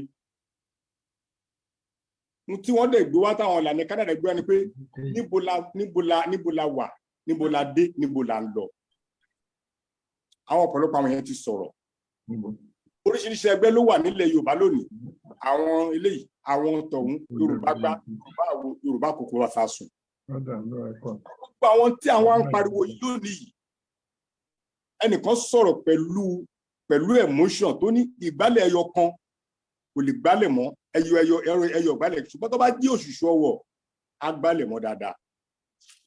Now kí ni mo fẹ́ fàyọ́ ń bẹ̀ ni pé lórí ẹni tí a mọ̀ gẹ́gẹ́ bàbá Awólọ́wọ̀ gbogbo wa là ń sọ̀rọ̀ wọn dọ̀la láti máa sọ̀rọ̀ wọn dọ̀túnla torí ohun tí wọ́n ti ṣe àti lẹ́gẹ̀sì wọn ni tó sì jẹ́ pé bàbá náà sì ń sọ nípa wọn dọ̀la pé nípasẹ̀ wọn lè fi lọ sí iléèwé nípasẹ̀ wọn làwọn náà fi lọ sí iléèwé torí láì jẹ́ bẹ́ẹ̀ kò ní gbogbo ìmọ̀ tá a mọ̀ gbogbo nǹkan tá a mọ̀ yìí tí ò bá sí ẹ̀kọ́ ọ̀fẹ́ a ò ní débi tá a dé àti ẹ̀dínmọ̀ kankan. Ṣùgbọ́n nísìnyí ohun tẹ́mi wá fẹ́ bèèrè lọ́wọ́ yín ni pé bàbá pẹ̀lú gbogbo ohun tí a ti ń sọ látàárọ̀ àwọn Yorùbá ló fa Awólọ́wọ̀ kalẹ̀ pé aṣíwájú Yorùbá ni kó máa jẹ́ nítorí iṣẹ́ tó ṣe ni. Ṣùgbọ́n àwa rí i pé àwọn méjì kan nísìnyí lórí Yorùbá agitation yìí èmi dẹ̀ máa dárúkọ torí mi ò kì í bẹ̀rù ń tèmi torí tẹ́ ẹ bá ń bẹ̀rù yẹn kàn tán rẹ̀ jẹ ni. A rí àwọn méjì kan tí àwọn kan ní àwọn ni Tapolo àwọn ni ti Paul kí ni ìwà mú confusion wá láàrin àwọn èèyàn pé ta ni ká tẹ̀lé ta ni ká má tẹ̀lé ṣé lè ló gbéjẹ̀ níhù lọ́wọ́ ṣé lè gbé counterfeit lọ́wọ́ this thing wá bẹ̀rẹ̀ sí dàbí ẹni pé kò jẹ́ kí movement kó lọ síwájú bó tẹ́ bí kó lọ mọ́ eléyìí wá bẹ̀rẹ̀ sí bomi tútù sí ọ̀pọ̀lọpọ̀ lọ́kàn ọ̀nà wo la wá fẹ́ gbà tá a fi mọ̀ yìí pé aṣíwájú báyìí o òun la lè tẹ̀lé òun ló lè dúró níwájú tí gbogbo owó tẹ̀lé pé ó yẹ sọ̀rọ̀ àwa náà wà lẹ́yìn yín a rí bàbá wa Professor Banji Akíntóyè gẹ́gẹ́ bí aṣáájú nísàdí wọn a rí ìyàwó Onítìrí gẹ́gẹ́ bí aṣáájú ní ọ̀dọ̀ tiwọn pẹ̀lú Ọ̀wọ̀ now nígbà tí wọ́n ṣe ìpàdé tí wọ́n ṣe ní last báyà 2 weeks ago ní United Nations mo fẹ́ kí gbogbo àwọn kán farabalẹ̀ gbọ́ wọn pé gbogbo àná láàrin kìíní yẹn wọ́n ní àwọn gúrùpù kan tó ń pè níyà Onítìrí wọ́n lọ síbẹ̀ wọ́n recognize wọn ní United Nations. Now ẹ farabalẹ̀ jẹ́ ń sọ mo wá wò pé ṣé lóòótọ́ ni màmá yìí wọlé ṣé lóòótọ́ ni wọ́n rí wọn bẹ̀ ọ̀rọ̀ yẹn sábẹ̀rẹ̀ sí mú ọ̀pọ̀lọpọ̀ confusion àwọn ọ̀pọ̀lọpọ̀ tó wà ní àwọn oríṣiríṣi group lèmi fi sọ pé màá wá bèrè ní gbogbo àwọn tó wà ní àtẹ̀yìn ọ̀jọ̀gbọ́n àtẹ̀yìn tẹ́ wà ní Canada àtẹ̀yìn tẹ́ wà ní Amẹ́ríkà UK lèmi wà èmi ò wọlé síbẹ̀ èmi ò mọ̀ àwọn tó wọlé síbẹ̀ ṣùgbọ́n ta ni ẹni pàtó tó ń lead Yorùbá nation báyìí so that nígbà tá a bá tẹ̀ sọ pé a fẹ́ gbé ẹ̀ dìde o ẹ wá aṣíwájú wa o ta la máa ké sí ìbéèrè tèmi nìyẹn o ẹ ṣeun o. alàgbà Chris ẹ jẹ́ ẹ̀dẹ̀ fún mi ní special 1 minute mo tọrọ àyè lọ́wọ́ professor our host our guest ẹ jọ kí dáhùn lóhùn. Okay sir. à ń gbọ́ yín o. èmi. bàbá. mo kì í sà ẹ kú jókòó ẹ jẹ́ kí n ṣojú mi ta ìbéèrè tẹ́ béèrè yẹn ó jẹ́ nǹkan bànújẹ́. Nítorí fi jẹ́ bànújẹ́ ni wípé àwọn nǹkan míì wà tó yẹ pé kò yẹ kí á béèrè bẹ́ẹ̀ tí ṣe mọ̀ pé àwa Yorùbá dẹ̀ ní wọ́n pè nǹkan ní ọ̀wọ̀, pè nǹkan pé respect àti gbogbo ẹ̀. wọ́n ṣọ̀tà máa bira wa ní pé àwọn nǹkan kan wà tó yẹ pé tá a bá rí ajá tá a bá rí ẹ̀rọ ọ̀bọ àgbọ̀dọ̀ kan jọra wọn gbà míì ẹjọ́ ń ṣe the same. Ibi tọ́rọ̀ Yorùbá Nation campaign movement yìí dé kò yẹ kí ẹnìkan sì aláwọ̀ pé ẹnìkan máa pe ajá lọ́bọ̀ fóun. Gẹ́gẹ́ bí mi ṣe contribute mi sọ wípé gbogbo aṣáájókòó bí kò sẹ́ni tó lè challenge anyway pé ọ̀nà tá a máa gbé ọ̀rọ̀ yìí gbà oníkàlùkù ti come up with their own suggestions observations tàbí bàbá gbégbá political line kò lè ṣeé ṣe láéláé àti wọn á dẹ̀ máa dàrú it's going to cause something else níta àdẹ̀ fẹ́ nìyí. Àárín méje ni àwọn kan dẹ̀ ti sọ ọ́ sí pé ibi tá a ti ń lọ ibi tá a kọ́kọ́ wà ní kí tá a túnbẹ̀ ṣe náà láti ẹ̀ fi yẹn fa àwọn èèyàn mọ́ra ìyẹn something to do with awareness. So to answer your question ntẹ̀wé yẹn kò sí nǹkan tó jọ láéláé ìyálà yarọ́ 419 420 430 irọ́ burúkú tó dàbí pé tí ò bá jẹ́ nǹkan tó dé tó ní ká mọ̀ òun ni irú àwọn tó ti wà ń dìrọ̀ yẹ kán ti gbé wọn kán máa kú dàn ní ẹ̀wọ̀n torí because wọ́n parọ́ kò dé kán mú yín ẹ má bínú sáà mi rò bóyá kán mú yín nígbọ̀n torí àwọn èèyàn dàbí kọ́ bá àgbọn ni wọ́n mọ̀mú nọ́mbà deal kò sí anywhere the 78th United Nations Assembly àwọn èèyàn tó máa allowed níbẹ̀ ní láti since 1945 àwọn head of state àgbáyé ni kò tún sí ẹnìkan tó ń pè síbẹ̀ ẹ̀ láti represent sovereign country tàbí sovereign state tẹ́ ẹ̀ bá wá lè lọ ẹ lè wá rán télọ̀ kan tẹ́ ẹ láìkí wọ́n ẹsẹ̀ ń do ọwọ́ ń dùn ẹ lè rán lọ á sọ̀rọ̀ on your behalf ṣùgbọ́n pé èyí tí ẹnìkan tó ní òun rán ẹnìkan lọ síbẹ̀ yẹn ẹjọ́ ń torí Ọlọ́run ó dùn mí gan ẹ má bínú ó bí nǹkan bá ní ó dùn mí pé anybody ṣe lè believe ẹ̀ so àwọn tó dẹ̀ sì ń believe arábìnrin yìí kò jọ wípé gbogbo wọn dà pé ọ̀n ń lògùn wọn regularly ni ní gbogbo ẹ̀ sí ta nílẹ̀ yìí. Dáfẹ́ bàbá mi. ọ̀n ń lògùn wọn.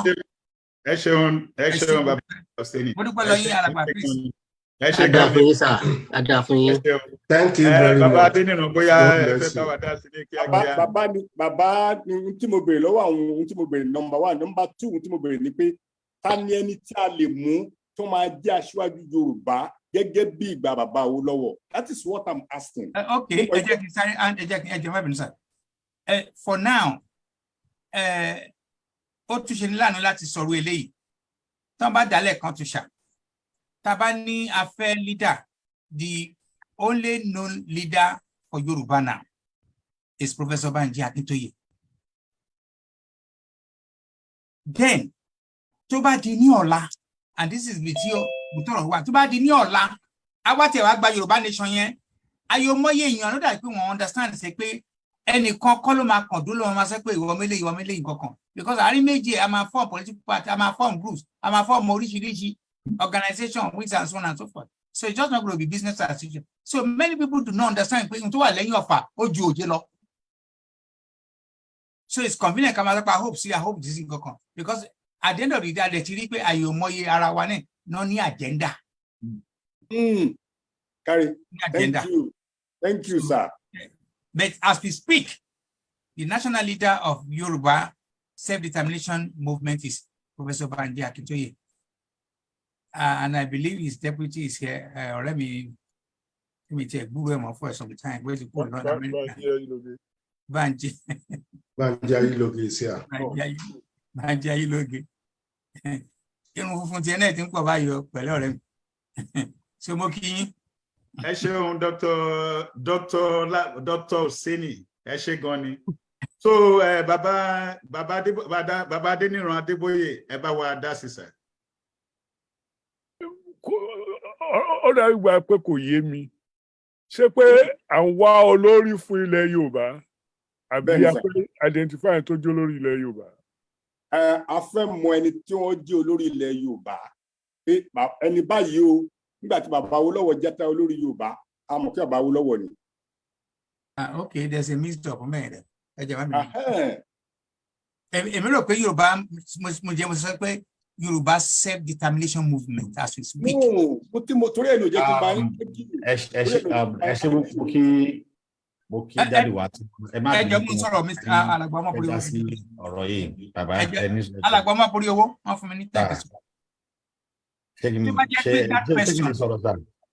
Èmi náà sì fún I'm speaking ẹ jẹ́ má bínú. Tó bá yẹ pé for any national Yoruba leader as you are asking, if I tell you I know one, I'm lying to you. Because officially, yàtọ̀ sí àwa campaigners, I see myself as a campaigner. But when it comes to national leadership of Yoruba as we speak, I don't know who to call. I don't know who to say this is the leader now. Ẹ ṣé bàbá, ẹ jẹ́ kí n kún ọ̀rọ̀ yín yẹn lẹ́yìn torí mo rí pé gbangba ta ni gbogbo wa ṣì wà. Bẹ́ẹ̀ni. Mo dẹ̀ ẹni tó dẹ̀ béèrè mo kí wọn pé wọ́n kú ìbéèrè yìí. Torí ìbéèrè tẹ́ béèrè yìí ó ti jà rìnrìn ní nǹkan bí ọ̀sẹ̀ 2 sí 3 sẹ́yìn báyìí. Ó dá fún yín tó pọ̀, ó dá fún yín. Ẹ̀rí mi ní fẹ́ dárúkọ ẹnì kankan àmọ́ màá kàn sọ bí ìbéèrè ọ̀hún bó ṣe wá. Program kan wà tí Plus TV tí wọ́n gbé tí àwọn tí a mọ̀ sí Yorùbá leader sọ pé Haúsá náà ní leader tiwọn tó ń jà fún wọn, Arewa ní tó ń jà fún wọn, ṣùgbọ́n àwa Yorùbá a ní leader tó ń jà fún wa. Nígbà tí àwa Yorùbá world media tí a gbọ́rọ̀ yìí, àwa pé bàbá wa tí wọ́n sọ̀rọ̀ yìí, a pè wọ́n sí meeting wípé kí ló dé tẹ́ ṣe sọ̀rọ̀ ọ̀rọ̀ yìí. Àwọn náà dẹ̀ sọ pé nígbà tí ìtàmọ̀ sí Yorùbá World Congress tí ó ti fọ́ òun náà ní leadership Yorùbá ni ó ti fọ́ pẹ̀lú ẹ̀. Then bàbá wa Adébánjí Akíntóyè òun ni leader Yorùbá World Congress, àwọn sì ni national leader fún Yorùbá. Àmọ́ nígbà tí inú ẹgbẹ́ tí wọ́n wà tá a mọ̀ sí Yorùbá World Congress tí ó ti túká tó di pé ibẹ̀ ni a ti yọ Ìlànà Ọmọ Oòduà àti àwọn ẹgbẹ́ míì tí wọ́n túká. So ẹnìyẹn ni pé síbẹ̀ nígbà tí olùkọ́ bẹ́yẹn ti ṣẹlẹ̀, a jẹ́ pé the leadership of Baba Akintoye also ó ti di wà terminated pẹ̀lú pé Yorùbá World Congress ti túká. Mo wá bi wọ́n léèrè wípé ǹjẹ́ a wá ní leader bá ní leader? Wọ́n ní a leader ta ní tí bàbá jẹ́ ni pé leader fún Yorùbá self-determination for Yorùbá suffrage struggle ó ní Baba Akintoye. Mo wá bi wọ́n léèrè ìbéèrè kan, ǹjẹ́ ẹgbẹ́ yìí ti ṣe any official statement pé since tí Yorùbá Congress tí wọ́n ti kú, the leadership Baba Akintoye náà ti lọ pẹ̀lú ẹ̀? Wọ́n ní no, which is served as temporary. Baba is still remain the leader of Yorubas. Ká sọ pé temporary, mo wá bi wọ́n léèrè bẹ́ẹ̀. Àwọn náà ní when tá bá ní bẹ́ẹ̀ lórí bẹ́ẹ̀ ni, ṣùgbọ́n bẹ́ẹ̀ kọ́ torí pé kì í ṣe gbogbo àwọn tí wọ́n kúrò ní Yorùbá World Congress ni wọ́n fara mọ́ kí Yorùbá ó dá dúró. Ọ̀pọ̀lọpọ̀ ẹgbẹ́ mi ni ò fara mọ́ kí Yorùbá tó pé tí wọ́n ń wá ó dà ní restructuring. Ọ̀pọ̀lọpọ̀ ẹgbẹ́ mi ni wọn ò sì faramọ́ kí Yorùbá nation dúró, which is true.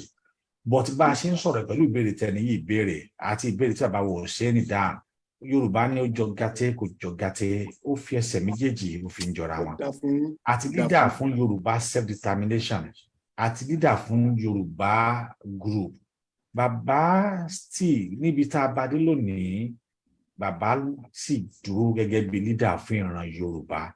Torí pé tí bàbá yìí gbé dání, torí pé ẹ ń sọ̀rọ̀ nípa Awólọ́wọ̀, bàbá wa Adédìran tí wọ́n ń sọ̀rọ̀ ara wọn tán bá Awólọ́wọ̀ ló gbà ní. Bàbá Akíntóyè náà ti bá Awólọ́wọ̀ ló gbà, and there is one of the senator at that particular time.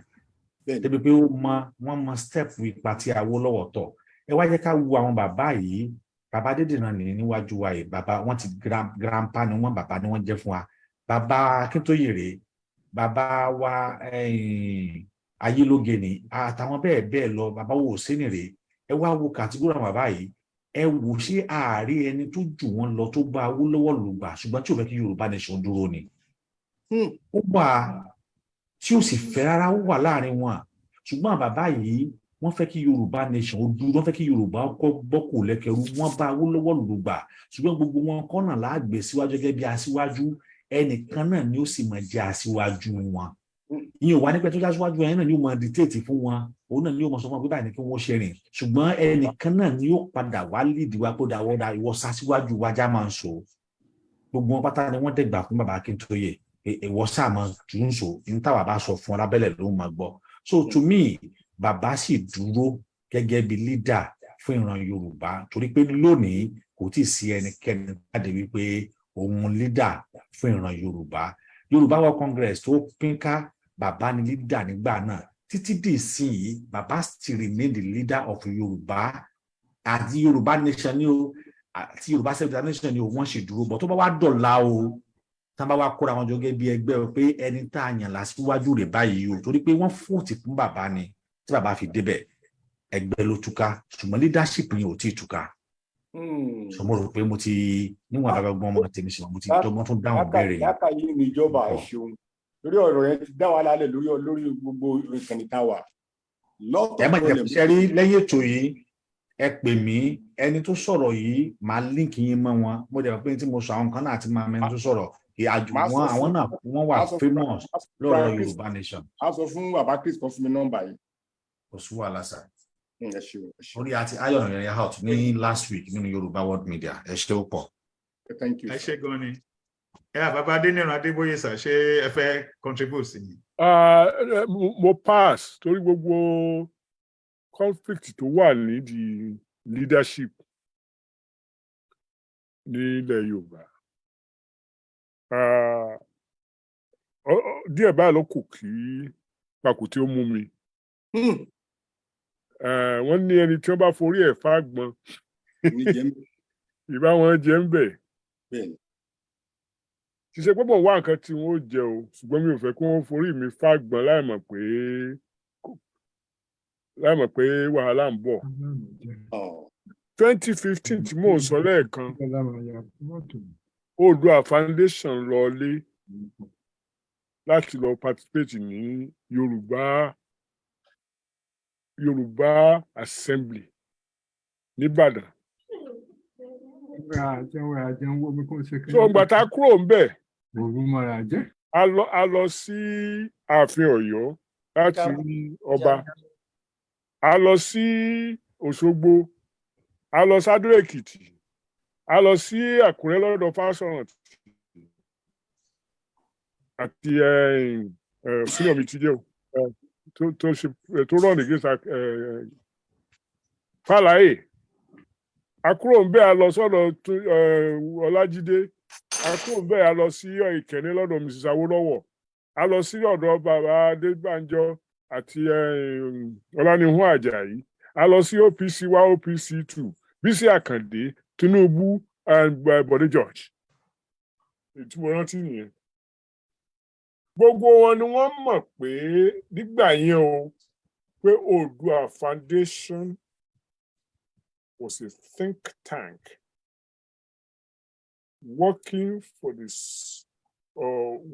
to understand the problems confronting Yoruba people, to research those problems and propose methods of approach of solution. That's what the foundation was about. And I made it clear I was the spokesman because I was the chairman. And Awa Awolajolo, Banji Akitoye, Emi, Mrs. Tenabi, Dr. Oyefule, Dr. Gedengbe, and one or two other people. Then it's a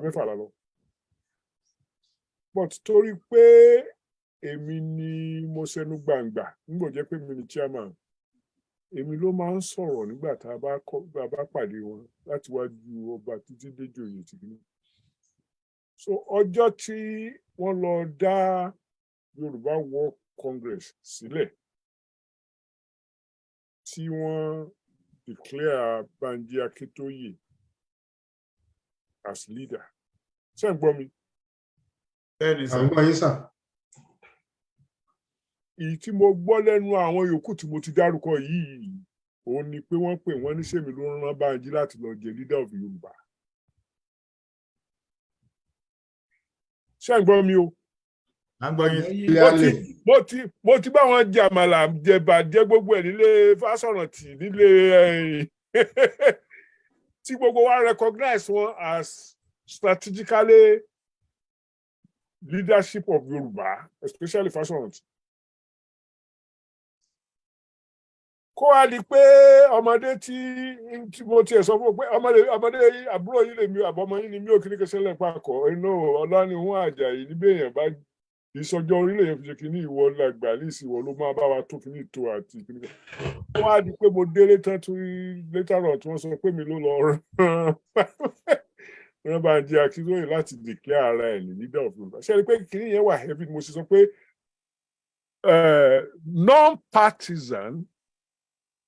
non-partisanship, when you are guided by a philosophy, the philosophy that hinges on the nature, condition, and the evolution of Yoruba people, without all the politics that goes with it, just goodness.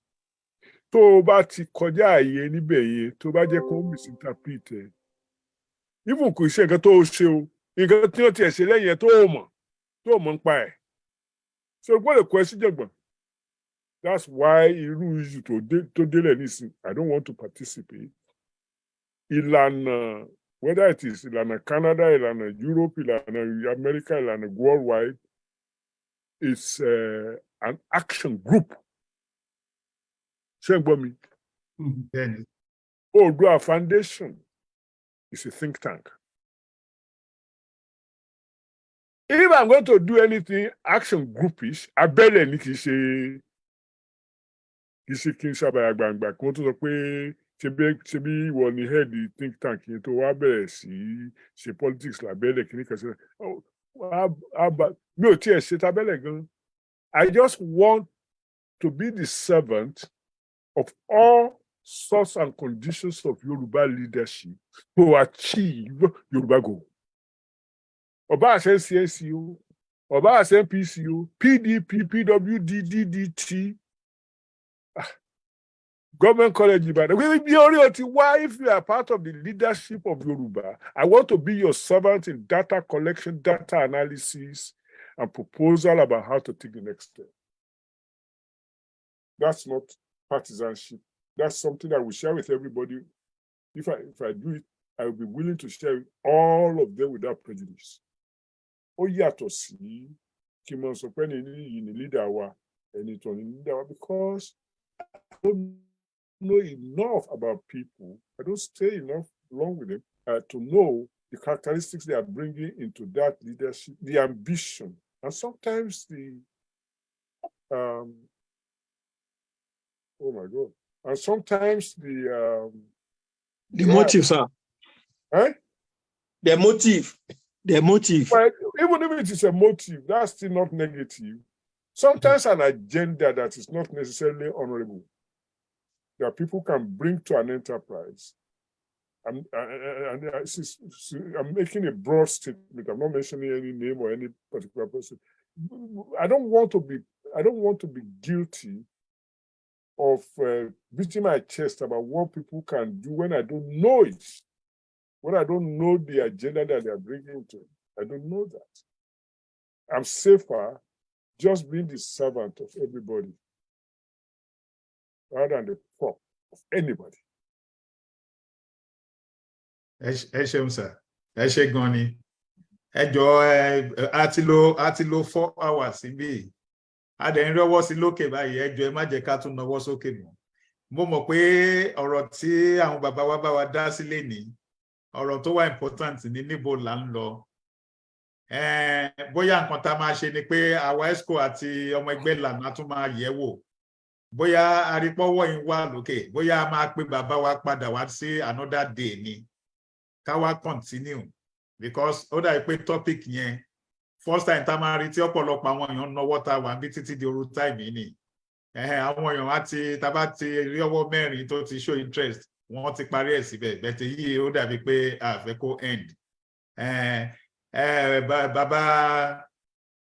Bàbá Bánkọ́lé, ẹ sáré ṣe ìbéèrè yín ní ṣókí so that ká lè release àwọn bàbá wa Adéníran àti àwọn tó wà ní UK àtàwọn tó wà ní bàbá ọmọborí owó ibi tí wọ́n wà nọ́ọ̀sẹ̀ rẹpẹtẹ síbi tá a wà yìí ó nọ́ọ̀sẹ̀ bàjẹ́bàjẹ́ ẹ ṣe ká lè release wọn bàbá Bánkọ́lé.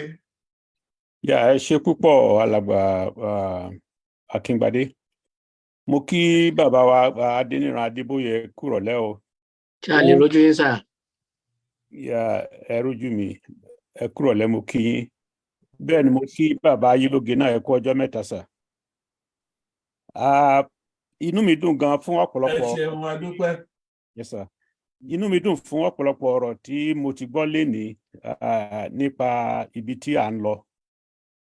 Mo kàn fẹ́ fi díẹ̀ kún ni wípé àsìkò tá a wà yìí gẹ́gẹ́ báwọn èèyàn ṣe ń sọ kì í ṣe wípé bóyá a sọ wípé ìjàngbara wa á gbé tì a ò gbé tì kì í ṣe wípé bóyá a sọ wípé ohun tá a fẹ́ a ò fẹ́ mọ́ kò rí bẹ́ẹ̀ gbogbo nǹkan tá a sọ pé a fẹ́ láti lẹ̀ wá òun la sì fẹ́ ọ̀rọ̀ wa plan wa kò yí padà ṣùgbọ́n tó wà ní pé lásìkò tá a wà yìí as long as tó bá pé a ní ẹni wa níbẹ̀ a lè lò ó fún ìlọsíwájú ohun tá à ń wá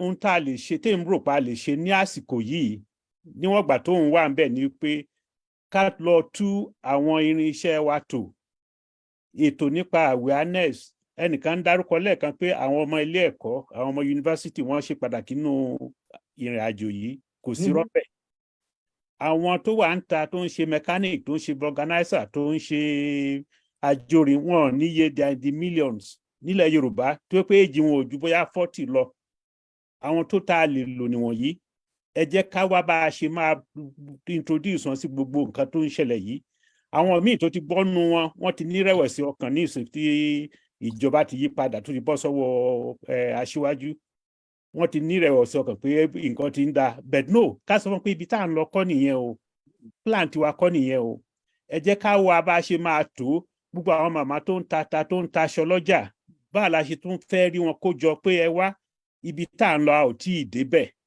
so awareness wa ṣe pàtàkì lásìkò tá a wà yìí and ó dà pé lásìkò tá a rẹ̀ wá yìí ohun tó ń lé wa ọ̀pọ̀ bíi tó ń lé wa tẹ́lẹ̀ tẹ́lẹ̀ inú wàhálà la wà hílàhílo bóyá àjì lọ́la bóyá àníjì lọ́la ńgbà tí Buhari wà ń bẹ̀ ọlọ́ndẹ̀ ti bá wa ṣe ẹni tó wà ń bẹ̀ àmọ̀ pé kò lè gbèrú ogun yẹn tì wá kò sí bó ṣe lè le tó kò lè gbógun tiwa irú ètí Buhari fẹ́ gbé tiwa láyé jọ sí tán lọ rán yàn pa àwọn èèyàn Chief Sunday Igboho nílé bàbá yóò lè ṣe fún wa so ẹ jẹ́ ká bua ká take advantage àsìkò tá a wà yìí ká fi tún nǹkan tó ká bẹ̀rẹ̀ awareness wa yẹn ló ṣe kókó tó ṣe pàtàkì tó lẹ́yìn nísìn tabara fẹ́ ṣe referendum ní Nàìjíríà nílẹ̀ Yorùbá a ò lè win bẹ́ẹ̀ tá a bá farabalẹ̀ tá a bá ṣe referendum tá a bá ṣe awareness program tó níláárí tá a kó àwọn ìyá ẹ̀ mọ́ra àwọn mechanics àwọn organizers wọ̀nyí àwọn ọmọ iléèwé gbogbo wọn tá a sọ fún wọn ibi tá a fẹ́ kó wọn lọ pé kò sẹ́ni tí ó mọ̀ pé ibi tá a ń kó wọn lọ ó dájú ibi tá a wà yìí lọ. ohun tó kàn burú ni pé ọ̀pọ̀lọpọ̀ àwọn tó mọ̀ nǹkan ògo tílẹ̀ Yorùbá ní láyé ẹjọ́ sí àwọn ni anybody tó bá ti jẹ́ pé 55 and over lẹ́lẹ̀ máa bá sọ àwọn tó bá jẹ́ bí 50 and below wọn mọ̀ nǹkan ògo Yorùbá wọn pọ̀ pé Yorùbá ló gorí so àwọn yẹn a gbọ́dọ̀ mú wọn ká sọ fún wọn pé look ògo yẹn a fẹ́ dá padà bílẹ̀ Yorùbá ṣe rí láyé ẹjọ́ sí nìyí a dẹ̀ fẹ́ dá padà fún yín so awareness yẹn ṣe pàtàkì yẹn mo fẹ́ kí a mú ní ọ̀kúnkúndùn lásìkò yìí ẹ ṣe púpọ̀. ẹ ṣeun bàbá Bánkọ́lé ẹ ṣe sà so wọ́n bá wa fi comment sí ni kì í ṣe pé wọ́n béèrè question Dr. Kofo Arinola. ẹ ṣeun olóòtú ìbéèrè mi ni pé báwo la ṣe fẹ́ ṣe láti lè jẹ́ kí àwọn èèyàn wa kàn mọ̀ pé àwọn ẹni tá a bá fi ṣe orí a kì í fi sọlẹ̀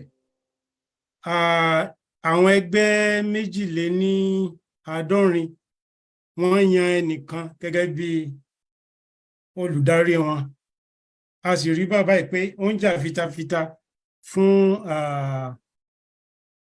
òmìnira ilẹ̀ Yorùbá tá a bá wo bàbá yìí pẹ̀lú àwọn bàbá kan tí wọ́n ní obedient làwọn tẹ̀lé tí ibo sì fẹ́ gbalẹ̀ wa ní Èkó létà tó tún ní kí àwọn bàbá ọba wa kán dìde kán jókòó ṣé tá a bá compare àwọn mẹ́tẹ̀ẹ̀ta wọ̀nyí ta ni àá pè ní bàbá tó jẹ́ bàbá àwọn ọmọ Yorùbá àwa náà ti mọ ẹni tó jẹ́ bẹ́ẹ̀ nítorí náà àwọn bàbá wa sọ pé àìfàgbàfẹ́ nìkan ni ò jẹ́ káyé ogún arántí 2019 ara àwọn wọ̀nyí náà ni wọ́n gbé bàbá kalẹ̀ pé wọ́n jẹ́ olùdarí YWC gbàtí YWC sì tó túká bàbá náà ló tún wà pẹ̀lú wa kí ló wá ń ṣe wá gẹ́gẹ́ bí Yorùbá tó ṣe pé ẹ̀tanú ni àrí bàbá wa Oracle is doing well boldly pé àwọn Yorùbá ó máa lọ ni pẹ̀lú igbákejì wọn bàbá wa Banji Ayílóge kí ló wá ń ṣe wá tá a lè jẹ́ kí àlàáfíà kó jọba a tún rí ní orí ìkànnì ní èyí àbí àná táwọn kan tó kóra wọn jọ wọn ní àwọn kinní kan central something why do we need this?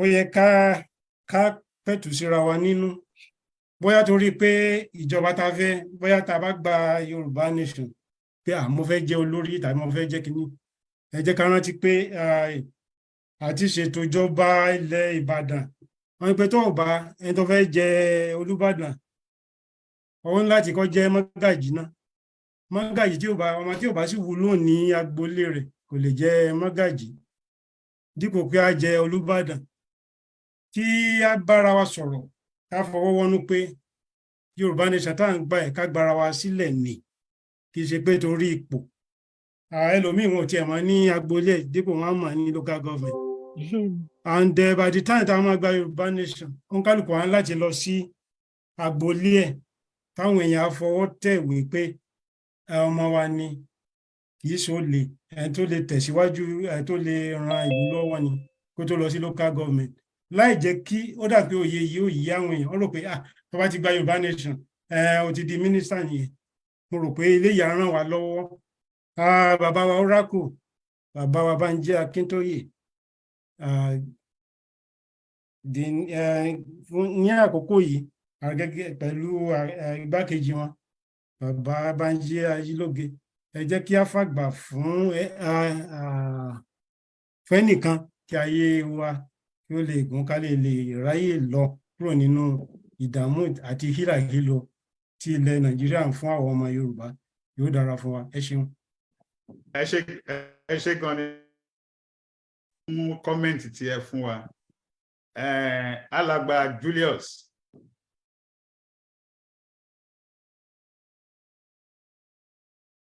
ẹ ṣeun bàbá wa Banji Ayílóge àdúpẹ́ bàbá wa Adébóyè àgbà yín ò dálẹ̀ o kò sí púpọ̀ tí mi fẹ́ fi kún gbogbo ọ̀rọ̀ tó wà nílẹ̀ tó dá ìkan ti mẹ́nu bà á ìbéèrè kan tí mo kàn fẹ́ béèrè ni pé wíwá ṣe rí nílẹ̀ Oòduà oòrùn tó wà lókè yìí ó taṣọ gbẹ àwọn tá a sì ń bá fà á yìí wọ́n ń retí kága ó yẹ̀ nídìí ẹni tó wà níbẹ̀ ni káwọn wọ́n lè parí iṣẹ́ tọ́lọ́hun sì ní fún wọn ṣe.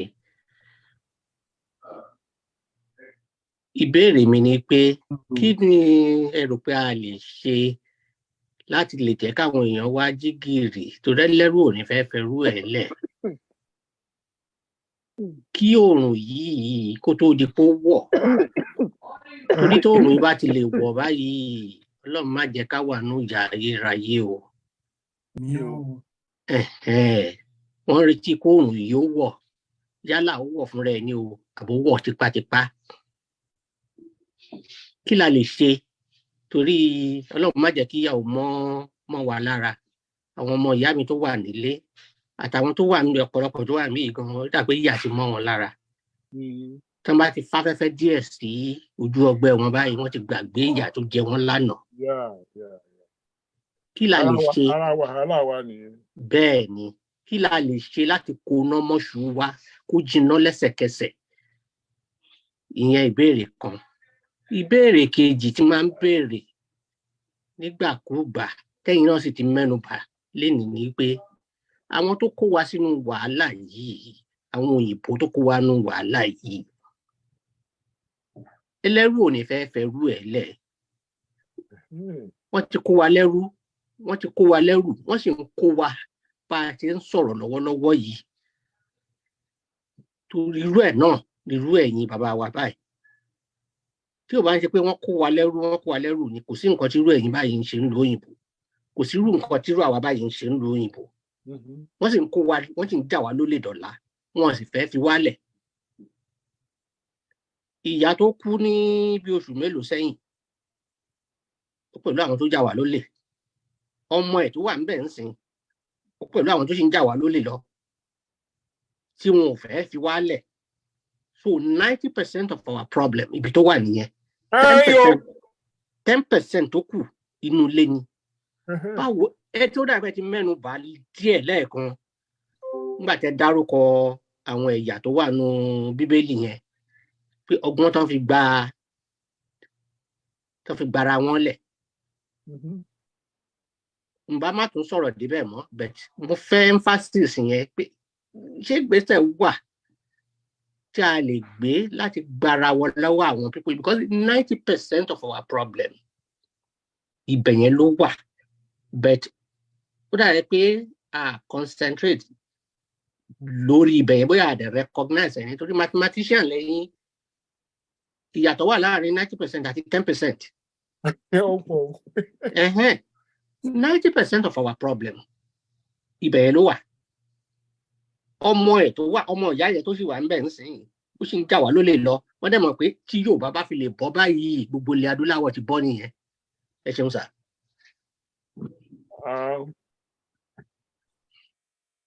Ẹ ṣeun, ẹ ṣe púpọ̀. Nǹkan tí mo kàn fẹ́ sọ ni pé ǹjẹ́ a rí nínú àwa tá a wà níbí tí ìbéèrè yín ò yé.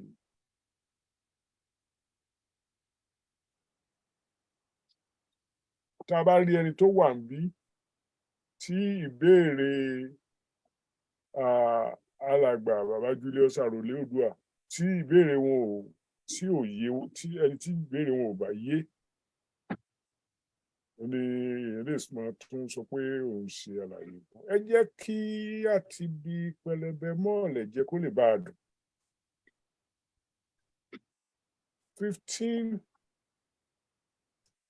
1490s ni wọ́n sọ pé kí wọ́n wá kẹ́ lọ́dọ̀ wa. 2023 la wà yìí. Gbogbo èrè tí wọ́n rí jẹ, ìfà tí wọ́n rí jẹ lórí pé àìmọ̀kànmọ̀kàn wa, àìmúralẹ̀ fún wọn. Ṣe ni èrè yẹn ṣe ló ń ga sí lọ́dọọdún. Ẹ lọ wo bí tá a ti ń ṣe ìjọba ní Nàìjíríà tó jẹ́ pé gbogbo ohun àlùmọ́ọ́nì tí tilẹ̀ wá jáde kò ṣàǹfààní fún ẹnìkankan sí la tún lọ yá owó sí.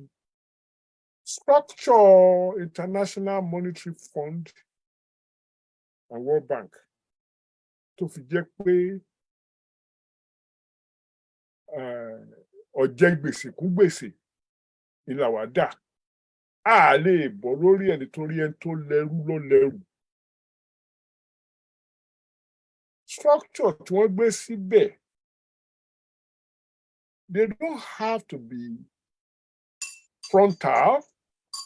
In fact, nínú àwọn ìwé tèmi kọ lórí ọ̀rọ̀ yìí, mo ti fi eléyìí hàn yín rí. The Imperative of Cultural Democracy in Nigeria. Ṣẹ́gun Gbádégẹṣin àti Rọ́pòṣekun ló edit 20 lọ́dún yẹn 2003. Mo sọ níbẹ̀ pé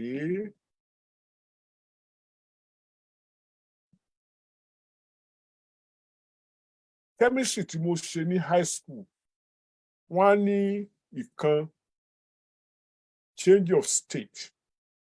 Ìyẹn á pè yẹn ní physical change. Ìkan change of substance. Wọ́n pè yẹn ní chemical change. Chemical change is practically irreversible. Physical change, I mean, you turn ice to water or water to ice. That's physical change. But when you put iron filings and sulfur and mix them together, that's still a change of state because you can use a magnet to separate them. But when you burn it in the evaporating dish, you get carbon sulfide. Kò ṣeé change ìmọ̀ sí original thing. Àbí bẹ́ẹ̀ kọ́? Paper independence tá a gbà 1960 mo pè ní flag independence nínú ìwé yìí. It's a change of state, not a change of substance. Indeed, it was a method of sharpening and improving the method of exploitation without direct presence. Wọn ò nídìí láti protect wa mọ́ fún military ni o, àbọ̀lọ́pàá ni o. Àwọn tí wọ́n máa fi síbẹ̀ tí ó jẹ́ abẹnugan fún wọn tí wọ́n protect interest wọn. They must make sure that they run for election, they win election. So mi ò sọ pé gbogbo ẹ̀ ló ń work out like clockwork bí a ṣe rò pé but the point of the matter nǹkan tí wọ́n plan nìyẹn. Báwo la ṣe fẹ́ yọ nínú yẹn láì ronú jinlẹ̀ láì lọ wá plan míì tí you go to Niger Delta today, go to those states, go everywhere. About 90% of our petroleum resources are pilfered. Ṣé sọ́jà ni òwà mọ̀ ní àbọ̀lọ́pàá? Ẹni tó tara ẹ̀ lò sà òkè tán. We need to know how to overcome some of those major problems tí ò ní nǹkan kan ṣe pẹ̀lú ìní tó jẹ́ pé wọ́n kí yẹn burú sí ni per year. Lónìí àwa kọ́ la nílẹ̀ yẹn. Òmìnira arọ́ta gbà. Kódà bẹ́ẹ̀ yànyàn ní president gan mi ò rò pé ó gan máa rójú débi tí wọn ò bá fẹ́ kó rójú dé. Ẹ lọ wádìí rẹ̀ wò from Cape to Cairo, from Addis Ababa to Dakar, all across the place in there.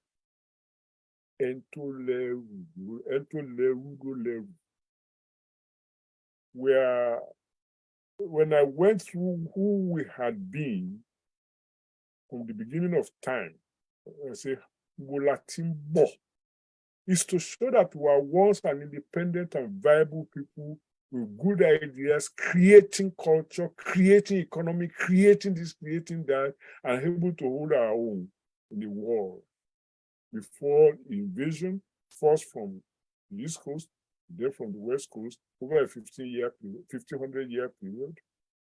But it's still done by human beings, and we can still use our brain to find an outlet. But it's not going to be by snapping your fingers. A finger snapping solution immediately. That's not going to work. I mean, we wouldn't be slaves for 1,500 years. I appreciate pé nǹkan tá a ti ń ṣe nìyẹn for 1,500 years. Ó ti jẹ́ káwọn ẹlòmíì rò pé àrònú tó bóyá àrònú tó bóyá àwọn tí wọ́n rò pé àrònú tó gan ló yẹ kó lọ ronú sí because power concedes nothing.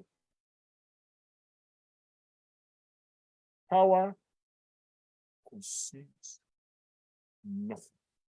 Báwo ni mo ṣe máa rí jẹ́ nù nǹkan for 1,500 years tí wọ́n á sọ pé ní ìsìn mo fẹ́ gbé kalẹ̀? Èmi kọ́ ló máa gbé kalẹ̀, ìwọ ló máa gbà lọ́wọ́ mi. Káàwó orú ọgbọ́n tó fi máa gbà lọ́wọ́ mi tí mi ò ti múra lẹ̀ during the 15 years tí mo ti ń jẹ gàba lórí ẹ̀. It's not going to be easy. Ẹ má jẹ́ tara wa jẹ́, but is it possible? Yes. Is it easy? Of course not.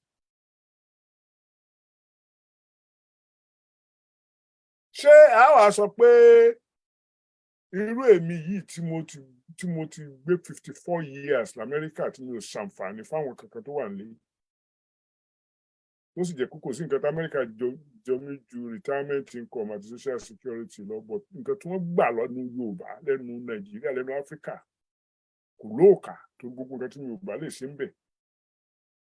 bí mo wà bẹ́ẹ̀ tí mi ò lè ṣe ni o bí mo wà bí tí wọn ò jẹ́ kí n ṣe ni o gbogbo wọ̀nyẹn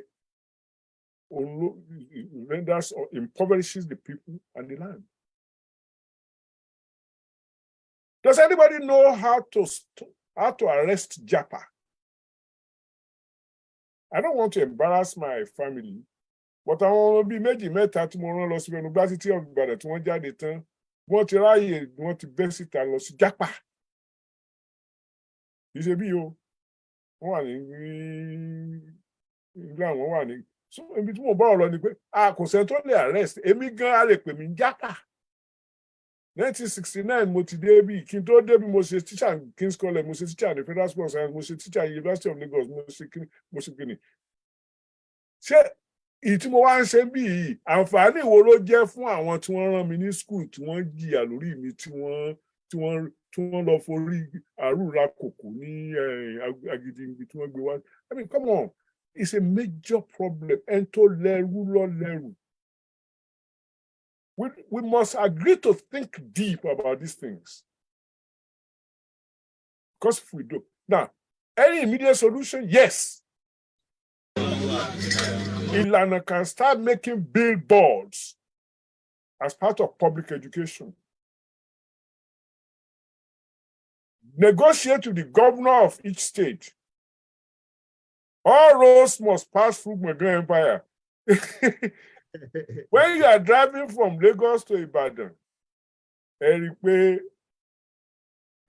kọ́ síbẹ̀ pé ọjọ́ wo la máa bọ́ ọ̀nà wo la máa gbà.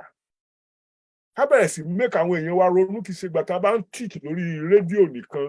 Tó bá kọjá níbìkan tí wọ́n rí billboard gbàgàdàgbàgàdà ní Ṣàgámù àbí ibikíbi tí wọ́n bá gbà kọjá Ìbàdàn tí wọ́n rí i pé àwọn ọmọ yín tó wà lẹ́yìn odi ń bèèrè lọ́wọ́ yín pé báwo la ṣe fẹ́ yọnú nínú kìíní yìí. You raise the issue and propose a solution and let the nation think about it. In other words, kì í ṣe pé ẹgbàgà síwájú kóòtù ẹ ṣe wáàsí. That's a way. But if you buy